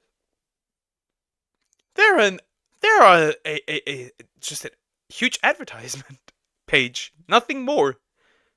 Wow. and replace content in any way they see fit, without clearly communicating with those who generate the website's true value. Of course, I don't remember it being this bad. I don't remember it being this bad. Well within their right to do all this. It is their website after all. And migrating off of fandom isn't exactly easy. When the Pizza Tower wiki forked, there was a desire by some in the community to have the fandom site decommissioned. Fandom representative Sant3D made it clear that the fandom wiki would not be removed. To quote the fandom representative, "As I mentioned, this wiki will remain as long as there is a community enjoying it. You can call that fandom being greedy, But the people who would be hurt the most if this wiki was closed are the Pizza Tower community. Sant is basically explaining that because the fandom page was currently getting more traffic than the new Mirahis site. Yeah, then it wouldn't make much sense because this would harm the community. It kind of makes sense, yeah. The Pizza Tower community would suffer from the fandom site's closure. It makes no sense, of course, but it would also make no sense for fandom to take down a wiki site that generates some revenue when they don't have to. Sant goes on to say, fandom is by far the biggest and most popular wiki hosting platform. It's the most stable and the most supported, making it very difficult to compete with. If you work on a wiki hosted elsewhere, competing with fandom is a challenge you'll have to face. I don't envy you and I wish you well, but I can't throw the larger Pizza Tower community under the bus to Basically, I would say the result of having a monopoly is what I would call it. alleviate your challenges. I know that's not your intention either, but it's what would happen if this wiki was closed. The fact that the fandom wiki still exists after a fork acts as a huge deterrent for anyone looking to leave fandom, and that's due to search engine optimization. If you look at the wiki for any community, chances are the first result will be fandom. For example, the official wiki for Dead Cells, hosted on wiki.gg and supported by the developers themselves, appears second on Google, below the fandom site they forked from in January 2023. The same goes for the official Calamity mod wiki. That pretty much means you can never get around this. You can basically never leave it, because like it is what gets the most traction. So unless you get your people, your community over to the new wiki, you literally can't do anything. That sucks. A wiki dedicated to the incredibly popular Terraria mod. They forked from fandom in early 2022 and are still below the fandom site on Google. To make matters worse, the fandom wiki has become an absolute joke in the community, full of outdated information as well as containing pages about bosses and items that literally do not exist. So even outdated and vandalized fandom wikis can still claim the top spot on search engines. It's even believed that vandalism can actually make Well, now that I know this, I'm gonna avoid using fandom if I want to look something up. I guess there's no getting around it, I guess. Make a fandom wiki more popular in search engine results. Now, fandom isn't completely unreasonable. If you do decide to fork, you are allowed to promote your new site on the fandom page for about 2 weeks, after which the link is removed and any wiki admins involved in the new wiki are locked out of their admin rights on the fandom wiki. All of this can cause a lot of wiki teams to just stay on fandom, not wanting to deal with the SEO fight awaiting them should they choose to fork. They all What? So basically you're locked out of your own page. Wow. That's disgusting. also have to consider the non-English speaking wikis who are moderated by separate teams that might not follow should the English wiki decide to fork. On top of all of that, Google suppresses what it considers duplicate content, so wiki pages will need to be altered so they aren't word for word the same as the original fandom pages. With all of this stacked up against wiki communities then, I think it's incredible how many have taken the plunge in these past few years to say goodbye to fandom and find a home somewhere else. But that's the next big question. If not fandom, then where? It's a question that every community looking to leave fandom has to answer, and each solution has its own benefits and drawbacks that need to be considered. The Minecraft wiki community recently engaged in a lengthy discussion regarding this very topic, voting to decide on their new home. So let's take a look at the Yeah, I guess that's the idea. Just let the community decide. various options out there for communities looking to leave fandom behind. Wiki.gg is a wiki farm launched in March of 2022 that already has over 200 gaming wikis, including the official Dying Light wiki and the official Terraria wiki, as well as the wikis for Cuphead, Ace Combat, Ark Survival Evolved, and the obscure indie gem you've probably never heard of, Friday Night Funking'. Wiki.gg was launched by Freedom Games, an indie publisher co-founded by Donovan Duncan. The Coromon creators! The Coromon creators. A former president at Fandom, and Ben Robinson, the founder of Gamepedia, another wiki farm created in 2012, which was eventually bought out by Fandom in 2018. Wiki.gg was established in direct opposition to Fandom's... There! Coromon! There! Nibblegar and the turtle. Toruga? Tortuga? I don't know. ad-riddled experience. And while almost every wiki site needs to run ads to cover their costs, Wiki.gg is unique in that all of their ads are for games published by Freedom Games, or by other indie developers looking to partner with Wiki.gg. So you don't have to worry about the really sketchy ads that appear on pretty much every other website on the internet. Another well-known wiki farm site is Mirahese, which has been around since 2015. The entire place is run from user donations, and is completely ad-free, which is kind of insane. Mirahese hosts over 7,000 wiki sites, including the official Rain World Wiki, the Pizza Tower Wiki, and most notably, the Croc Wiki. Mirahese is similar to Fandom in that making a wiki on their site is fairly straightforward. Where it differs is that Mirahese gives editors a lot more freedom. More skins, more extensions, the ability to set up custom domains, and even the ability to make completely private wikis. Of course, if you don't want completely private wikis, I mean,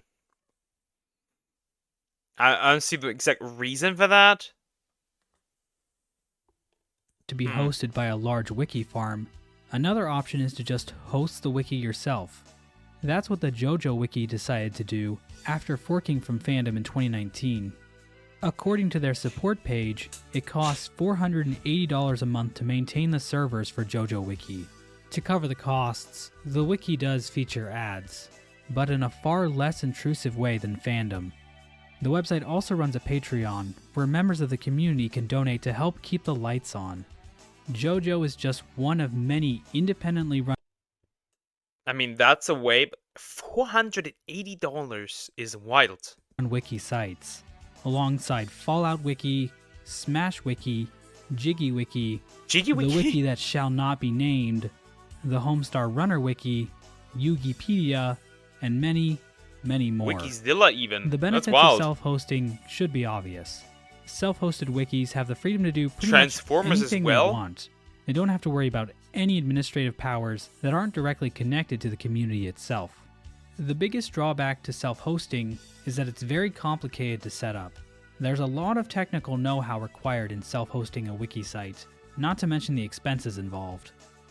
Luckily, there are a lot of ways to operate as an independent wiki, while also receiving the support usually provided by a wiki farm, and that's through independent wiki alliances. These are groups of multiple wikis that work together to promote one another and assist with all the aspects of maintaining a high-quality wiki. That's pretty cool. There's wiki alliances? That is very cool. One of the most prominent groups like this is the Nintendo Independent Wiki Alliance, or NIWA. NIWA was founded in 2010 by 3 separate prominent Nintendo wikis: Super Mario Wiki, Zelda Wiki, and Bulbapedia. This alliance was formed as a response to concerns over the corporatization of gaming community wikis. Before NIWA was eventually founded, Archaic, the webmaster of Bulbagarden, explained why he saw such value in independent wikis working together, saying in 2010, "I do feel that meddling in the operation of our fan communities by essentially..." Like I said, that's pretty cool. That's great. That's awesome. ...essentially faceless managers at Wikia really needs to be stopped. So yes, the concerns with Fandom have existed for over 10 years now. Archaic continues. The main reason people seem to go to Wikia is because they lack the funds or technical expertise to So pretty much what is the case here is just too many ads. Too greedy to corporate. Operate such large communities. A network of the independents cooperating, however, may allow us to assist up-and-coming communities out there. us geek, nerds, and assorted misfits need to stick together, right? Niwa now contains 30 separate independent cheesy but true.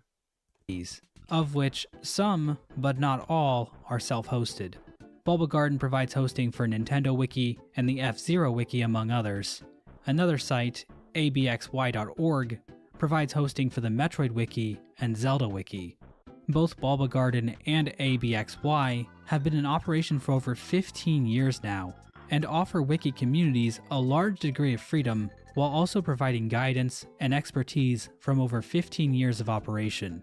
In fact, ABXY is the host that the Hollow Knight Wiki ultimately decided to migrate to. However, out of all the wikis that have forked from fandom in recent years, there's one community that has clearly won out in the Google SEO battle, and that's the RuneScape Wiki. What When did they do? forked from fandom in 2018, they partnered with the game's developer, Jagex, to establish the official RuneScape and old school.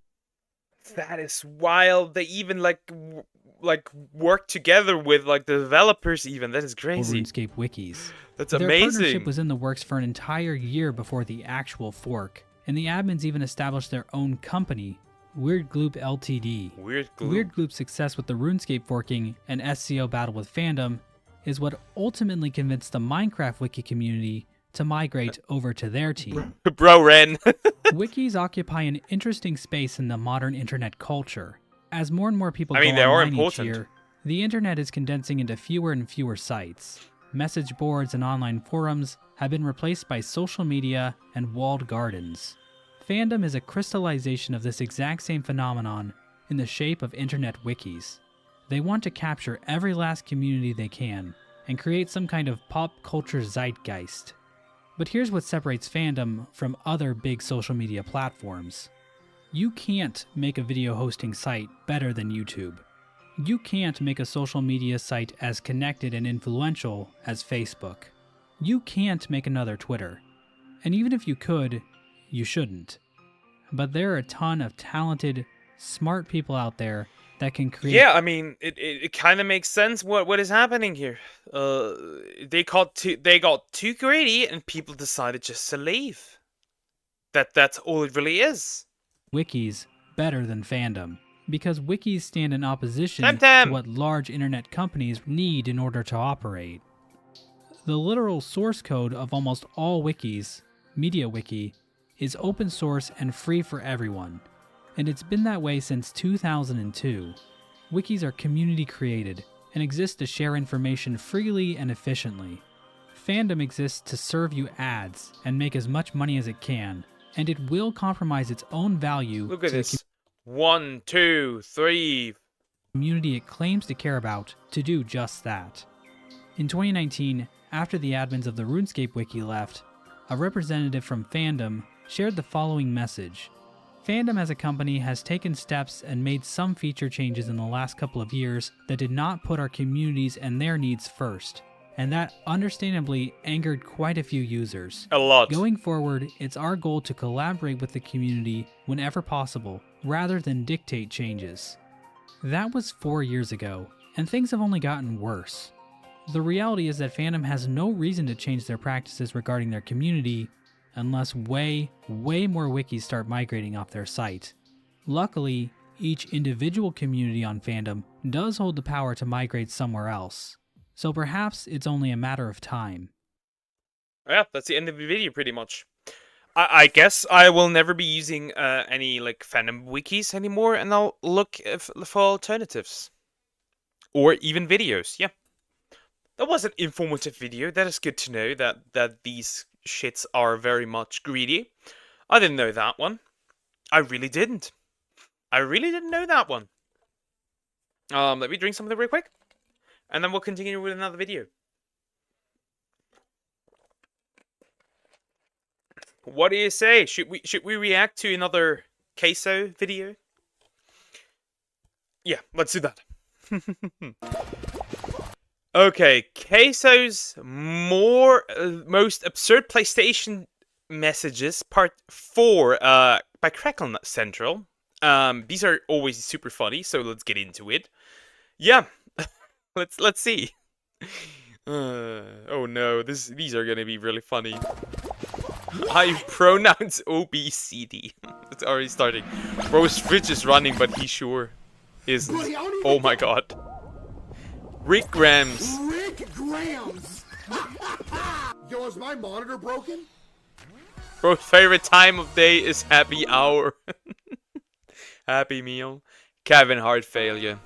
Get this dude out of here! He would die for some pies. Oh my god. Stevie Wonder, how many pounds? You need to go on Weight Watchers. Oh my. Counting calories, Mr. Scones.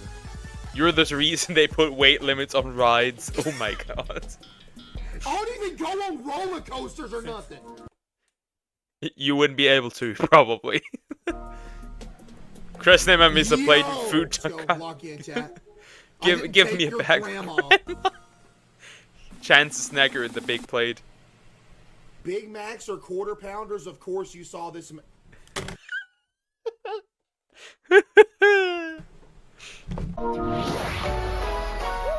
Does Case stand for craves a sandwich every day? Does Case stand for craves a sandwich every day? Yeah, I'm about to cut the stream off. Get this dude out of here! Porch Wars.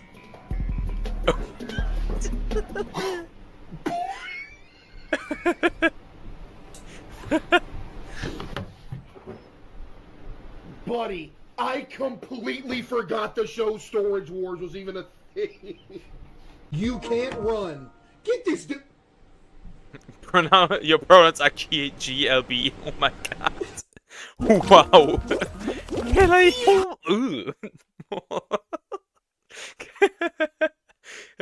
Can I lick your butthole?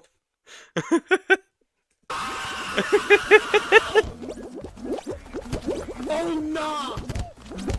Oh nah! So like bigger women, huh? Let me give you the time of your.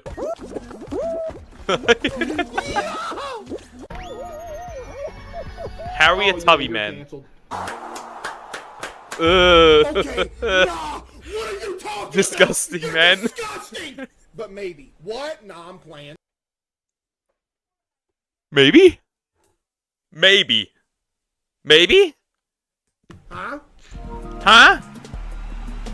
You are disgusting! Look at my doo-doo kiss. Is it queso? What did you write? Queso. Okay.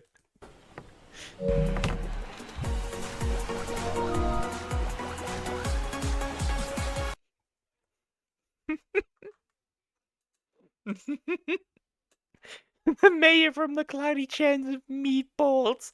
No.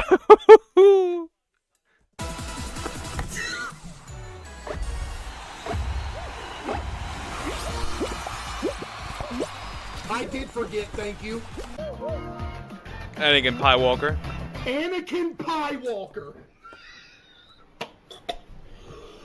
Wow. Yeah, get him out of here. Yo, thank you for that beautiful message, man. I really do appreciate you for being a shining light. It's gonna be over real quick. Wow, back to back, beautiful. Thank you. It's gonna be so over. much. It's gonna be over soon. Shining light in a world of darkness. Did you? And I'm about to Did cut you eat the this Death Star? Oh my god.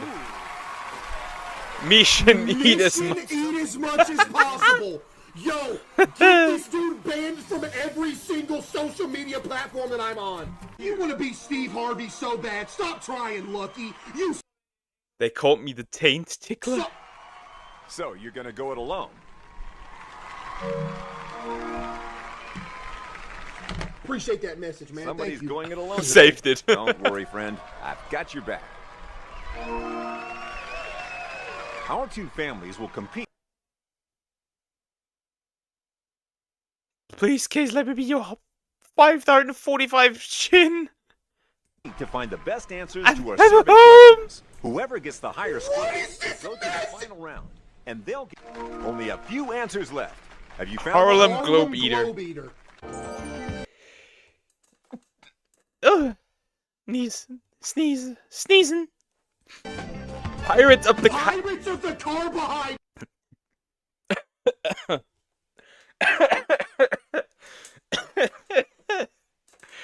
Pirates of the carbohydrate. How do these people like? I want to have the brain. God damn it! I want to have the brain capacity that these people have. Chat, if y'all. Flapjack Harlow. If y'all put half of the brain power into your like schoolwork or something, as you did to Flapjack Harlow, chat, y'all would literally be launching rockets into space. True. Selena Gummies, what is happening tonight? Like I said, this is insanely creative. This is insanely creative. This is criminally creative. Post melons. Post melons. I will post my melons on Twitter later. What? I'm playing. Huh? Huh? There's man boobies, Elvis Pantry. You're canceled. Elvis Pantry. Elvis Pantry. You're going crazy! Deftons. There's no way. Deftons. Nah, I'm about to cut this.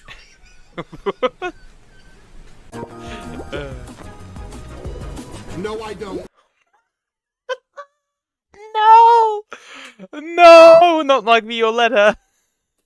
Like that blueberry girl from Willy Wonka's Chocolate. Oh my god. Wow.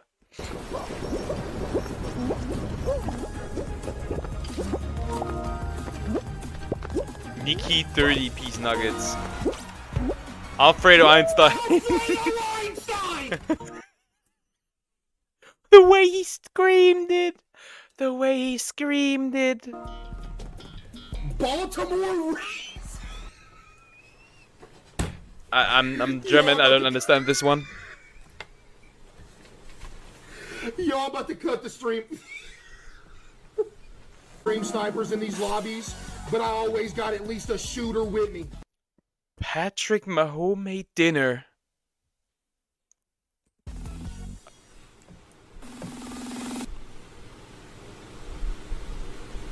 Yeah, get a ban on Beastman P12, please. It's crazy. I actually crap my pants.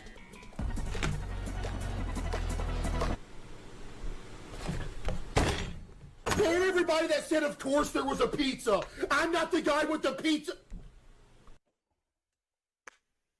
The Great Wall of China.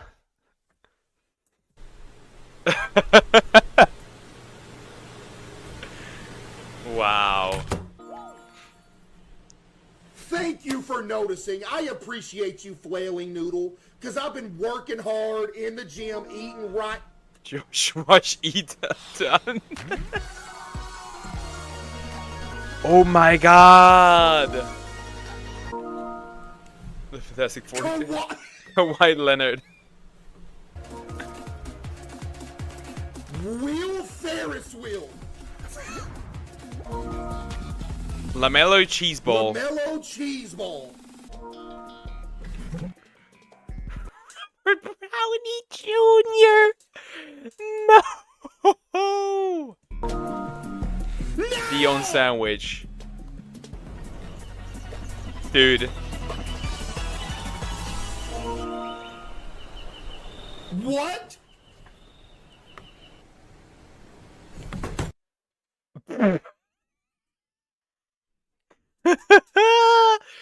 Hey guys, I love the streams. You just ever super glue your fingers to your titties and walk around like a T-Rex. Get off my screen! What was... World of Warcraft mac and cheese. Yo! New expansion. John Stigmos from Waffle House. Waffle House. Yep. Let me tickle your taint with my nose till you're front.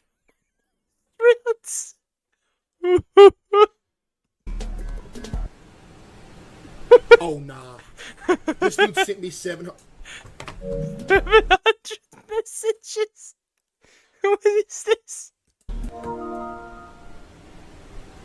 His GameCube the rapper. John Cena enough calories. Wow. Wow.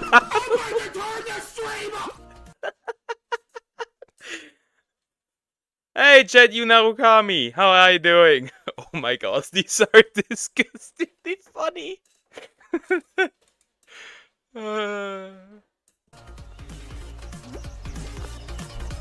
Tyler the Equator Flower Boy. Okay. Tyler the Equator.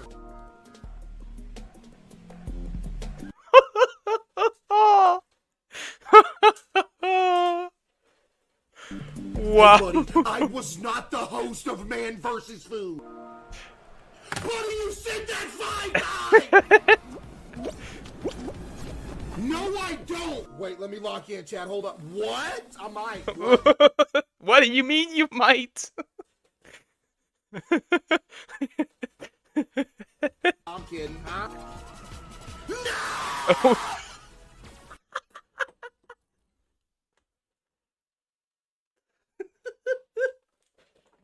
You look like Dirty Bubble from SpongeBob. This is wild. That one is wild. That was the best one yet. Oh my god. Fast money with a huge advantage. Don't eat the audience.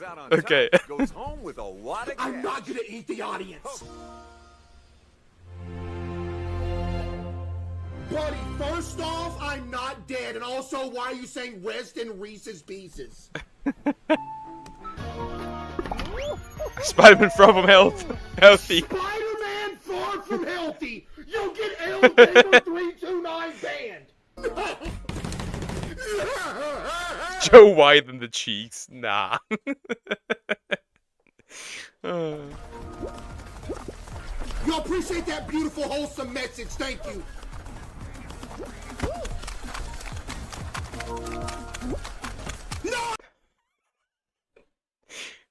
He is kind of built like the Michelin Man.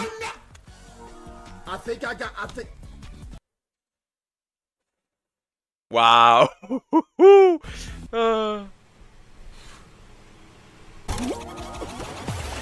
Sylvester Balloon. Sylvester Baloney.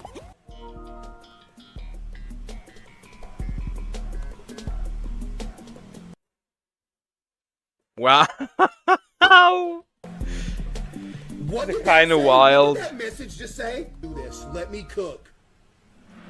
Dr. Philly. Philly cheese. These are crazy funny. Yo! And of course this absolute loser sandwich is following me. Type 1 of cases built like the sun. No. No. No. Nah. Hey. Wow. If you type 1, you're banned. Oh, nah. Yo. UFC would have to make a whole new weight class for you. Find this dude now. Open wide for some chocolate dookie.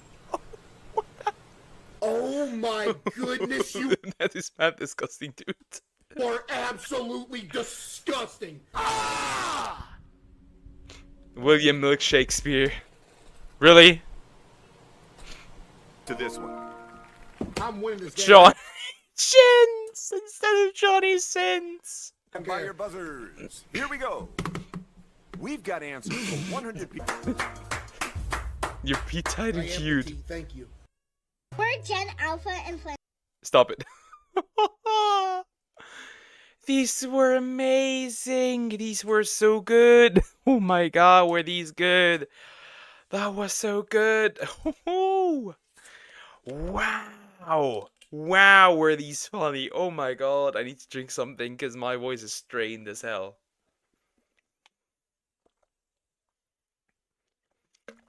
you know, these reaction streams are a lot more straining than just like the Pokemon and Xenoblade streams, because I need to talk a lot more, like, because reactions need to be entertaining, and I try to be entertaining, but man, these were something, man. These were something. Yeah, I gotta go. I gotta go to the bathroom real quick. So I'll be right back. I'll be back.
The mic wasn't on. I have returned. Yo, we're gonna watch. First of all, I'm gonna remove this out of the playlist. Might run out of videos. What I want to watch is this one. Oh, this one I can remove as well. What I want to watch is this one or this one. I think I'm gonna watch. Whoop. We're gonna watch this one. I regret. Another Sydney Watson Man, I am dying.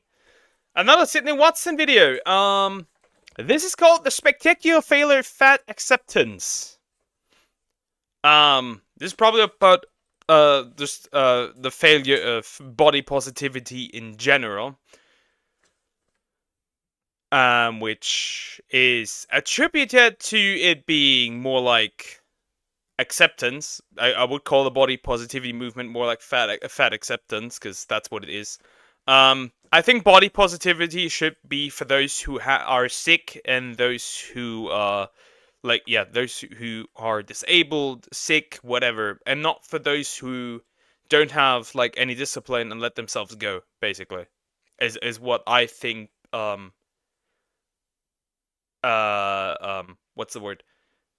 Body positivity should be. Those with scars, those with like a rare skin condition, and not for people who eat too much.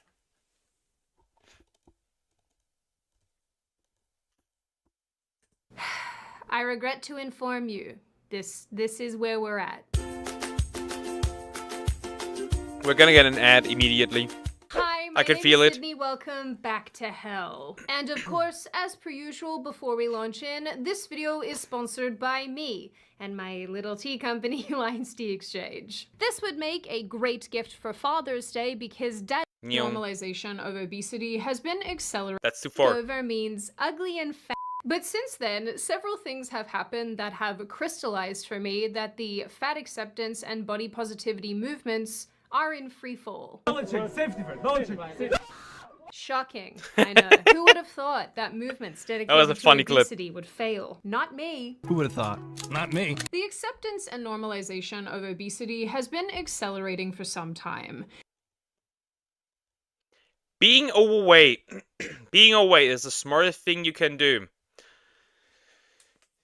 It might not have any repercussions when you are 20, when you are 30, when you are 40, maybe even 50. But when you reach 60 and 70 and 80, it will have heavy repercussions for you.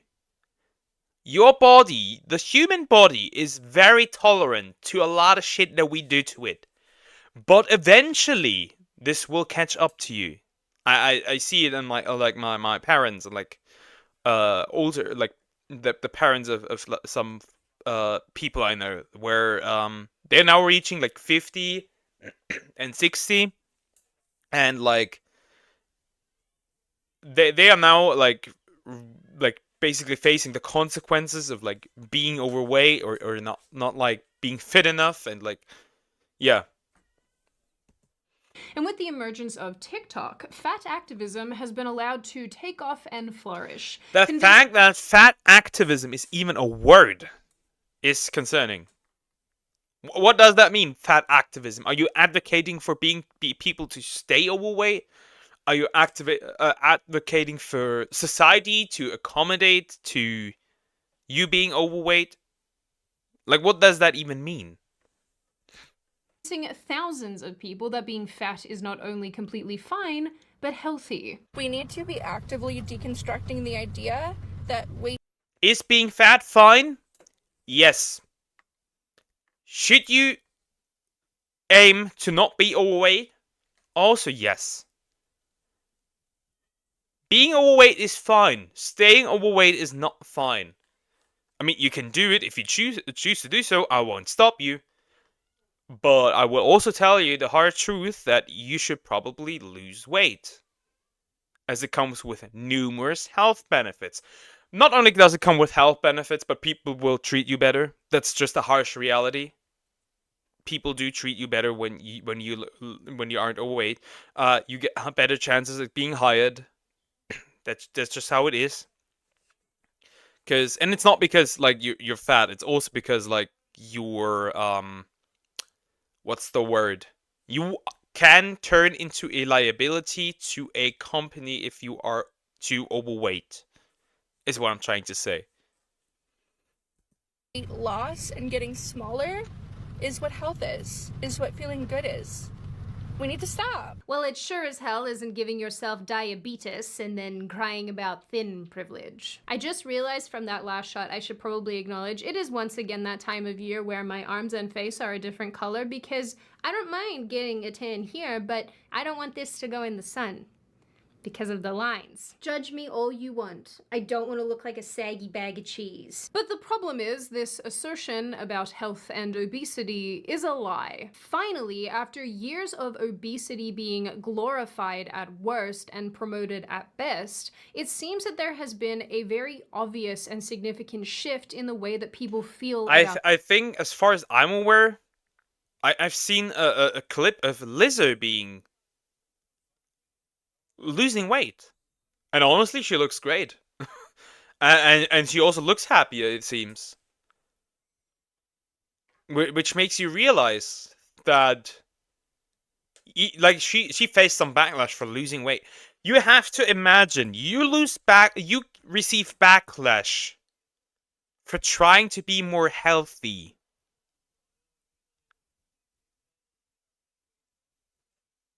Like, I have no words for this. I can't explain it. It's just weird.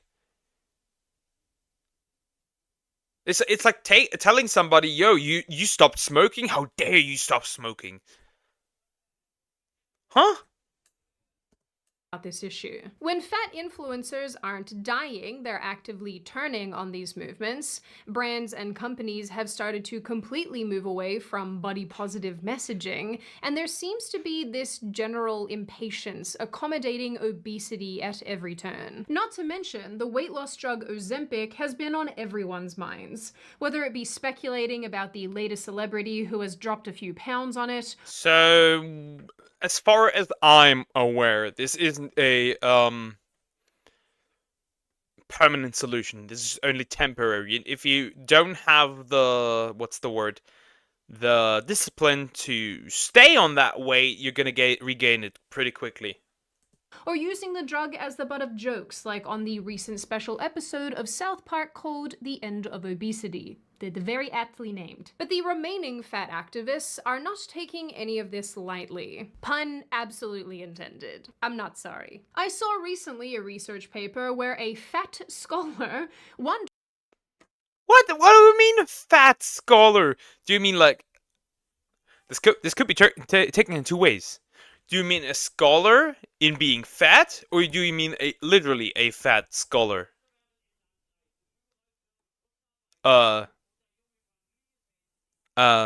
Which is it? Or is it both? Is it a fat scholar who is a scholar in being fat?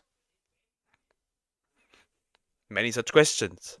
If Ozempic could be considered a form of eugenics against fat people. The Daily Beast even wrote an article asking if Ozempic was making fat phobia worse, saying that the There is no fat phobia. People are afraid of dying. Yes. manufacturers of the drug are turning a staggering profit by exploiting our fears about fatness. Bold assertion there, although I think it has less to do with fear and more to do with wanting to be able to climb a flight of stairs. Not to mention all of the fat influencers who are attacking other fat influencers because they chose to lose weight and get in shape. My brain doesn't work well. This can be taken in so many ways. Is it fat influencers? Or is it influencers who are fat? Or is it fat influencers influencing people about being fat? Healthy, and that is somehow a slight against them. I've had to unfollow so many people this week because everyone is like, I'm taking a new medication for weight loss. I'm doing this new thing for weight loss. I'm doing for weight loss. I'm sick of it. You can be fat and healthy the same way you can be thin and unhealthy. Fat and healthy is an oxymoron. It cancels each other out, because if you're fat, you're not healthy. If you're thin, you can be unhealthy. That much is true. But if you're fat, you're also unhealthy. What is this nonsense? So don't hide behind this facade that your weight loss is all for health benefits, because we know that's not true. We know you're losing weight so you can look better. Yeah. It's multiple things. It's looking better, it's being more healthy, it's being treated better, because the harsh truth is, again, I've said it before, but people will treat you a bit differently based on your weight. That's just how it is. Take it from somebody who was almost 100 kilograms. Take it from somebody. I'm now 73. Better, whatever the that means. Maybe you're just ugly, just a thought. But I'm so sick of it. I'm so sick of especially you fat bitches currently who have built your platforms on being fat and gained hundreds of thousands, even millions of followers because you've been this body positive queen for people. And now what? You've got the fame, you've got the followers, so you're done. You've got what you wanted, so now you're gonna go turn your back on all these people who have supported you? Well, I guess someone has to, because their knees certainly can't anymore. So that's what we're going to talk about today, why the fat acceptance and body positivity movements have failed so spectacularly. Spectacularly? Spectacularly. I think I did this last time. Because to be totally frank, it's actually quite alarming how few people aren't really all that concerned with taking care of themselves. And admittedly, a lot of people are very comfortable doing things that will inevitably hurt them in the long run, rather than turning to something like Magic Mind, which is designed to optimize your focus without pumping you full of big pharma chemicals. It's sometimes nice to give your brain a little boost with Magic Mind. Sydney! Magic Mind is the no more trend. In it, the writer explains how good gets you up to 56% off your first subscription for the next 10 days. Not too long ago, I came across an article titled, "Thinness is Creeping Back In, but My Fat Liberation Isn't Just a Trend." In it, the writer explains how good she felt. What are you liberating? Liberate your bones, man. How about you liberate your bones? How about you liberate your knee? Leaning into the fat acceptance and body positivity movements, after years of counting calories and obsessing about being thin. However, she said that she's now noticing that people are sliding back towards valuing thinness and what she calls heroin chic. The writer goes on, "It's starting to become increasingly apparent how many people and brands were simply using body positivity and curve washing as zeitgeisty marketing." What are all these buzzwords? Curve washing? What? Are people already also using fat maxing? Employees. If it's any indication of what's to come, many influencers who previously used body positivity to build a career and land brand deals are coming right out and telling us how they really feel. And how they feel is that fat acceptance is bad and being able to fit into plane seats is good. That gives me a little bit of PTSD there. I'm not gonna lie. Never again.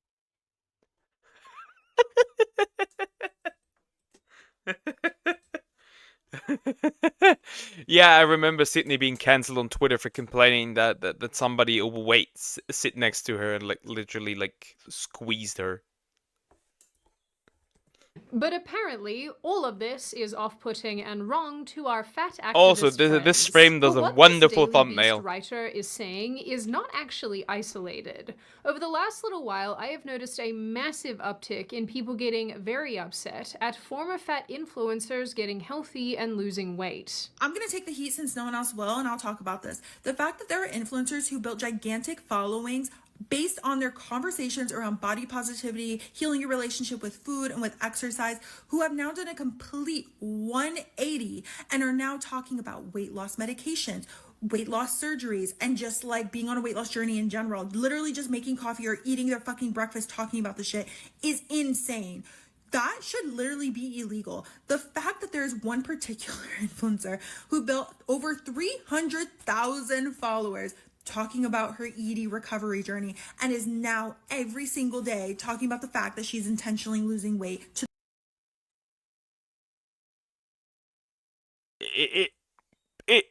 Is this Earth 2? Is this Earth 2? Is this the wrong planet?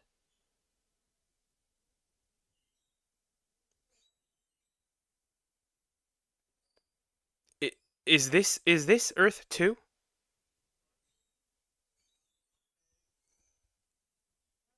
It has to be Earth 2. to those same exact followers. You have to be out of your my brain cannot, I can't wrap my head around. Like, I've had to unfollow so many of my mutuals because this behavior is just so despicable. I've also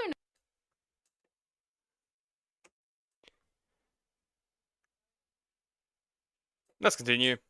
notice an uptick in articles and videos angry about the emergence of quote-unquote thinness again, after believing the desire to be small, thin, and athletic was seemingly defeated by the fat acceptance and body positivity movements. So I don't know if y'all have been paying attention to the signs, but like we are re-entering a thin is in era, and it's fucking with me real bad. Now, I would like to make note of the fact that Because you have to realize that you are overweight.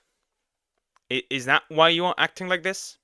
activism and fat acceptance have always been this bizarre, corrosive arm of the body positive movement. Over the years, it's been marked as a group of people united against diet culture and weight loss, with the movement even going so far as to shame people for losing weight, and drawing lines in the sand on who is really considered fat and who is allowed to participate in their ideology. Now that body positivity has been co-opted by all bodies, and people are finally celebrating medium and small girls and people who occasionally get roles, fat people are still getting the short end of this movement. No one cares anymore because it's like body positivity is for everybody. Okay, this is the fatness spectrum.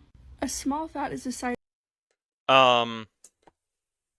Body positivity should be for those who, like, actually have things that they cannot change. What are these?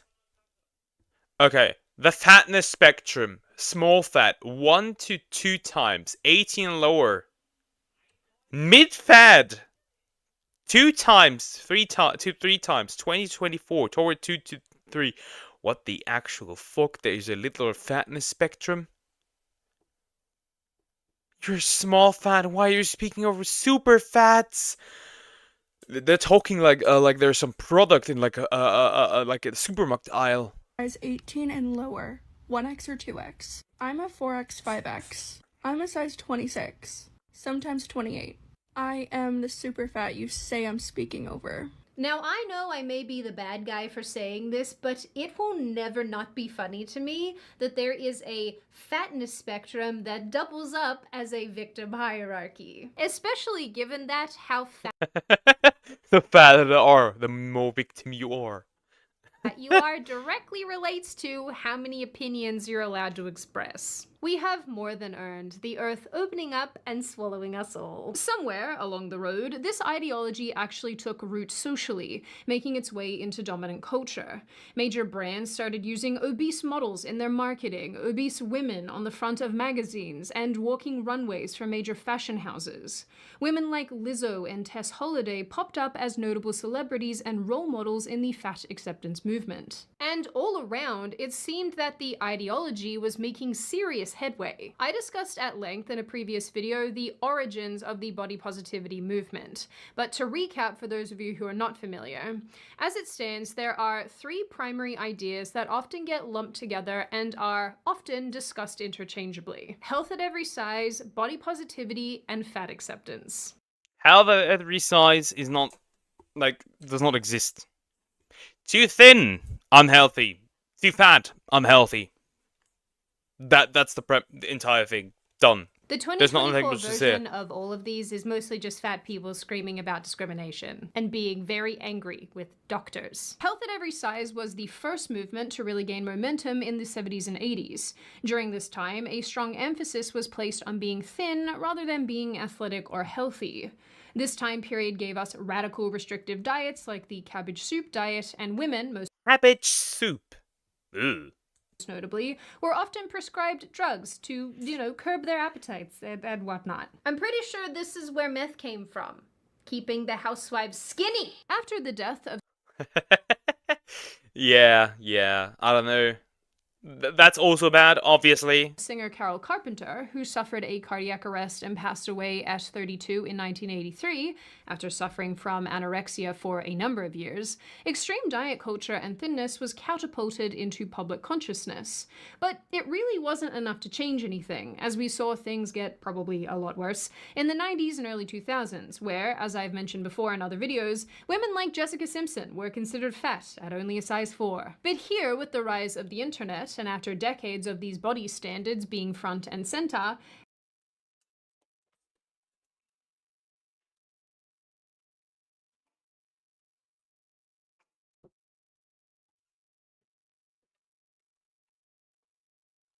I got a tea. I got a tea. Let's go. Okay, let's continue. health at every size found a home on the now mostly defunct website Tumblr. Yes, everything bad begins with Tumblr. And from there, it grew and mutated. Or Reddit. Or Reddit.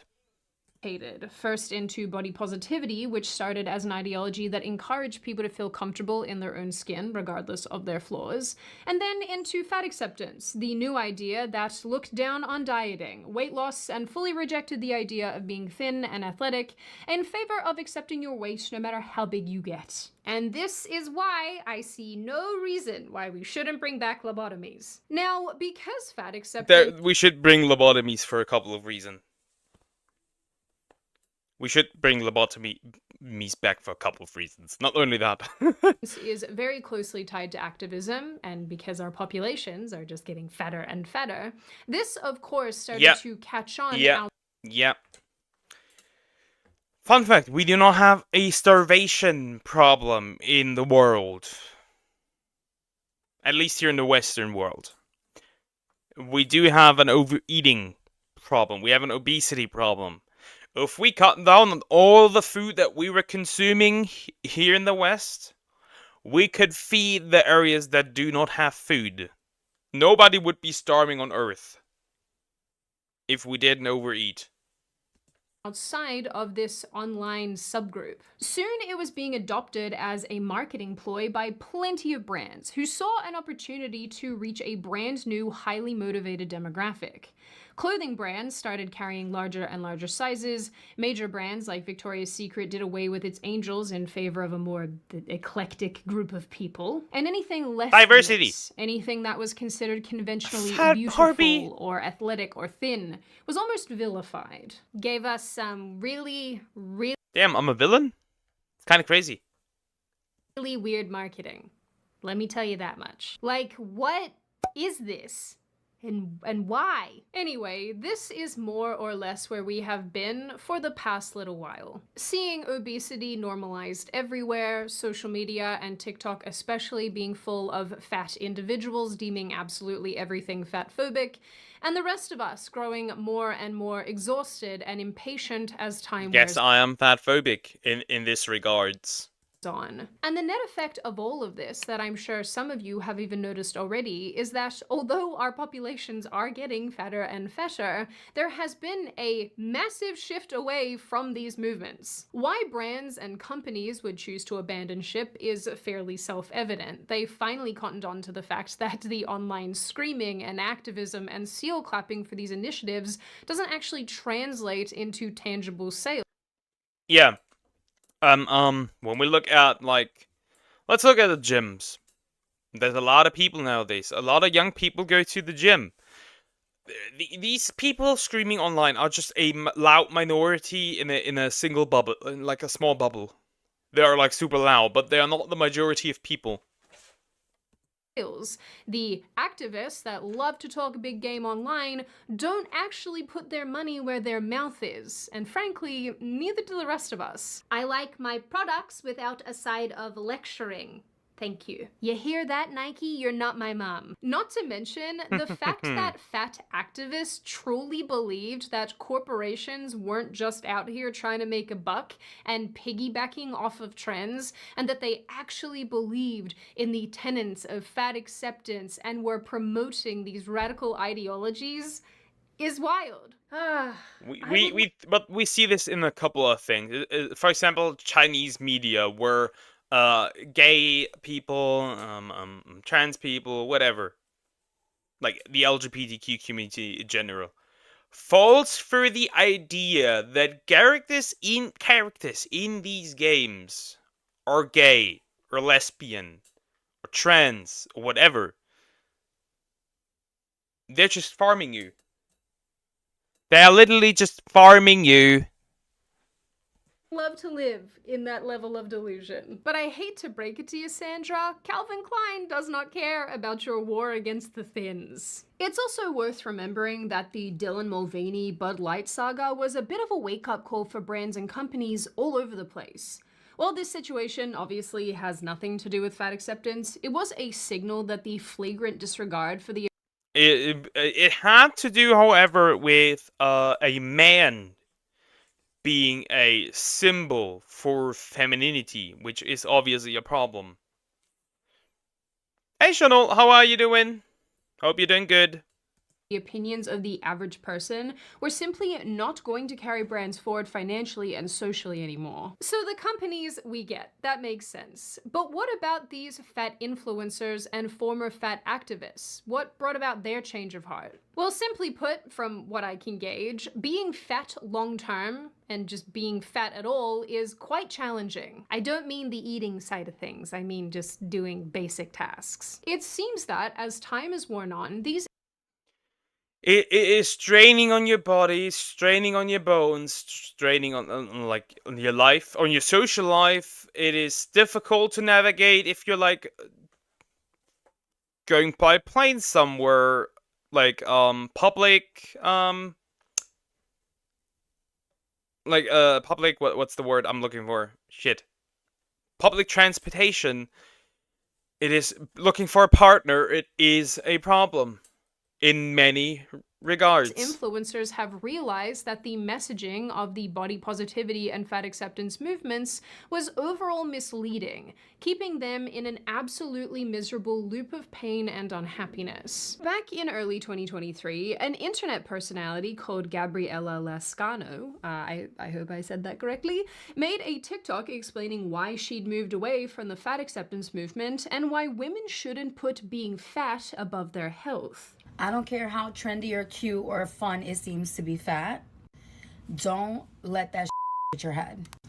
Don't let the idea that, oh, I could catch a dick no matter how big I am, cause you to forget about your health and to keep gaining weight. I actually feel kind of guilty for being a part of this movement, and I know it's not my fault or my responsibility to keep other people's health, but being a pioneer in this game, like I literally was one of the first influencers to work with Fashion Nova before they even had a plus size line. You can, is it directly your responsibility? No. Are you influencing people to go down this path? Yeah. You're not responsible for people doing, but you have an influence. He ends the video telling women that it isn't fatphobic to take care of their health, and none of this is a joke. Health is real. Organs failing is real. Diabetes, heart disease, all that is real, okay? It's not fatphobic to care about your health. The One Piece is real. And if nobody else wants to say it, let me tell you the truth. Love yourself at any size, wear the clothes you want to wear, but don't forget that your heart has to beat, babes. Don't forget that your blood sugar has to keep a balance, babe. No amount of Instagram pictures looking cute and being an influencer wearing a size whatever you are is going to stop your heart from not beating if you eating bacon every day. And this is coming from someone who's learning those lessons now, myself. As expected, a bunch of people got very upset with her and accused her of abandoning the movement and being a horrible demon devil she-wench. I made that last one up, but you get the point. Needless to say, a lot of angry TikToks. How can you be angry at somebody who is trying to live a better life? I don't get it. I don't understand it. It does not connect in my brain. Were made. But the vitriol Lascano experienced isn't unique, and honestly, it's a really, really sad component of these movements. Anytime you try to do anything to better yourself, you are screeched at and accused of perpetuating fat phobia. Because at this stage, anything to do with health and fitness and slimming down is considered fat phobic. I hate it here. Earlier in 2024, another fat influencer called Rosie Beam posted an Instagram story where she explained, "Full transparency, I have zero remorse or shame for being public about my weight loss. 2 years ago, I couldn't wipe my own ass." Well, that was certainly not an image I needed. Similar. I also know people that were so overweight, they were not able to shower by themselves. They were not able to clean themselves by themselves. And when something dropped onto the floor, somebody else had to get it. They couldn't bind their shoes. They were not able to do anything realistically, except walk. Similarly to Lascano's treatment, a bunch of fat and even that worked barely. Kicked off online, accusing her of ableism and even racism, but for some reason. One obviously not remotely unhinged individual even wrote an entire blog post attacking Beam, while also simultaneously saying that she too is too large to wipe her own butt, but explains why that's okay. I don't even know what to say about this. I need a drink. But this is a major theme that is she turned alcoholic because of this. Folding currently in the fat acceptance movement, with plenty of people now turning their backs on this ideology, on this culty group of people, saying that being fat or listening to the tenets of this movement is just keeping them perpetually in a horrible, horrible place. 43 years. Do you know the years I've wasted on that to realize it's about the health? It took me 43 years to realize that. Until January 16th, 2022, I said, that's it. I have to make a change. And I've been making that change. And I have no regrets. No regrets. I'm loving the choices I've been making because I'm down. 43 years of living in, potentially living in absolute misery. Better than never, better late than never, I guess, but man. 70 pounds. And the problem is we have people who like to coddle us and not keep it 100% real. Because yes, just because I'm overweight doesn't mean I'm ugly, but it's a serious health issue. And when you're in your 20s, yeah, you don't feel it. Early 30s, you can still get away with it. But once you hit those late 30s, early 40s, that's when everything starts to really... Yeah, that's what I said in the beginning of the video. When you're young, your body tolerates a lot of shit. And with me, shit, I mean a lot of shit. It tolerates all the soda you're drinking. It tolerates all the bad, like, habits you're doing. It will tolerate it. Until you hit, like, 40, 50. Then your body says, yo, bro. Time to face the consequences of your own actions. Come into effect. Your knees, your feet, your everything just hurts. Like everything just bothers you. So seriously, if you are gaining weight just to be on this fat girl trend, stop it. Stop it, because it's not going to work out for you in the end. You have to focus on your health. The body positivity movement kept me fat. Body positivity also means enjoying the body you have and not beating yourself up over changes that happen naturally due to aging and pregnancy. Absolutely. But lifestyle choices? Absolutely not, dude. Are you kidding me? If your lifestyle choices are actively harming your body, there's nothing positive about that. When I was almost 200 pounds and I was pre-hypertensive and pre-diabetic at 19 years old, and when people were telling me, just love yourself, embrace body positivity, like, there was nothing positive about anything that I was doing. Self-love should be about loving yourself and taking the best care of yourself. So when I was 19 and I was obese and I was already having health issues, the best thing I ever did was look at myself in the mirror and tell myself, holy if you do not make changes, you are going to go. That was me at 20 when I realized, yo, I'm almost 100 kilograms. At 5'7", bro, you gotta lose weight, because if this continues, you're yeah, it is over. Go down a road that you are not going to be able to turn back from. The New York Times even ran a piece in February 2024 about this exact topic. The story covered several former fat influencers who lost weight and then had to navigate this new world and the response from their audiences. The tragedy of it all, at least in my opinion, is the pushback these women are getting from their former audiences and other fat activists who feel as though they've been abandoned and mistreated here somehow. This has always been a feature of this group of people. Anytime one of their idols starts working out or working to better themselves, people go absolutely nuts. And I think for a lot of us, it's hard to understand why you wouldn't want your favorite person to better themselves. However, an article I read about this issue took— Because you can no longer, what's the word? I'm looking for it. Relate to them.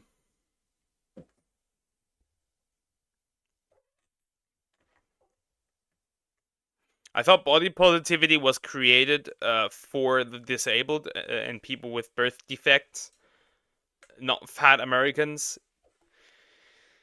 Well, here's the proof that the fat people, fat Americans, took over the body positivity movement. If that took a run at explaining this reaction. I don't know the origins of it, but I wish that it was just for the people like disabled, birth defects, getting anything like a skin condition, or like being burned or anything like that, having scars, you know, things you can't change.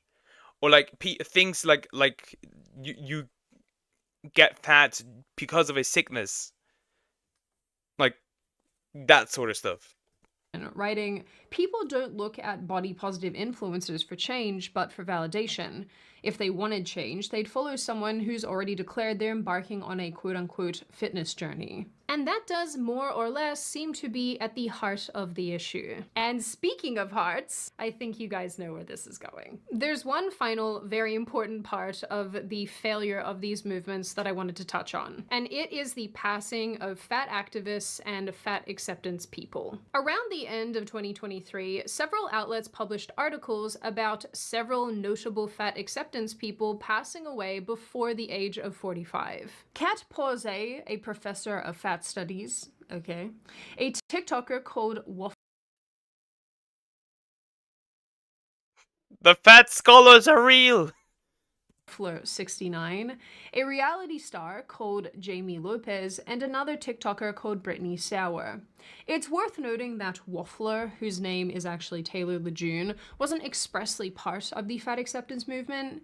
It seems he, along with other food creators, got fat by virtue of doing this job, which just is a whole thing on its own. But the other three women were, at one time or another, very proud of their bodies and their fatness.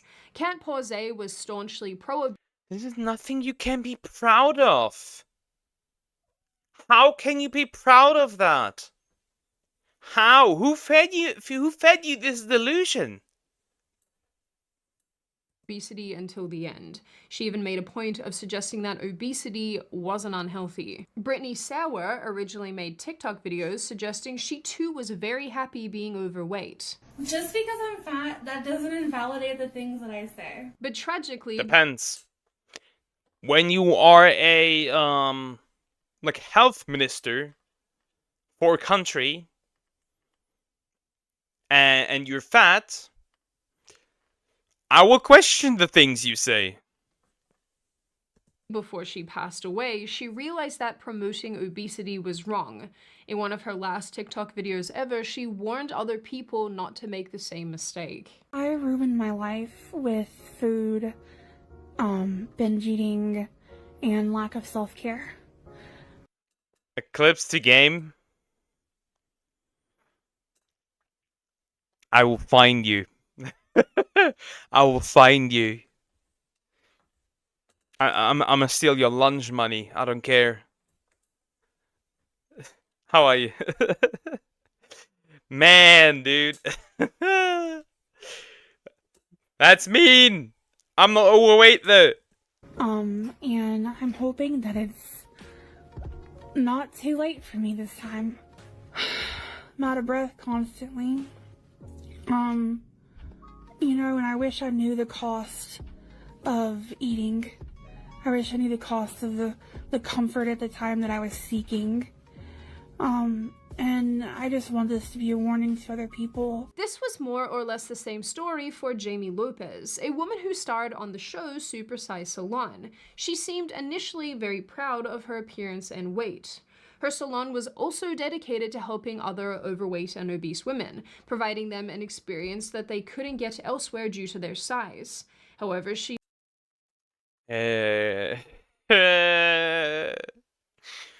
Oh man. Oh man.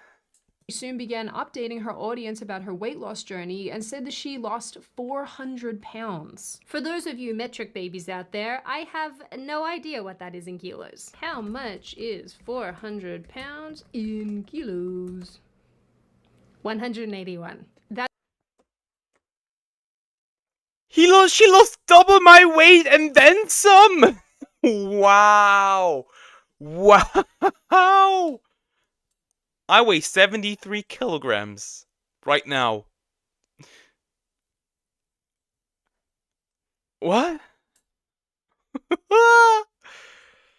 Wow. That's literally like... She lost 2.5 me's. I'm so bad at maths. 4 of me. That is genuinely a wild achievement. Wow. Personally, I think it's really tragic that the last two women were really making an effort to get their lives on track and trying to make healthy and positive changes so that they could live longer and ended up passing away anyway.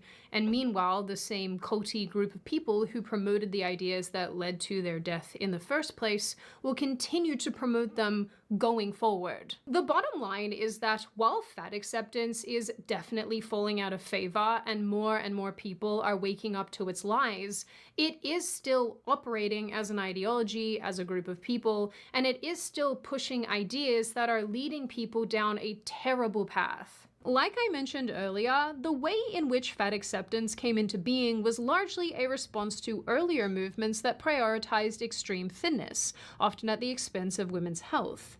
But just as that social era fell, so too was It's just both extremes. One extreme led to another extreme. You shouldn't be too thin. You shouldn't be too fat.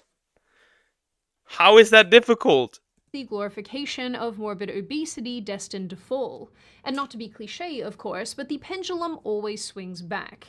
And I think fat activists had a somewhat shorter shelf life than their predecessors, in part because they were so obnoxious, but also because people do, in fact, want to feel good. I know, crazy, right?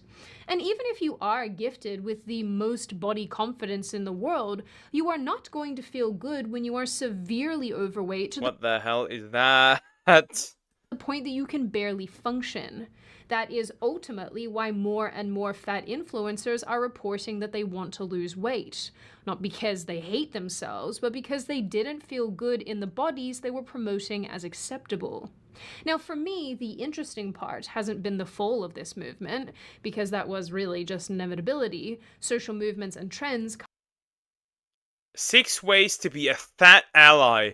Treat fat people with respect and dignity. Call out fat phobia when you hear it and see it. There's no fat phobia. Seek out fat stories from fat people.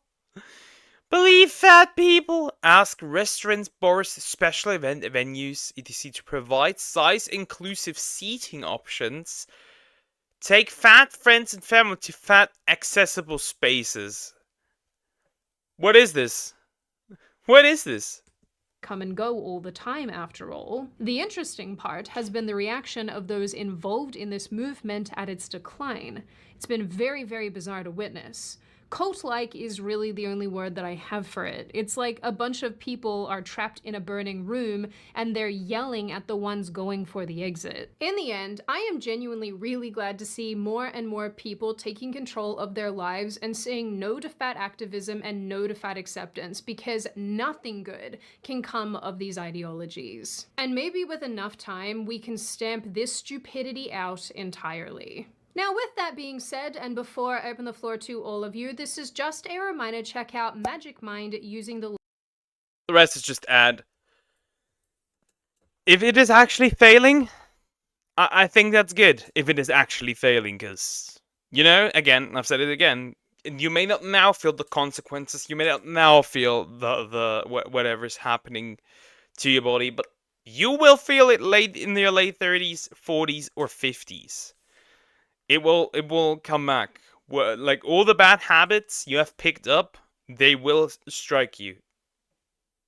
And then you will say, why didn't I help myself sooner and yeah, take care of myself sooner. But yeah, that was a fun video.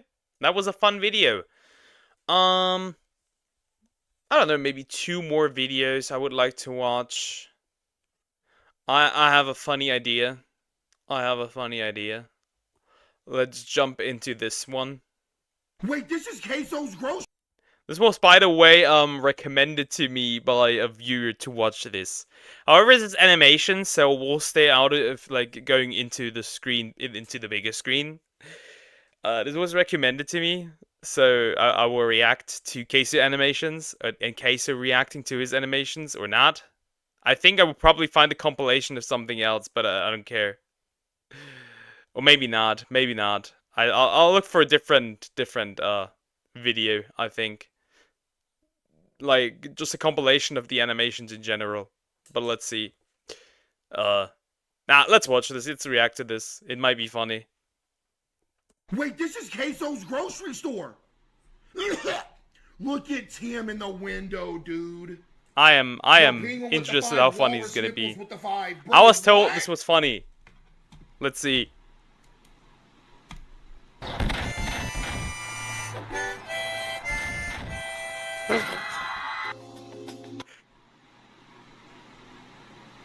Why did my dad just type accurate? Yo, I thought I banned you a long time ago. Unbeatable Girth with the 5 gifted, thank you. And Joel with the 5, appreciate you. What the hell? So we're 6 seconds into this. This is already crazy. This was the video recommended to me? Over here smoking a cigarette, figure. I don't know.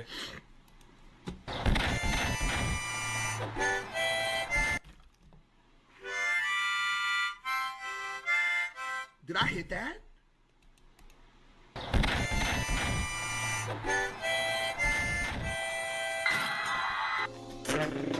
Oh my goodness, look at Quan moving already. Jim, you'll never be Quan. You know. Nah, the messages are funnier. Nah, I'll jump into a different video. I don't know. This one's boring.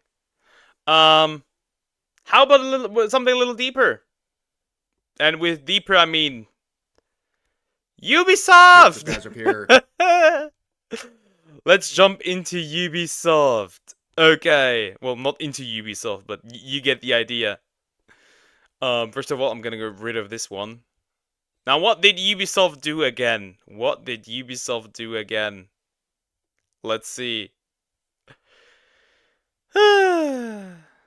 Okay, Ubisoft director attacks gamers as company faces total collapse. I don't know if they have totally collapsed. I mean, they still exist, so ref, this is kind of a really baity title, so I don't know, man.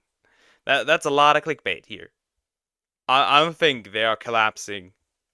Their stock is in the mud, though. It is in the trenches. That's for sure.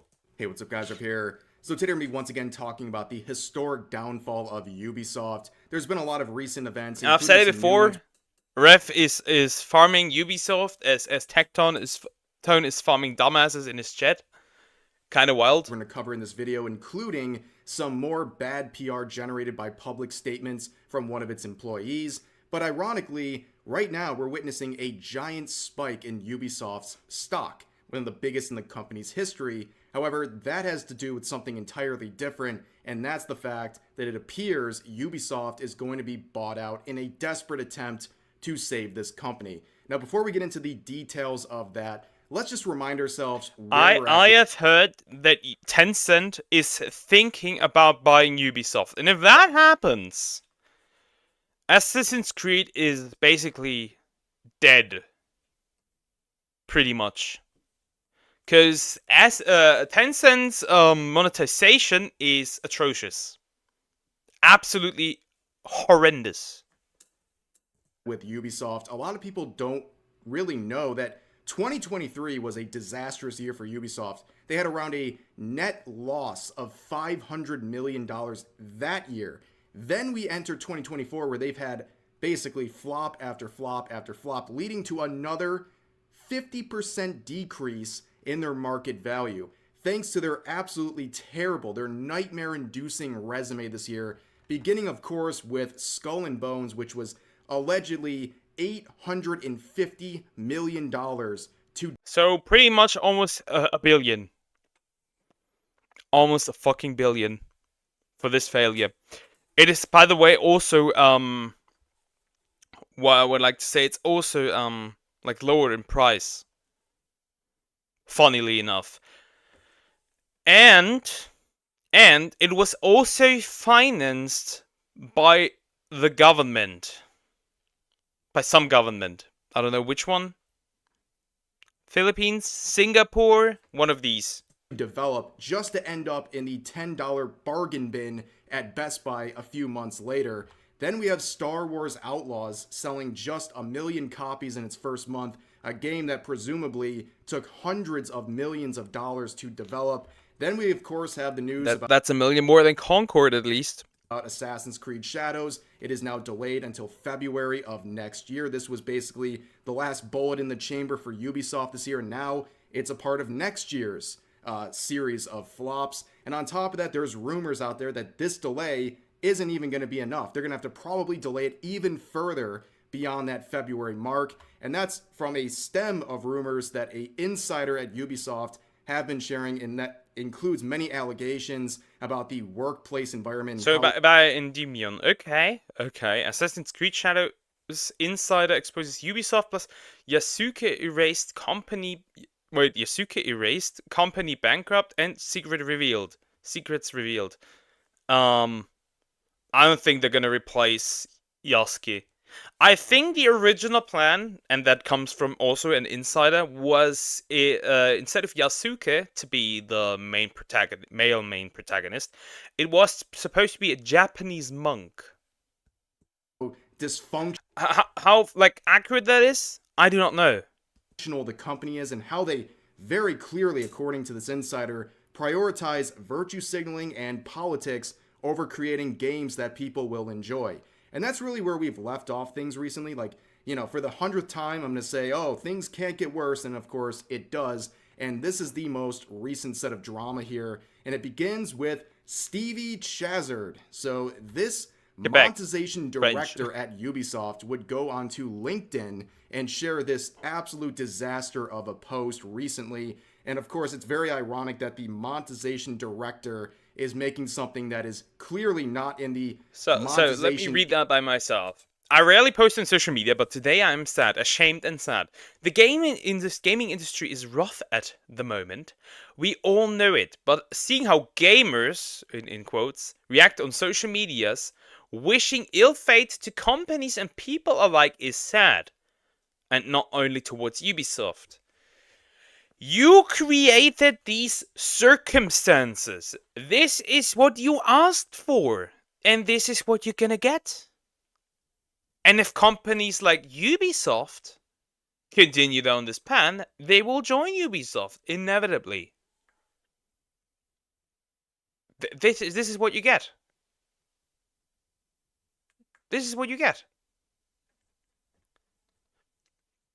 And it's not ill fate to people. I am sad for the people that work on Ubisoft that slave away on these bad games. The people that design, the people that program, the people that other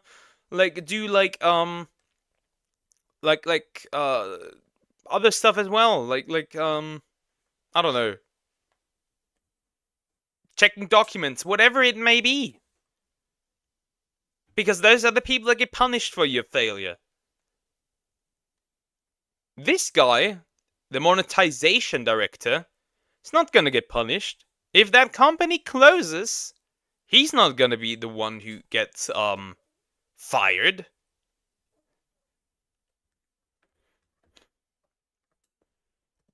Interest of the company by basically insulting all of their customers and also people within the gaming industry. I wanted to continue to read. Even though it is always the vocal minority that express themselves on social media, I was hurt and ashamed to be part of this community.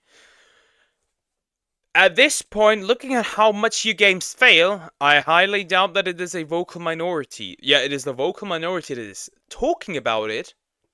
It is a vocal minority that is talking about it. But it certainly isn't a vocal minority that isn't buying the games.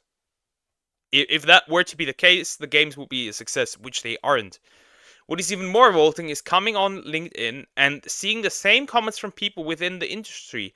On top of exposing yourself as a clearly non-decent human being, you are affecting thousands of employees that are already impacted by all the hate despite doing their best to deliver incredible experiences.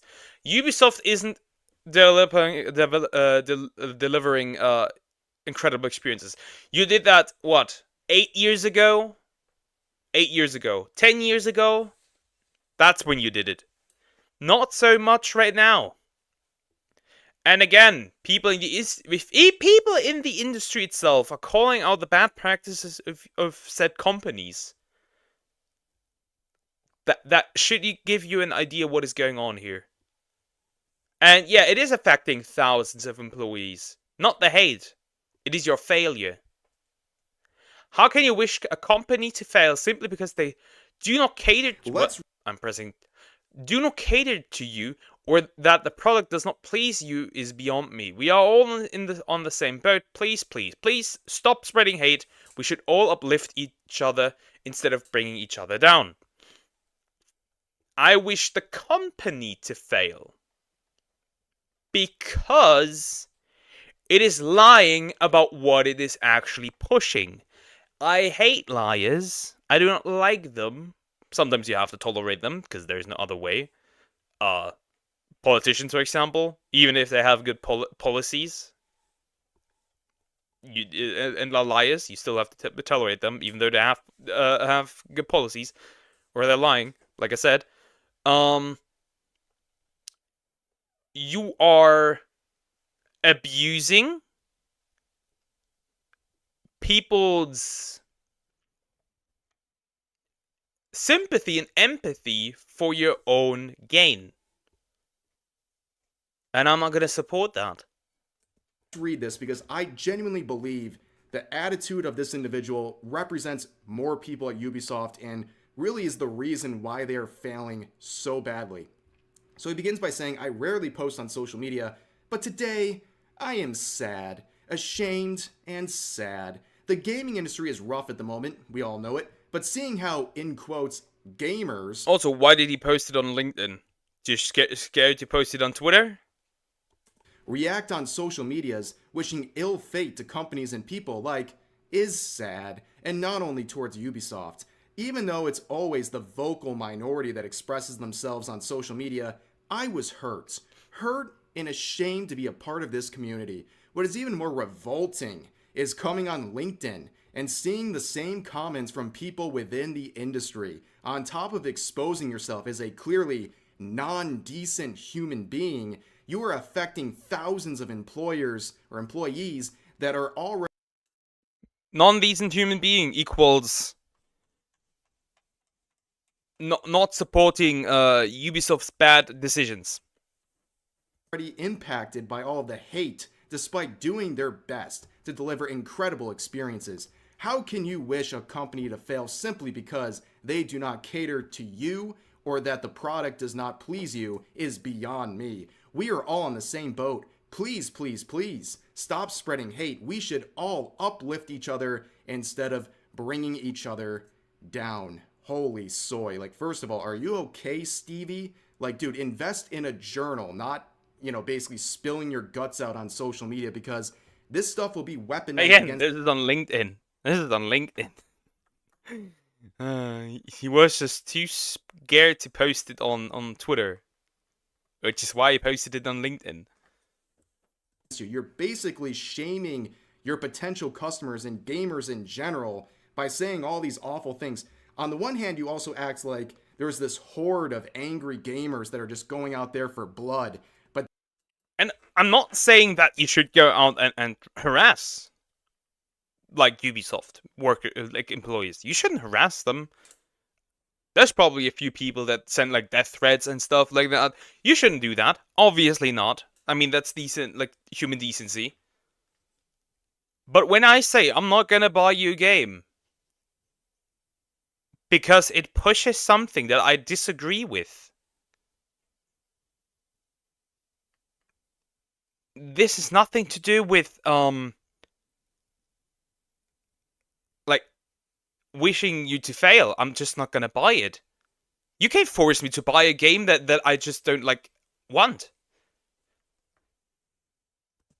But then in the next statement you say they're the vocal minority. So what are they exactly? You're trying to downplay it. Well, clearly they're not the vocal minority. They are the majority, because everything coming out of Ubisoft this year is flopping extremely hard. So clearly there's some merit to... No, the people that are talking about this are a vocal minority.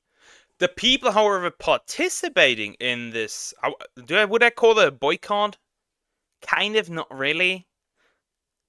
Because it's not really like a targeted attempt at, like, getting rid of Ubisoft.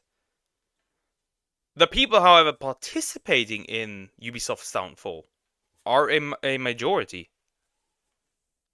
To what these gamers are saying and their criticisms that they're providing for you. And this sort of like coddling and participation trophy type attitude here. Like, yes, these people might be doing their best, but you know, at the end of the day, if it's not a good product, people aren't going to buy it and people are going to criticize it. You're in the gaming industry. You should know that this is going to happen. You don't just get pats on the back because you tried your...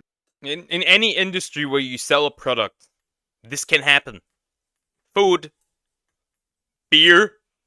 Beer is a big one. Bud Light happened.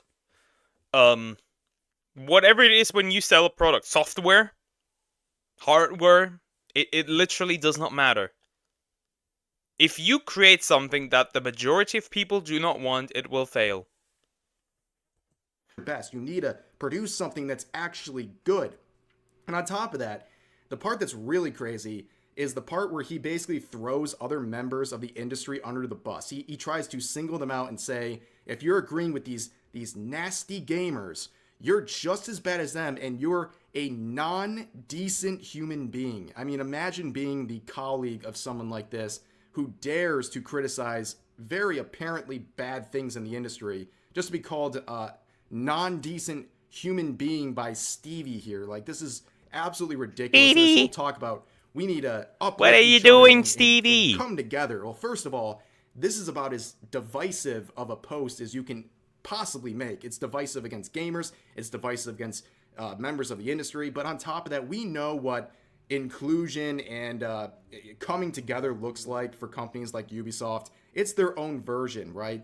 We see from their own website, the first thing they want you to know about their company is that they create games and experiences that push representation and embed diversity and inclusion. I'm still angered that Phoenix Immortal Rising is by them, because it's actually a good game.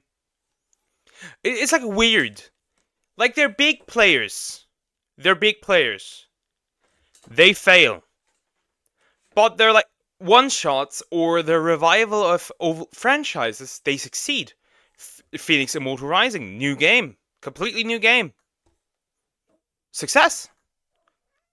The new Prince of Persia. Revived an old franchise. Success. Good game. Amazing game. Great. Star Wars Outlaw. Horrendous. Assassin's Creed. Horrendous. Inclusion into everything they What's going on?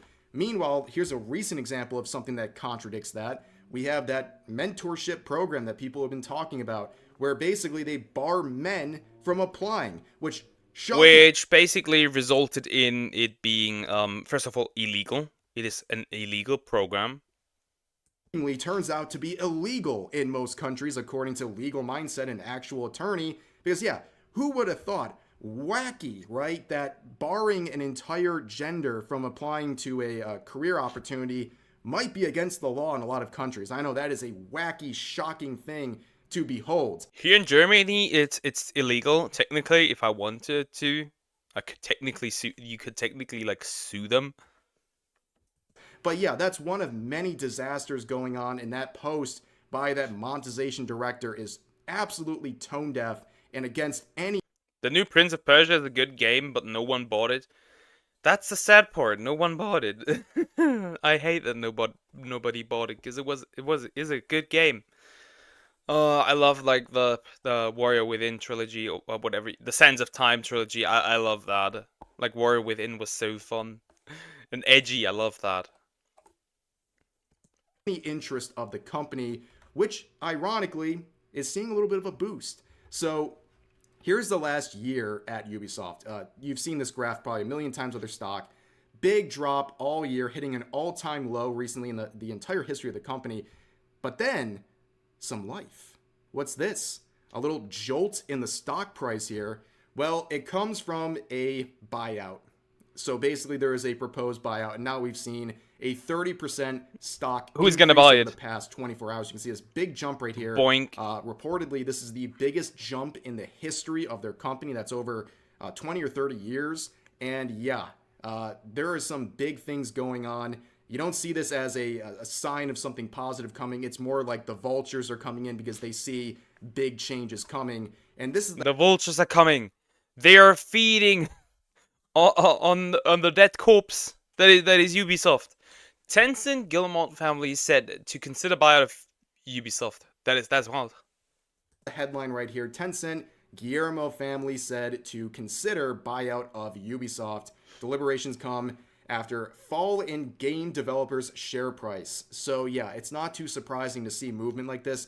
This was inevitable. Like I said earlier in the video, at some point, something has to give. You can only lose so many billions of dollars and just burn through all that money before something major happens. And this has been in process for a while now. We saw this letter that was issued to the board of directors at Ubisoft, where basically a group of their shareholders gave out some options. And one of those pairs of options was to either A, sell the company, or B, make the company private. And it seems... Well, there you have it. This does not look good. Looks like Ubisoft might be doing both, and there was even more pressure mounted onto Ubisoft thanks to this headline from about a week ago where a Ubisoft activist investor said it has the support of 10% of the shareholders in the whole management tussle here, where under French minority law, if they get a certain percentage of these shareholders to get on board, they can force the sale of the company. And I think at this point, Ubisoft is starting to see the end, or at least a forced end, or some big decision that's going to be forced on them, like selling the company. And they are starting to consider this option that probably they shook their head at for a long time and thought no way would it ever come. Get out before it gets too bad, I guess. Is so like cowards run away, you know, instead of fixing the company. To this, well, I think they finally have reached the end where something major like this has to happen, where Tencent of all companies is going to come in and basically try to save them by not only grouping up with them, but also making the company private as a part of this partnership in a desperate attempt to save this company. Because like I said, how much further can you go down at this point if you're Ubisoft? And it gets even worse. So there's some predictions about what would happen if this partnership was made, if this buyout did happen. According to Insider Gaming, they're making predictions that we might see as much as a 30% to 40% layoff of their employees.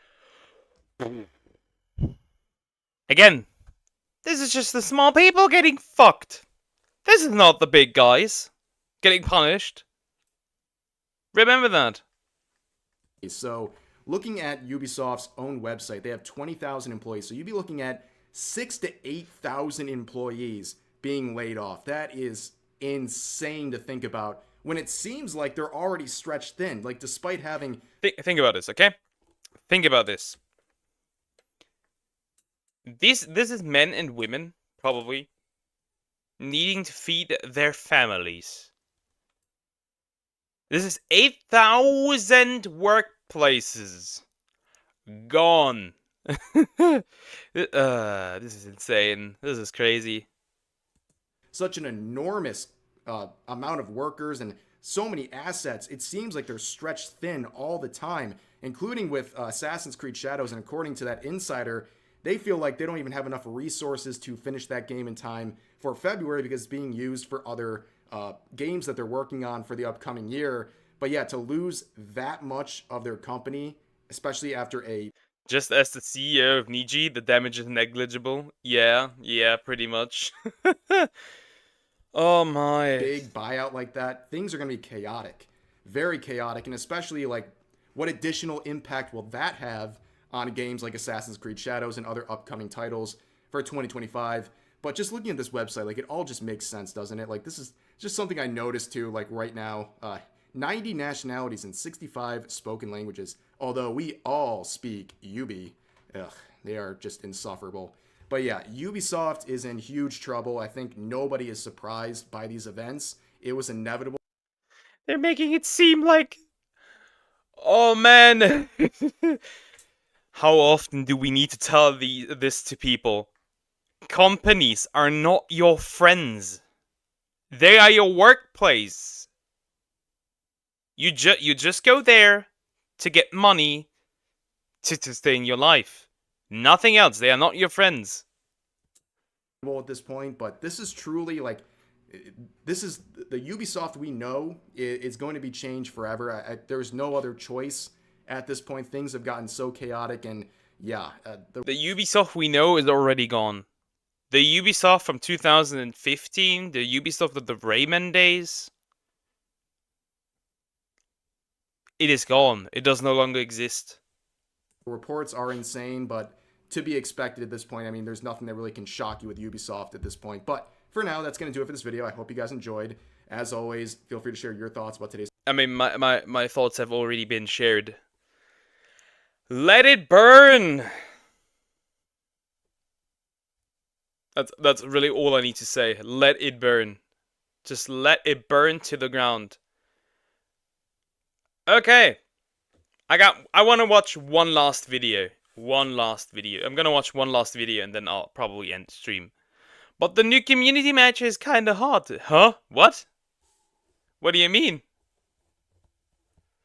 Don't bait me. Don't bait me. A community manager for Ubisoft is hard?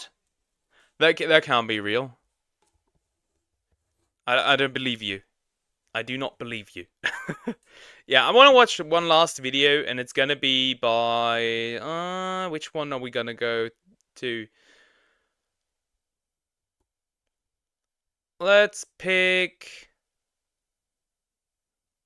Hey, I haven't had a Predator video for a while. Why not? Jump into this one. Okay, it is this dude. Okay. Okay.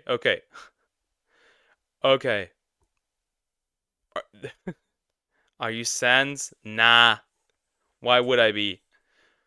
Nah, I'm not interested. Let's watch this one instead. By Turkey Tom. By Turkey Tom. Okay. YouTube's most degenerate animator. Could be interesting. Let's see.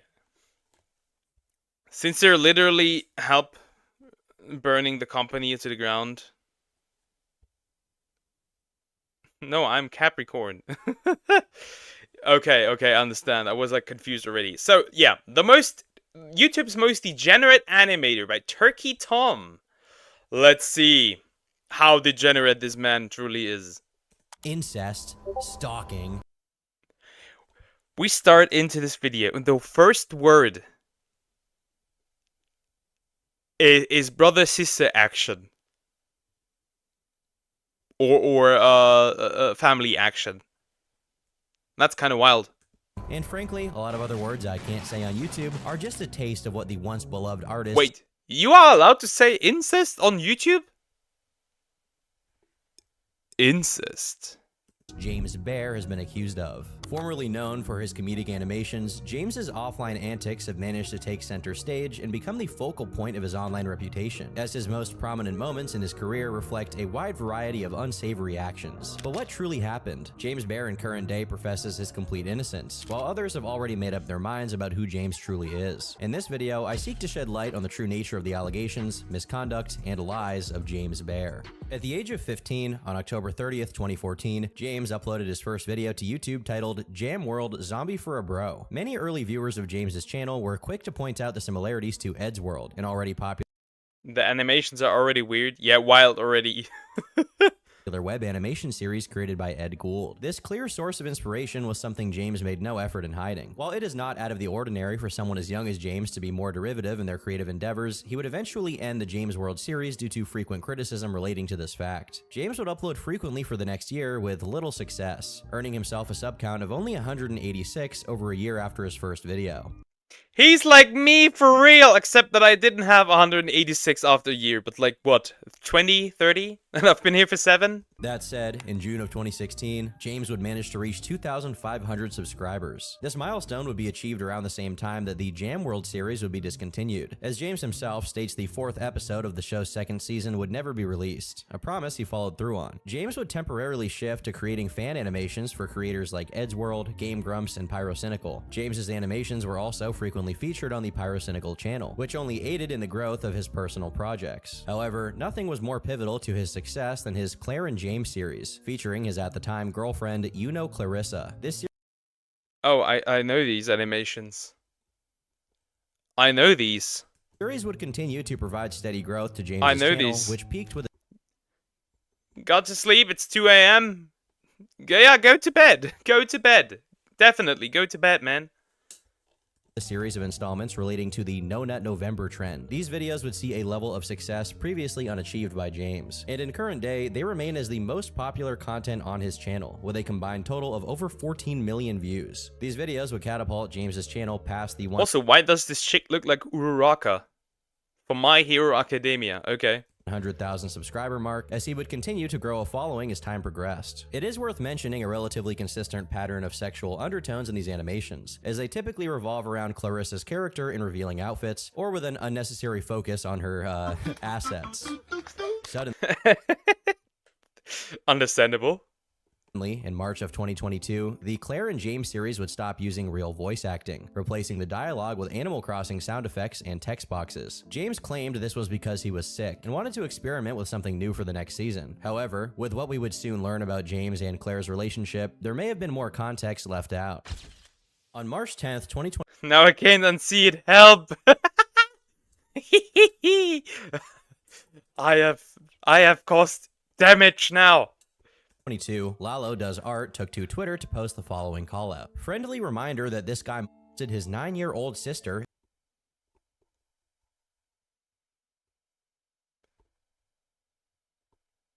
Again. The dialogue with Animal Crossing sound effects and text. She looks exactly like Uraraka.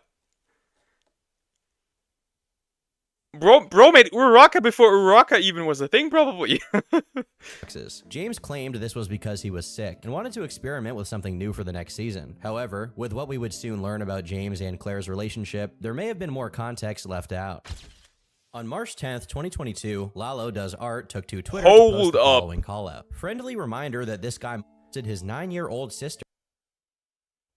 So I did read it correctly.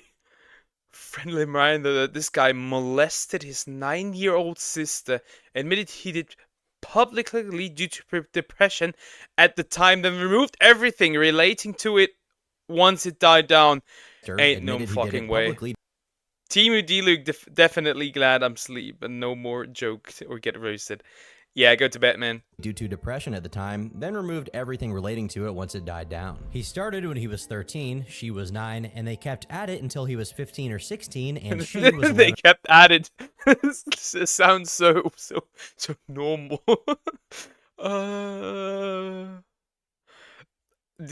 See what I said in the beginning of the video? Brother and sister action? There it is. Or 12. It was never once, never twice, multiple times for years. That's all. Under this tweet would be a screenshot of a private message allegedly sent by James himself. It all began in February 2013, when I began to get a little friend called depression. I didn't know at the time, and I did something terrible. I had sex with my sister. We got Alabama. What the fuck? Nah. I didn't know this was going to be that type of video. Now we got everything. I reacted to everything, even incest shit. Goddamn. Wow. What? Which at the time I was 13 and she was 9. Send them to the penis explode. Nah. Cut his dick off. Makes you feel better. I'm suffering emotionally, and I did it because of depression. Someone told me that depression can't make you do things, and we've been doing it till... No. I refuse. I refuse to believe that depression makes you do shit like this. Porn addiction might make you, like, might lead you down that path. Sure. Maybe there's a chance. Because it also leads men to dress like women with like organophilia, but goddamn. I'm gonna say till between 2015 and 2016, and I know it's still affecting me. In What do you mean, Sweet Home Alabama ? There is no question mark. This is full on Sweet Home Alabama. 2014, I got beat up outside in the cold winter night, and I got sick, and that sickness could have killed me. And in 2015, I got sick again, but while I was sick, I cried myself to sleep. Talk in the background. Looking at bro like... I began to lose friends. My depression kept getting to me. My dad emotionally abused me too. And so, January 23rd, 2016, I began to felt like and I nearly took my own life. But I didn't and went to sleep. Neuter! Delete! Delete this man. And Alex, I told him on that day that I should, and I forgot to tell him that I'm gonna sleep, got worried and phoned the RCMP, and they took me to the hospital, and they were checking on me to see if I'm okay. But I was. So yeah, I got sick again, but I'm okay. So yeah, that's what happened. But don't tell anyone, by the way. Bro, is that don't tell anyone, by the way? I mean, sure. I have to ask a question. It might be a dumb question, but I have to ask a question. Why do you even talk about this? Realistically. Let's put ourselves in the mind of somebody that would do this. There is no logical reason to ever tell this. No.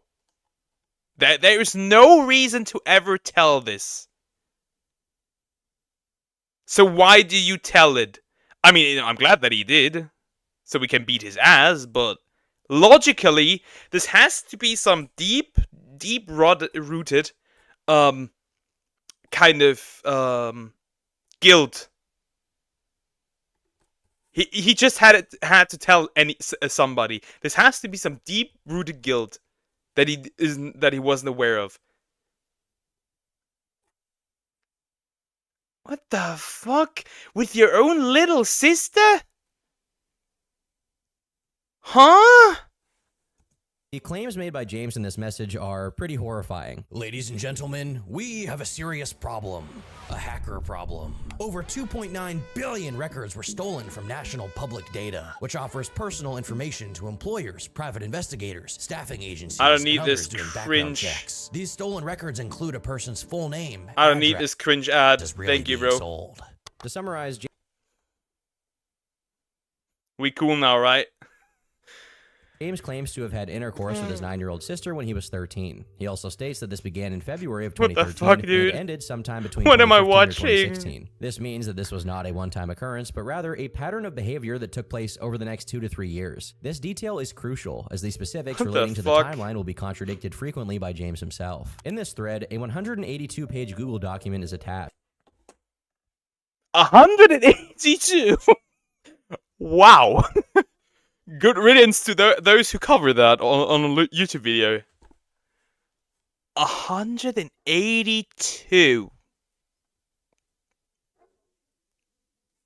This might be on the same level. This might be worse than. This is way worse than like Evil Toaster and the Fruit document, which was posted on July 20th of 2017. The majority of this manifesto highlights seemingly inconsequential details relating to James's animations, sexual proclivities, and fetishes. The document exposes James's supposed big arm fetish, his demon fetish, and hilarious big arm fetish, demon fetish. What? I mean, the demon fetish. Okay. I guess. Okay, I guess. But big arm fetish? Bro would be super horny for fused corrupted fused Samasu. seriously what the writer labels as a not safe for work fetish. A notable example of this is a satirical comic strip of James voicing his What do you complaints about mean? censorship. Let me go back. I and female didn't read that. Fetish, and hilariously, what the writer labels as a not safe for work fetish. A notable example of this is a satirical comic strip of the incest fetish. James voicing his complaints about censorship and female nudity. The writer reacts to this saying, "This is simply the most effed up person and disgusting thing I have ever seen in my life. James, only an effed up person like James would do this to Clarissa." Even Lalo himself believes the writer, whose surname is Awesome Aaron, is for the most part untrustworthy. As long as you had depression when that happened, it is automatically makes you innocent, right? Right?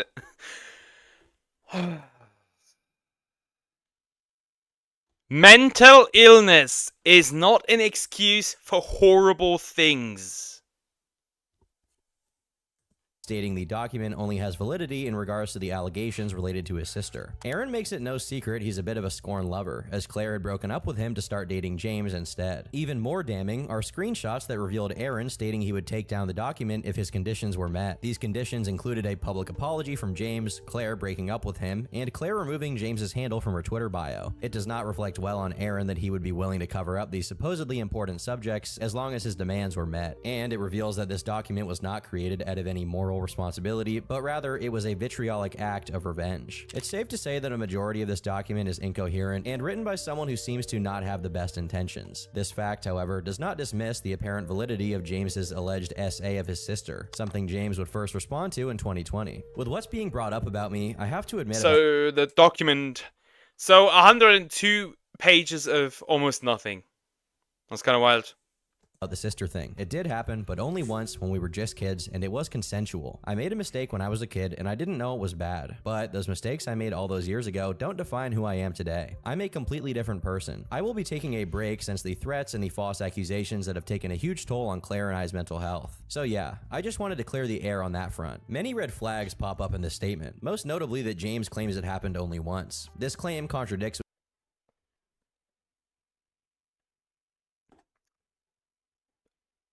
if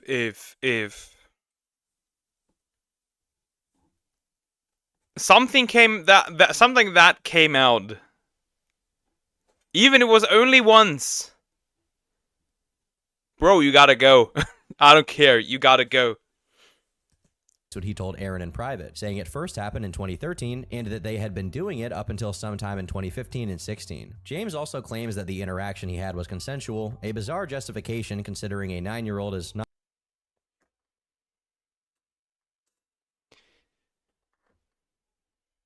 A 9-year-old cannot consent, and you're the older one here. What do you fuck you mean? Well, I did nasty things with my sister, but at least, well, technically on the term, he's not a pedophile. Considering he was 13, I think it's partially a parenting issue. Yeah, might be, but technically he's not a pedophile because they were both kids. What is he? Just a predator, I guess. What would we call it? Not capable of consenting to anything in any regard. Possibly the most strange claim made in this statement is that James didn't know it was bad. While it is true that people will make mistakes in their earlier years, having intercourse with your 9-year-old sister most certainly transcends the parameters of a simple mistake, and it's hard to believe James would plead ignorance on this front. James would also claim he did it because of depression in his private messages with Aaron. It's Once again, still the there funniest is a one. reasonable argument to be made that people do not make the best decisions when they're not of sound mind. That being said, actions of this magnitude are not excusable, even with the added context of his alleged depression. James seemingly refused— 2 children having sex, the fault is entirely on the parents. Yeah. Kinda, but also 13-year-old. I mean, do the parents have fault? Sure. Does he, as a 13-year-old... I think as a 13-year-old, you are probably self-aware enough to not do that. I assume at least I at 13 was self-aware that is obviously would probably be bad. this to take any accountability in this statement, as he never expresses any remorse or regret for what he's done. Rather, he chooses to defend his character and even attempts to justify his actions. In response to these allegations resurfacing, James would post a thread to Twitter the following day. Also, and Ling, I don't know how to pronounce it. How are you doing? First of all, I would like to apologize to those who are upset and disgusted by some of the claims that are being thrown at me, by what appears to be a premeditated attack on me as a person. Second, I'm ashamed for what occurred in my past. Yeah, at 13 you were in the middle of puberty, yeah. But you also probably had sex education at that point, so you are clearly at least knowing what you are doing. I don't think that age matters here as much as it should. Except, like, partially because of the parents, the environment, and themselves. Yeah. Yeah, that is what I would go with. Yeah. Yeah. Yes. That is what I would go with. Past, and I'm working towards being a better human being. However, the claim of me being a pedo, rapist, and a molester is not true. The amount of harassment and threats that I've been receiving because of this is astronomical. Third, about my past, as much as it pains me to confront it, my past was never meant to be public knowledge and was leaked 5 years ago by a person who hated my guts for ridiculous reasons, which is why that document exists. It was a childish attempt on trying to make me break up with someone they liked and wanted back. As time went on, and after dealing with this situation on multiple occasions within the last 5 years of my life, I'm being labeled as a monster yet again, and I'm forced to respond to these people. My past, again, was never meant for anyone to hear and was a sick, twisted ploy to make me look bad, when really, these people, and including you reading this, don't know my full story. You don't know my personal life, you don't know me personally. Me neither, but to be real, I already had somebody at 11, so it was... I was a fairly mature kid, so I knew about this stuff, obviously. And you will But I had a girl at 11, so it was pretty obvious that I would know about this. Though we didn't do anything. Get to know, because I don't need to tell you. I don't owe you any more attention, because I'm trying to be a better human being each passing day. And again, those who have ill will against me, I'm sorry, I'm flawed just like everyone else. The majority of this statement, rather than focusing on the substance of the claims, attempts to discredit their merit, something that many would find to be in poor taste. Not only had James violated his 9-year-old sister, but he wasn't even willing to be transparent and take accountability with the respect this situation deserved. This theme would carry over in another response to the allegations, which was uploaded to his YouTube channel on April 1st. In this video, James would reaffirm that what had transpired between him and his sister was an isolated incident. That is a bad date to upload something like this. You could have not picked a worse date when that was uploaded. And I don't even have a sister. I got two of that species. That only happened once. As much as I don't want to talk about my past, what happened back then was an isolated issue. It only happened once when I was a minor. It was already dealt with. Those who are involved are fine and made amends. I'm not sure about this, but I think parents would normally separate the children when they detect even the slightest deviant tendencies. Yeah, but sometimes you just don't know it. Sometimes you just really don't know it. We're acting like parents are all-knowing, but sometimes they just don't know it. Because, like, some things are very, very hidden. You can hide it if you put in the work, so to speak. You can hide this. James goes on to claim that no one... Well, if you're telling me that what I did was wrong, it's invalid because you don't know me, my story, and my past, which makes your argument wrong. Is the fuck is this mentality? Yeah, but a lot of people use that. A lot of people use that argument. You don't know me, you don't know my past, and why I did this. You shouldn't have done it, regardless of your past. Has a right to judge his past, and that the situation is nobody's business. This situation is old news, and despite what you think about all of this, no one has any right to judge my past. James then reflects on his childhood, stating it was abnormal, and that he didn't have the... No one has any right to judge my past. I hate this fucking argument. Yes, I have. Yes, I absolutely have. I can judge your past, if what you did in the past is evil. Proper resources, whatever that means. James also claims that these quality of life issues are part of why things happened. This sentiment is hard to understand, as many people who grow up in dysfunctional households or experience troubling events in their childhood do not resort to essaying their younger siblings. James also says specifically, the things I said years ago do not represent who I am today as a person. It isn't what was said by James that people have an issue with, rather it is the actions he claimed to have done. James seemingly avoids addressing what he's done to his sister throughout this video, never directly acknowledging the action itself in his response. He then goes on to apologize, not for what he did to his sister, but rather to the people who had to find out this way. To everyone else who found out about my past this way, from the bottom of my heart, I am truly, truly sorry. This will be the last time I'll be talking about this situation publicly. This would not be the last time. That's usually the go. This will be the last time I bring it up. Brings it up. people also resort to this kind of thing. Like, they don't bring it up and then bring it later up if they see their numbers dying. Fruit. James would publicly speak about this. In fact, 2 months later, on June 3rd, James would upload his final response. James begins his statement by acknowledging the vague nature of his previous responses, something he promises to not do in this response. I've responded to this multiple times in the past, but I responded poorly. I assumed everyone already had all of the context, so my responses were often vague or were missing information. I also made some emotional responses. Oh, that's me. I'm from a broken home, but thankfully I didn't have my sisters. That's that's interesting to know.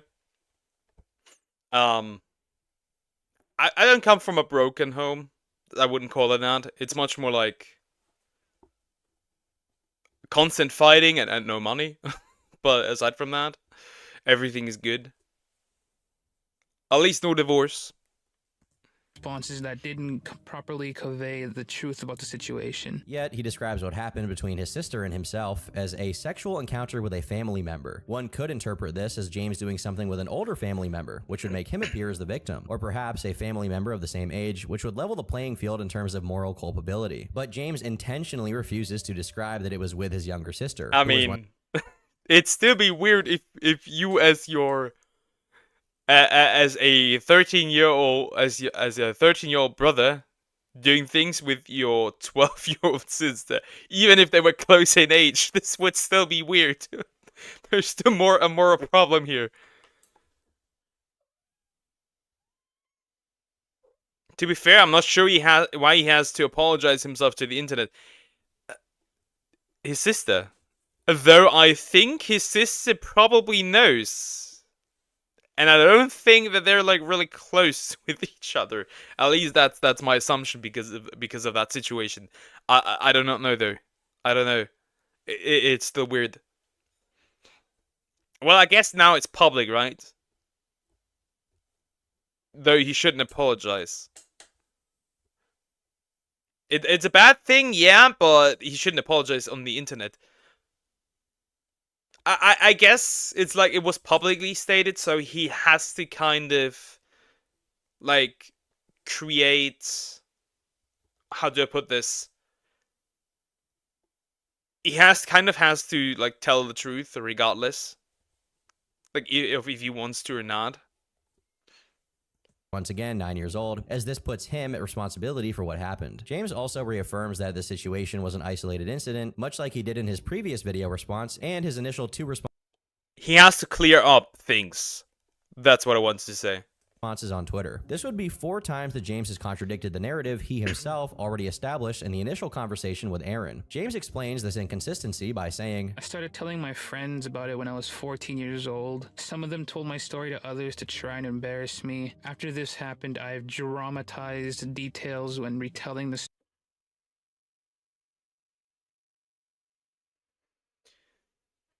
My guy. Why do you tell these people so openly? Did you not expect for this to backfire? Huh?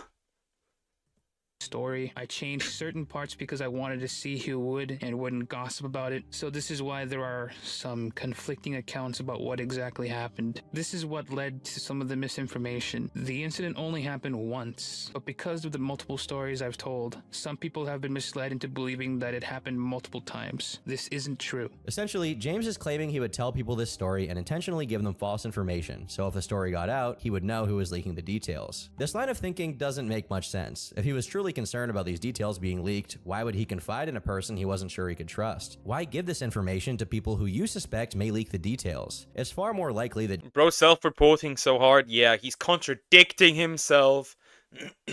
My voice is absolutely dying. He's contradicting himself. Man. James was telling the truth in his messages with Aaron under the belief the information would not get out, and is now lying about the situation since it's become public. What James did is deplorable, but there's no denying that this action, being a one-time occurrence, is far less harmful than a repeated pattern of abuse, and James's framing of not understanding sex would be far more convincing. James seeks to abolish the narrative of it happening multiple times, as this fact makes it far more difficult to excuse himself of any wrongdoing. Much like his previous responses, the majority of this video is James attempting to garner sympathy rather than take accountability for what happened. He also frequently references the harassment and supposed threats he's received. James, rather than setting the record straight and taking accountability, chooses to frame his response in a way that anyone who's not informed might sympathize with him. It's an unsurprising tactic, as James seems to have a habitual victim complex. James would take a break and return a month later, with all uploads moving forward taking a notable hit in viewership and rarely breaking the 100,000 view mark. Not much would Understandable. Understandable.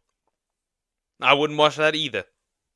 happen for the next year, and James would stop uploading altogether in May of 2023. On January 28th, 2024, James would change his Twitter bio to say 1999 to 2024, followed by a tweet simply stating goodbye. Many were unsure whether or not this meant that James had taken his own life, but regardless of this, the situation was far from over. How bad can it actually get?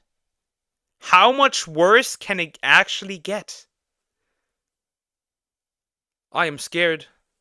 Mom, come pick me up, I'm scared. After James would tweet out his final goodbye, his younger sister, Alicia, would make her first public statement on the situation on January 31st, 2024. I'm writing this doc to come forward with my abuse that my disgusting brother, James Bear, has done to me. Yes, I'm unfortunately his sister, and I despise him greatly. Before any of you guys think this is another cassette girl situation, no, it's not. Unlike Lex, I actually have proof, and everything lines up. Alicia would then show images, one of James's desk, and another of James's YouTube play button, effectively proving that she was, at the very least, in some way related to James or lived in this house. She went on to say, at the age of 9, I was SA'd by James. I don't remember much about it, but that's when it started. It continued for a long time, especially past 2016. So it went even past. It was just from it went past 2016. No. And imagine, you may not think that. Again, this is a girl who will never experience her first time as it is supposed to be. Goddamn.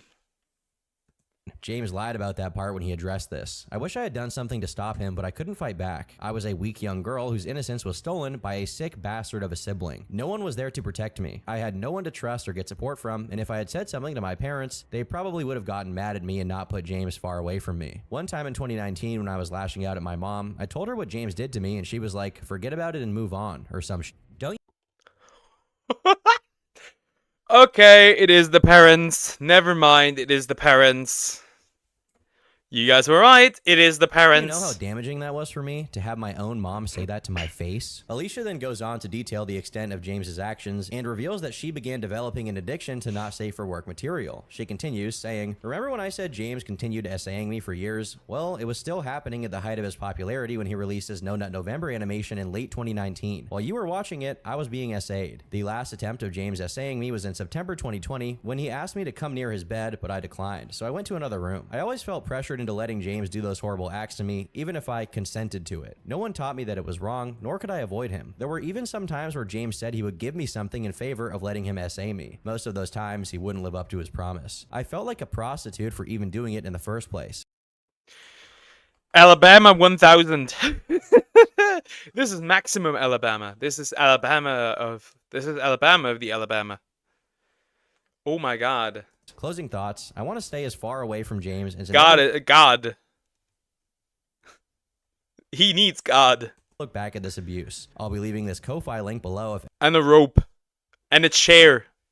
anyone would like to help fund my escape. Alicia sheds light on a few key details. Most notably, she says that this pattern lasted far longer than James stated, taking place as late as 2020. She also claimed that her parents, specifically her mother, are aware of the situation and refuse to help her. This document would not remain on the surface web for long, as Alicia would suddenly delete it. Shortly after, Alicia would post the following to her Twitter account. Me and my family had to talk about the situation, and it would be best to not talk about it anymore. I caused nothing but stress among them, and they don't deserve it. I take full responsibility for my actions, especially with doxing them. I only did it because I was upset. But that's no excuse, and I won't do it ever again. So please, if you came to my profile to ask me anything about it, I suggest you don't bother. This is Alabama Max Season 2, Episode 13. And now she's backpedaling because of her parents. No! Many felt off-put by this, to say the least, and were under the belief that she was forced to retract her statement by James and their family. What's so peculiar is Alicia's claim of supposedly doxing her family. Make no mistake, there was no doxing involved in Alicia's statement. The supposed doxing is in reference to Alicia showing James's silver play button and his desk, neither of which reveal any sensitive information that would constitute a doxing attempt. Almost no one was convinced by Alicia's new statement, with what James himself had admitted, his frequent avoidance of the topic, and his inconsistent recollection of events. Maybe she doesn't know. I mean, that might be a slight failure. Maybe she didn't know what doxing was. So, I guess. Only led people to believe this entire statement was fabricated. And many walked away with the belief that the initial document was true. But for the time being, the story would run cold. Shortly after Alicia released her document, a Twitter user by the name of Captain Hugo would release their own document on James on February 5th, 2024. Another one. James Bear has been repeatedly harassing my friend Claire and our close friend group over several months, and we needed to speak up about it. We were working on this doc before James's sister released her doc, but we still think this is important to post. In recent years, Claire has tried to distance herself from James due to multiple cases of manipulation, privacy invasion, and targeted harassment. This led Claire to finally block and cut off contact with James, yet James continued to try and contact her through alt accounts, her personal email, and her and her family's personal phone number. Okay, so we got incest, SA, harassment. Anything else?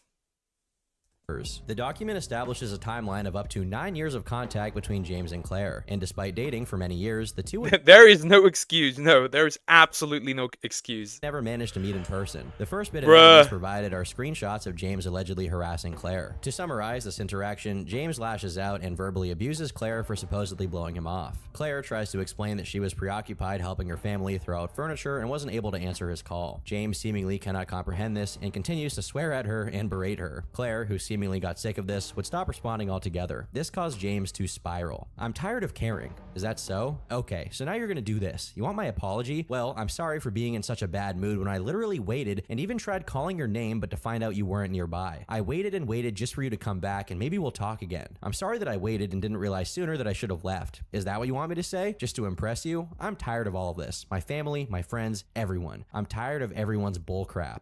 And so this is what I get for treating you badly. That's usually how things go anyways. I piss someone off and they don't want to talk and they expect me to apologize. Bro lost his shit. Bro lost his shit. And then 32 calls from like the last of 32 seconds. Okay, and then called These her. messages do more than shed light on James's And behavior call behind her the again scenes. They show a 3 pattern more of behavior times. that correlates perfectly with James's previous responses, as he is incapable of taking accountability, fails to apologize properly for his actions, and postures himself as the victim however he can. The most important takeaway, however, is that it is almost certain behavior like this wasn't uncommon. Because of this pattern of abuse, Claire would attempt to distance herself from James. Killing your career any percent speedrun. Something he refused to accept, even despite being blocked. James would proceed to harass Claire through email, as well as 2 burner Discord. What is bro doing? Literally, what is bro even doing? What is his goal even? Like realistically, what are you doing? Accounts under the names Ed and The Fool. Why the hell did you block me? What did The I Fool. do? You're acting very vindictive about all of this and you're not being fair. Why are you hurting me like this? I thought we were gonna be friends. Answer me now. Why are you going out of your way to bury me like this? This email is followed by multiple screenshots from different Discord accounts of James. Harassing through email is kind of wild. was desperately trying to communicate with Claire to no avail. These messages Also, did bro think that this would not come out eventually? Like, what do these people not have self-awareness? are vastly different from the diatribes demonstrated from James previously in the document, with him taking a much more calm and compassionate approach. Some might describe the contents of these messages as love bombing, an emotional manipulation tactic that involves giving someone excessive compliments, attention, or affection to eventually control them. These tactics, if they were used, however, did not work, and James was left with no other option than to begin contacting Claire's friends. My point of view of this started when James messaged me out of the blue on Christmas Day. I had added him as a friend a couple years ago when I saw him in another artist server, but we did not speak at all in DMs before, and he had changed his name and icon, so I did not have any idea who this was trying to speak with me. I still talked with him though, since he seemed lonely. After a short conversation about video games, James would reach out to Hugo once again on New Year's Eve. James would reveal his identity to Hugo, something he looked past, as he didn't have the full context of the situation. James would vent to Hugo. The fool is a wild name. Bro is the absolute fool, that's true. About a supposed fight he had with someone he cared about, claiming it was sparked by wanting to join a Discord community they were in. James claims that in this server, people would gossip about him and give him labels that were supposedly untrue. James, in a moment of frustration, would lash out at this individual and call them a narcissist. This action made the server members hate James even more, despite supposedly apologizing. If it's not obvious, the person he's referring to is Claire. James would eventually mention that the server in question was owned by an individual named Cozy, and Hugo would reveal that he was an active member in the server. James and Hugo would eventually hop on a call, where James would give his side of the entire situation. Hugo notes that James's language in this call felt very manipulative. Regardless, Hugo would advise James to forget about the situation and just Bro tried to get to her through her friends. That's kind of wild. Yeah, he's not gonna escape. Bro is done. Sometime later, Hugo would join a call with two server members named Chill. This is still almost about 20 minutes.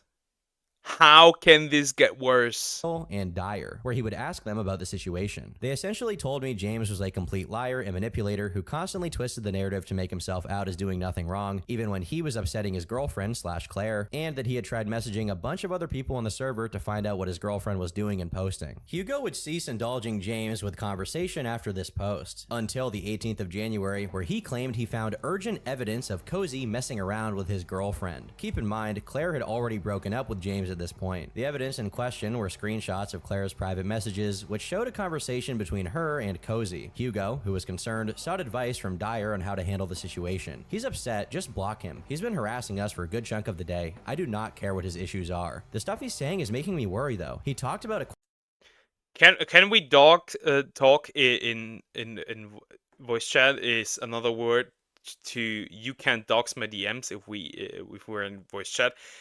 Exactly. Which is why I've seen it more and more common that when stuff like this happens, people refuse to go into voice chat. acquiring screenshots through a bluff on making Claire being honest with him. He's insane. Yes, he bullied her into screen sharing. He's an emotional abuser. He got blocked because of it. He has sent me said screenshots and I could care less. Trust me. It's better to cut your losses. He already got told by multiple people how to correct this behavior, but he's been projecting and doing the "I've never been wrong" bit. He's trying to convince me of some but I don't care. Dyer would then share a message James had sent him. Claire is not to be trusted in this. She will lie at all costs to avoid any accountability or any kind of scrutiny, but that's not the thing I wanted to say. She's been cheating on me with a friend of yours, which is Cozy, and for a good while too. This isn't an isolated incident, since this is the third time- Bro, she's no longer your girlfriend. You can't cheat on somebody that isn't with you anymore. You can't be cheated on by somebody who isn't with you anymore.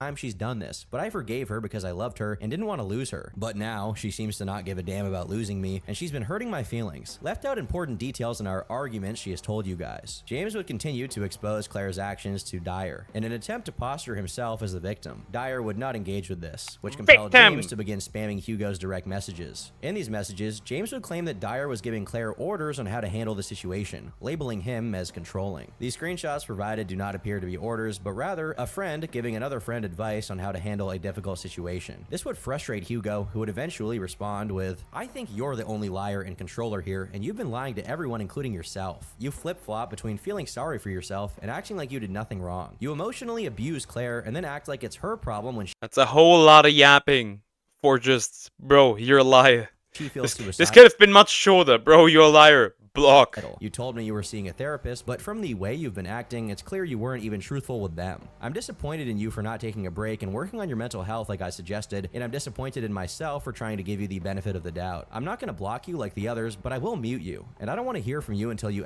You should have blocked him. You should have blocked him. actually work on yourself like I told you. Do better. I'm the liar. In what way did I lie? I've told you the truth about all of this, and yet somehow I'm still being held accountable for what? For her lying to me? I haven't done the source of what you're accusing me of. Clearly, Liar. you told a lie from whomever is saying this. I'm abusive? I know damn well how to tell the difference between emotional abuse and simply getting upset. What makes you believe that's the case? I know for a fact that I'm not that at all. This is coming from someone who was abused emotionally. No, you don't, dude. Jesus Christ. How dare you play the, well, actually, I was abused myself, so that makes us okay card. Get actual help. Stop trying to contact people in this group, and if I hear anything more about you attempting to get back at Claire, I will not hesitate to call you out on my...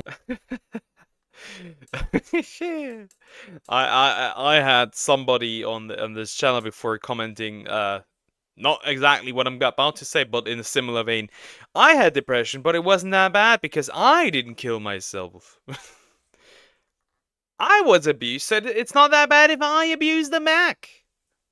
My 335,000 follower account. James would not heed Hugo's warning and continue to contact friends of Claire. A user by the name of Bizarre Joe would inform Hugo that James was continuing to harass people in the friend group. Hugo asked Dyer if they should go public, but held off to protect Claire and chose to wait for the proper moment. That moment would not take long to come, as James would create a Twitter account called Cozy, a combination of the names Clarissa and Cozy. The bio of this Twitter account displays both Claire and Cozy's Twitter handles, and underneath it reads, "A serial cheater." That's interesting. That is very interesting. What? Bro made a entire account. Bro has lost it at this point. And a heartbreaking Chad. There's also a link to a Neto-Rare tag on a hentai website. For those uninformed, Neto-Rare, also known as NTR, is a genre of not safe for work. And then the Sneeko in there. Sneeko catching strays. Bro got put in a chair. NTR, my favorite. Mine too. Fuck NTR. Cheaters should be stoned. Cheaters should be stoned. Cuckold content where a protagonist's love interest or close associate is corrupted and taken away by an antagonist. James will frequently reference Claire's supposed betrayal of him as NTR or cucking. This account was almost certainly created by James, as he would post the screenshots Claire had given him. Bro, for real calls himself a cock. James would post multiple different conversations between Claire and Cozy with captions that almost seemed to relish in the concept of being cucked. James would also create fan art of Claire and Cozy, something he would do multiple times, all while continuing to harp on Claire's supposed cucking of James. James would even go as far as responding to Claire's tweets, praising her for being an NTR. Bro seems to be into this. Kinda, because he does art. Our queen. Hugo alleges that James even went as far as to post about the situation on 4chan, which many users in the forum picked up on was most likely him. This claim, while it isn't confirmed, is almost certainly another example of James's inability to move on and allow the situation to die. It's also worth mentioning that James has done this in private to Claire. We didn't choose NTR, it shows us. Well, I mean, the situation that led to that, none of those people that are involved in my situation when it comes to that cheating stuff have a good life. I managed to destroy a whopping 4 relationships. Well, 3. I broke up 2 marriages, 1 regular relationship, and I made parents disown her daughter. My revenge is complete. creating comic strips featuring Claire to vent about his feelings. These comic strips depict Claire as a heartless and cold harlot who enjoys mistreating and degrading James, while James himself is portrayed as a well-intentioned lover who's done nothing wrong and suffers at the hands of Claire. The document then switches to Cozy's perspective. Cozy knew from the start that the fool was actually James and never directly responded to his messages. After a few messages of James attempting to engage in friendly conversation, he quickly shifted his tone, becoming much more combative and claiming Cozy made him want to off himself. James would continue to imply that Cozy was a homewrecker and was controlling Claire, but Cozy would continue to not respond. Due to this lack of communication, James would give up trying to communicate with Cozy altogether. The rest of the document details specific recounts from Dyer, Bizarre Joe, and Chill, and another anonymous individual. All of these stories paint a similar picture with screenshots to back it up. James will initiate these conversations in a friendly manner. He will then attempt to explain his side and attempt to convince Claire's friends that he is a victim of her. When the conversations don't go his way, Bro tried to Uno reverse everything and failed miserably. he becomes more hostile and antagonistic in his approach. These diatribes usually consist of accusations towards Claire of Can we get Uraraka from my screen?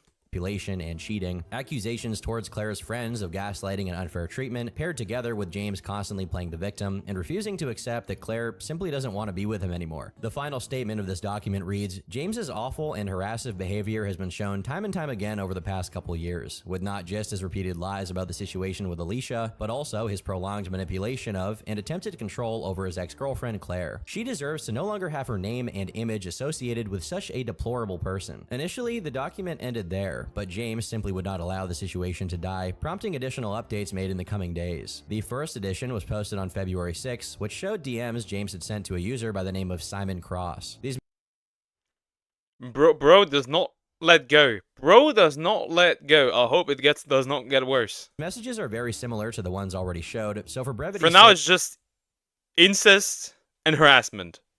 Just in quotes. We won't be diving too deep into them. James would also begin contacting people on a private burner account on Twitter, specifically targeting people who were followed by Hugo, in the hopes of garnering sympathy from people not privy to all of the details. The following day, a second edit would be made. This update Bro would was highlight jumping into the M's of people that follow the dude. There's no way. screenshots of James's Twitter, allegedly posting around the time of Claire officially breaking up with him for good. These tweets would consist mostly of self-pity, resentment towards Claire, and suicidal ideation. A week later, on the 15th, the document will be updated again, showing that James had removed the years from his bio, proving that he was, in fact, still alive, and most likely active online. Another update from this would come on the 21st, showing that James was still actively attempting to garner support behind the scenes. However, things truly began to get interesting on the 1st of March, where a Twitter account under the name of Ringo posted a call-out thread directed towards Clarissa. Clarissa is a serial cheater. Hugo and his friends are not to be trusted. They are vehemently spreading misinformation in their efforts to dogpile, undermine, and smear James. Another one of his olds. James Bear's name, along with actual evidence that was presented to them and their acquaintances. What they don't know is that she confessed that her infidelity took place to her longtime. Do a backflip? A backflip? This isn't affiliate. Friends, some of whom are mutuals that I know. The thread continues, stating that Claire cheated on James with Cozy and had done similar things to other artists in the past. Ringo claims that serial cheating is a form of emotional abuse and that these actions took place from 2018 I mean, if she actually cheated, that'd be wild. To 2024. It also shows screenshots of conversations between an anonymous victim of Claire and the Ed burner account, the same account owned by James. There is almost no doubt that the person behind the Ringo account is more than likely James himself, as no one else in this story so far has demonstrated any interest in the subject, aside from James. Not to mention, these screenshots come from one of James's burner accounts, which at the very least implies that James had some level of involvement in the creation of the thread. Most interesting, however, is that the thread also documents details relating to Alicia, James's sister. Speaking of James's past, his sister Alicia blatantly scammed everyone into believing her faulty, fabricated, unprofessionally written narrative that she Bro really jumped onto one of his olds and thought that this would work. There's really no way. He made out of spite, and the only damning piece of evidence in the There's doc really was her no way. doxing her brother's personal items. During the height of the drama, and from what James explained to me, Hugo and his friend tried to ascertain information from his own sister to see if he was running a different account to message Clarissa, and Alicia told them he wasn't. This account, whether or not it truly belongs to James, is certainly in communication with him at the very least. Not only did James follow Ringo and retweet the thread on his main account, he would also share it with others in private messages. Yeah, but as Obito said, Increasing the number of heads doesn't do anything if all of them are empty. The Ringo account would eventually go private, stating, "James Bear does not own this account. I don't want anything to do with this anymore."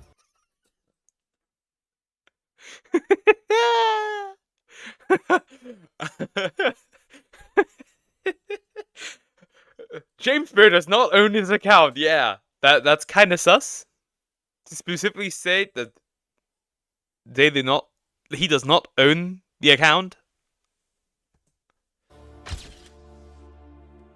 It's quite strange that James did not simply address the document itself, and for months he would never directly respond. That is, until July 8th, 2024, when James would once again attempt to set the record straight. He would post a video titled Our Response, which sought to combat criticism in relation to his sister, as well as a Google document that attempted to set the record straight on his situation involving Claire. For the sake of structure, we'll be delving into the document first, and then shifting focus to the video response. On January 17th, 2024, I found out that Claire, at Clarissa, was sending flirtatious messages and inappropriate pictures, or in other words, cheated on me with multiple people behind my back for a very long time. And while some may think that she only did this once, her behavior wasn't an isolated case.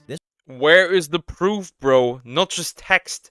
Proof. This would be the third time of her doing this sort of thing. James would go on to detail an instance in February of 2018 where he first found out that Claire had been cheating on him. This individual, who James refers to as Shin, would have conversations with Claire that he felt crossed the line. In these conversations, they would flirt, send each other not safe for work content, and discuss sexual situations between the two of them. This claim is proven by a conversation between James and Claire where James references the event and Claire apologizes for it. In March of 2022, Wait, I didn't read that. In March. Further back. This claim is proven by a conversation between. I'm trying to talk to you months ago after she apologized. The way she acted now, you didn't tell me they're chatting with her, because how you think I feel. I guess you know how I feel when I'm hiding converse between me and Shin. Not long ago to not hurt your feelings. Hun? Question mark. I haven't called Sky and watched movies, play video games, draw an SFW, attending corn. You didn't know what I didn't know. Do what you and do. Claire, thanks a lot for trying to make me feel better. Okay. Between James and Claire, where James references the event and Claire. James Bear does not own this account. It's like saying Google won't collect your data and sell it, pretty much. Apologizes for it. In March of 2022, James would discover once again that Claire had been speaking sexually with Shin, this time sending them inappropriate pictures of herself. This is something Claire would apologize for, asserting her intentions to improve herself and remain with James. Wait, so she actually cheated? James uses this as evidence that Claire did not attempt to leave him over the years, as the document posted by Hugo claims. This seems like a stretch, however, as it doesn't definitively prove Claire hadn't tried prior or afterwards. All this section proves is that Claire had cheated and was open to working things out at that. So she actually cheated. I'll wait. I'll wait until I fully comment on that. Socially unacceptable and shouldn't be excused. That said, even if someone does cheat, that doesn't give anyone the right to harass them and their friends without consequence. Not the friends. Not the friends. Not the friends. But if you want to get your revenge on somebody that cheated, I'm all for you doing it. I don't care. Whatever you gotta do, do it. So she actually cheated. Well, here's my official answer now to that statement. Stone her.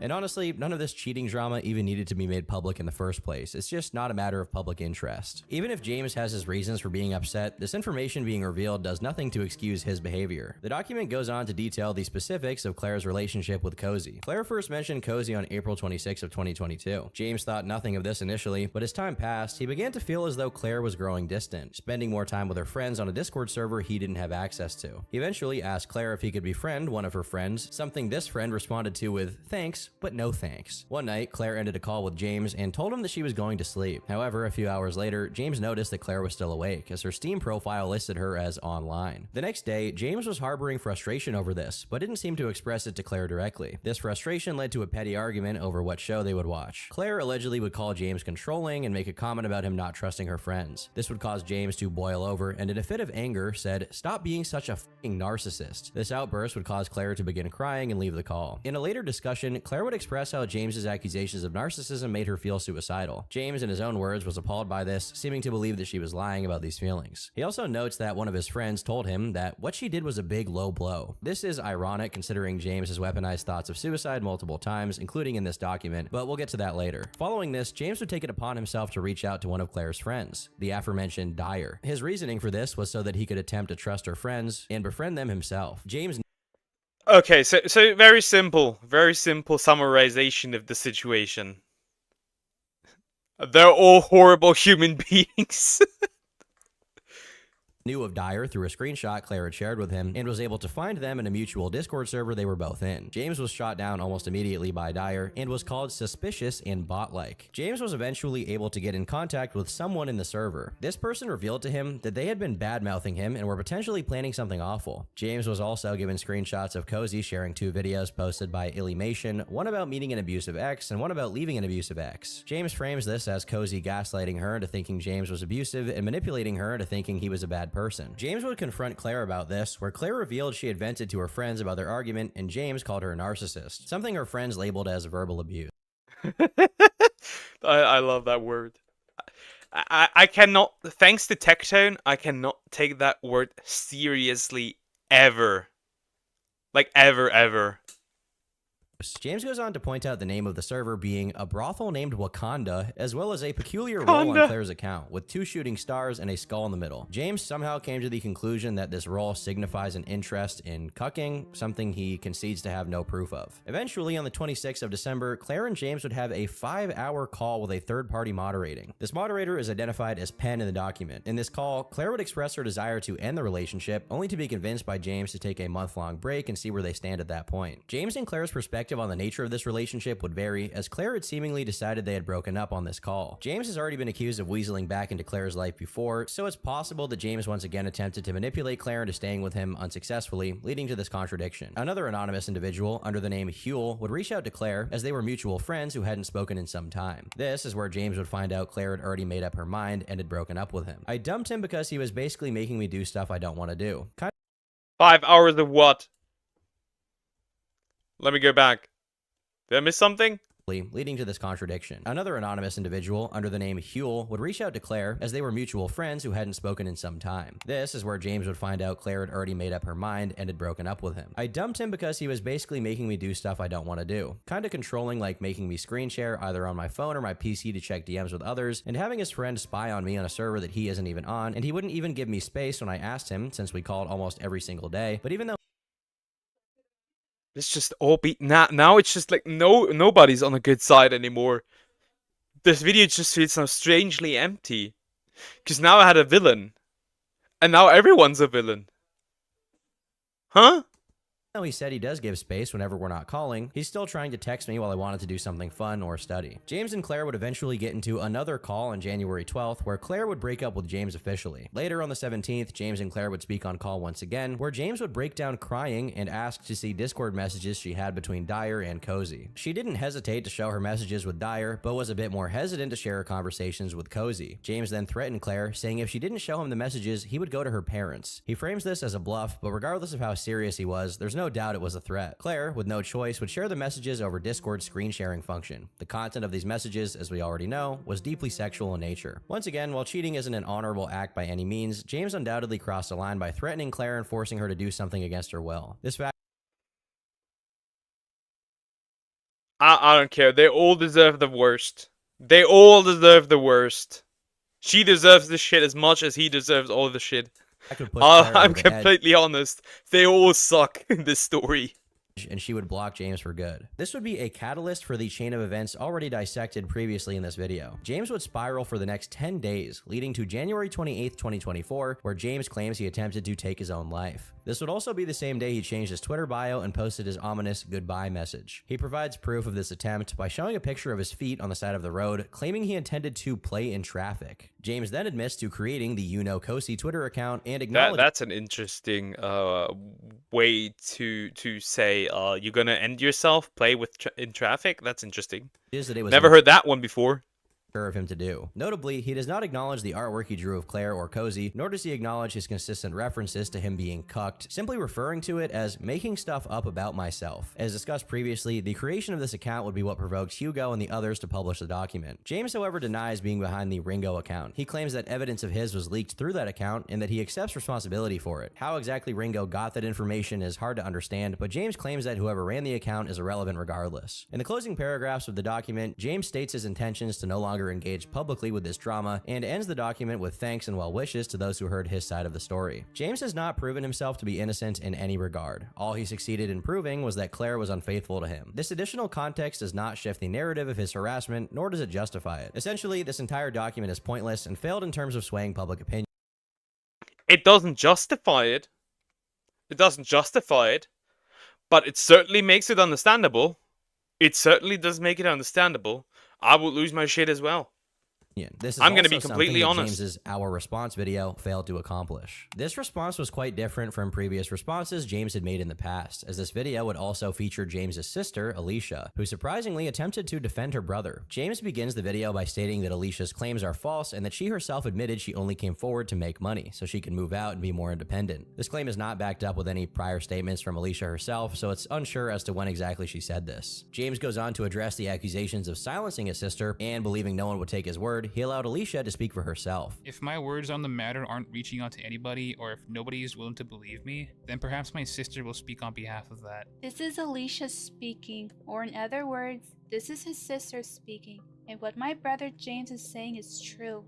First, I would like to give my deepest apology to everyone for spreading misinformation about my brother and about my own family. Truth be told, that I only came forward because I was only upset and my reasons for being upset were petty and I had a falling out with a friend. Alicia, who sought to gain independence financially, states that she chose to This is like not really believable, but okay, let's continue listening. opportunistically run with the story, despite it being untrue and her brother being innocent. For years, I was always aware about the drama online towards my brother, and admittedly, I knew from the beginning that he was innocent, and unfortunately, That's the sister he fucked. It is so weird. What is this family, man? history that the internet made about us, and it felt like I had more to gain by simply accepting it. So with that in mind, I jumped the gun with a post that not only destroyed what little bit of reputation my brother had left, but nearly ruined my family from within, thanks to the negative influence of internet drama. This phrasing is strange as it almost seems to imply that nothing happened between them at any point at all. The rest of this video is for the most part insignificant. Alicia takes full responsibility and apologizes for her negligence in the situation, and the video is wrapped up by James himself, who expresses his intentions of taking an indefinite hiatus. However, onlookers would not be convinced, with many commenters pointing out the discomforting atmosphere of the video, specifically during Alicia's response. Why does it sound like she's reading a script? Her voice Because sounds she's like reading AI. a script. Either that or she's being held at gunpoint. You and your family definitely made her apologize and retract her statement. The evidence against you is ridiculous. How do you think anyone would believe this? These sentiments summarize the main takeaways from the video, believing Alicia was being forced to rescind her claims by her family. As a result, most who had been following the story went thoroughly unconvinced. And with this, James would take to Twitter once again to set the record straight. Now that there's an influx of hate comments, people are psychoanalyzing and trying to dismantle my response out of pure desperation to prove me wrong. There's even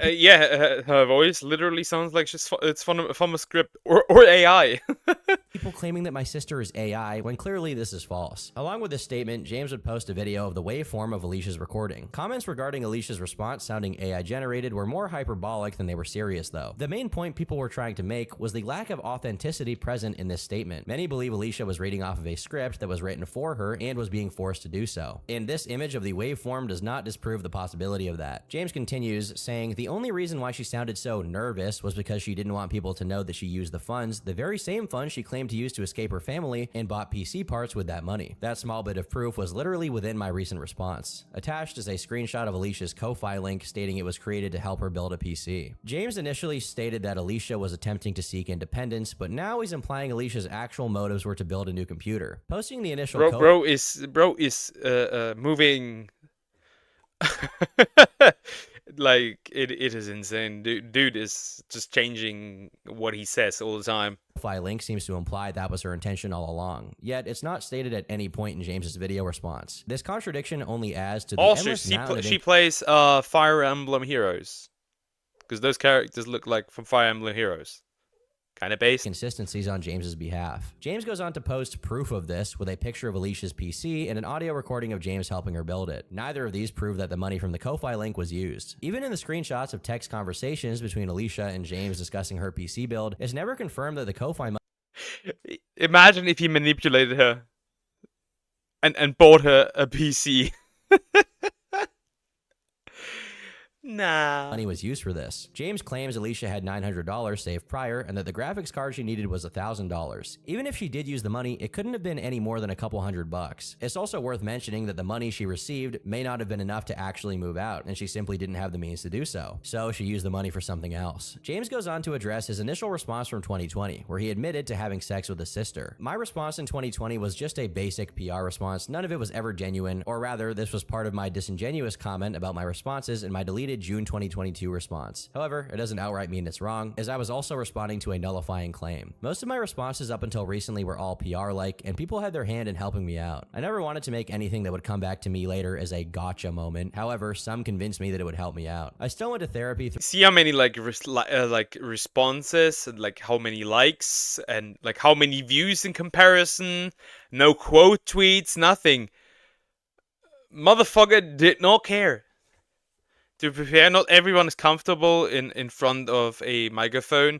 Yeah, but the problem is like he changes like what he says all the time. Like this is not really believable whatsoever. Not really.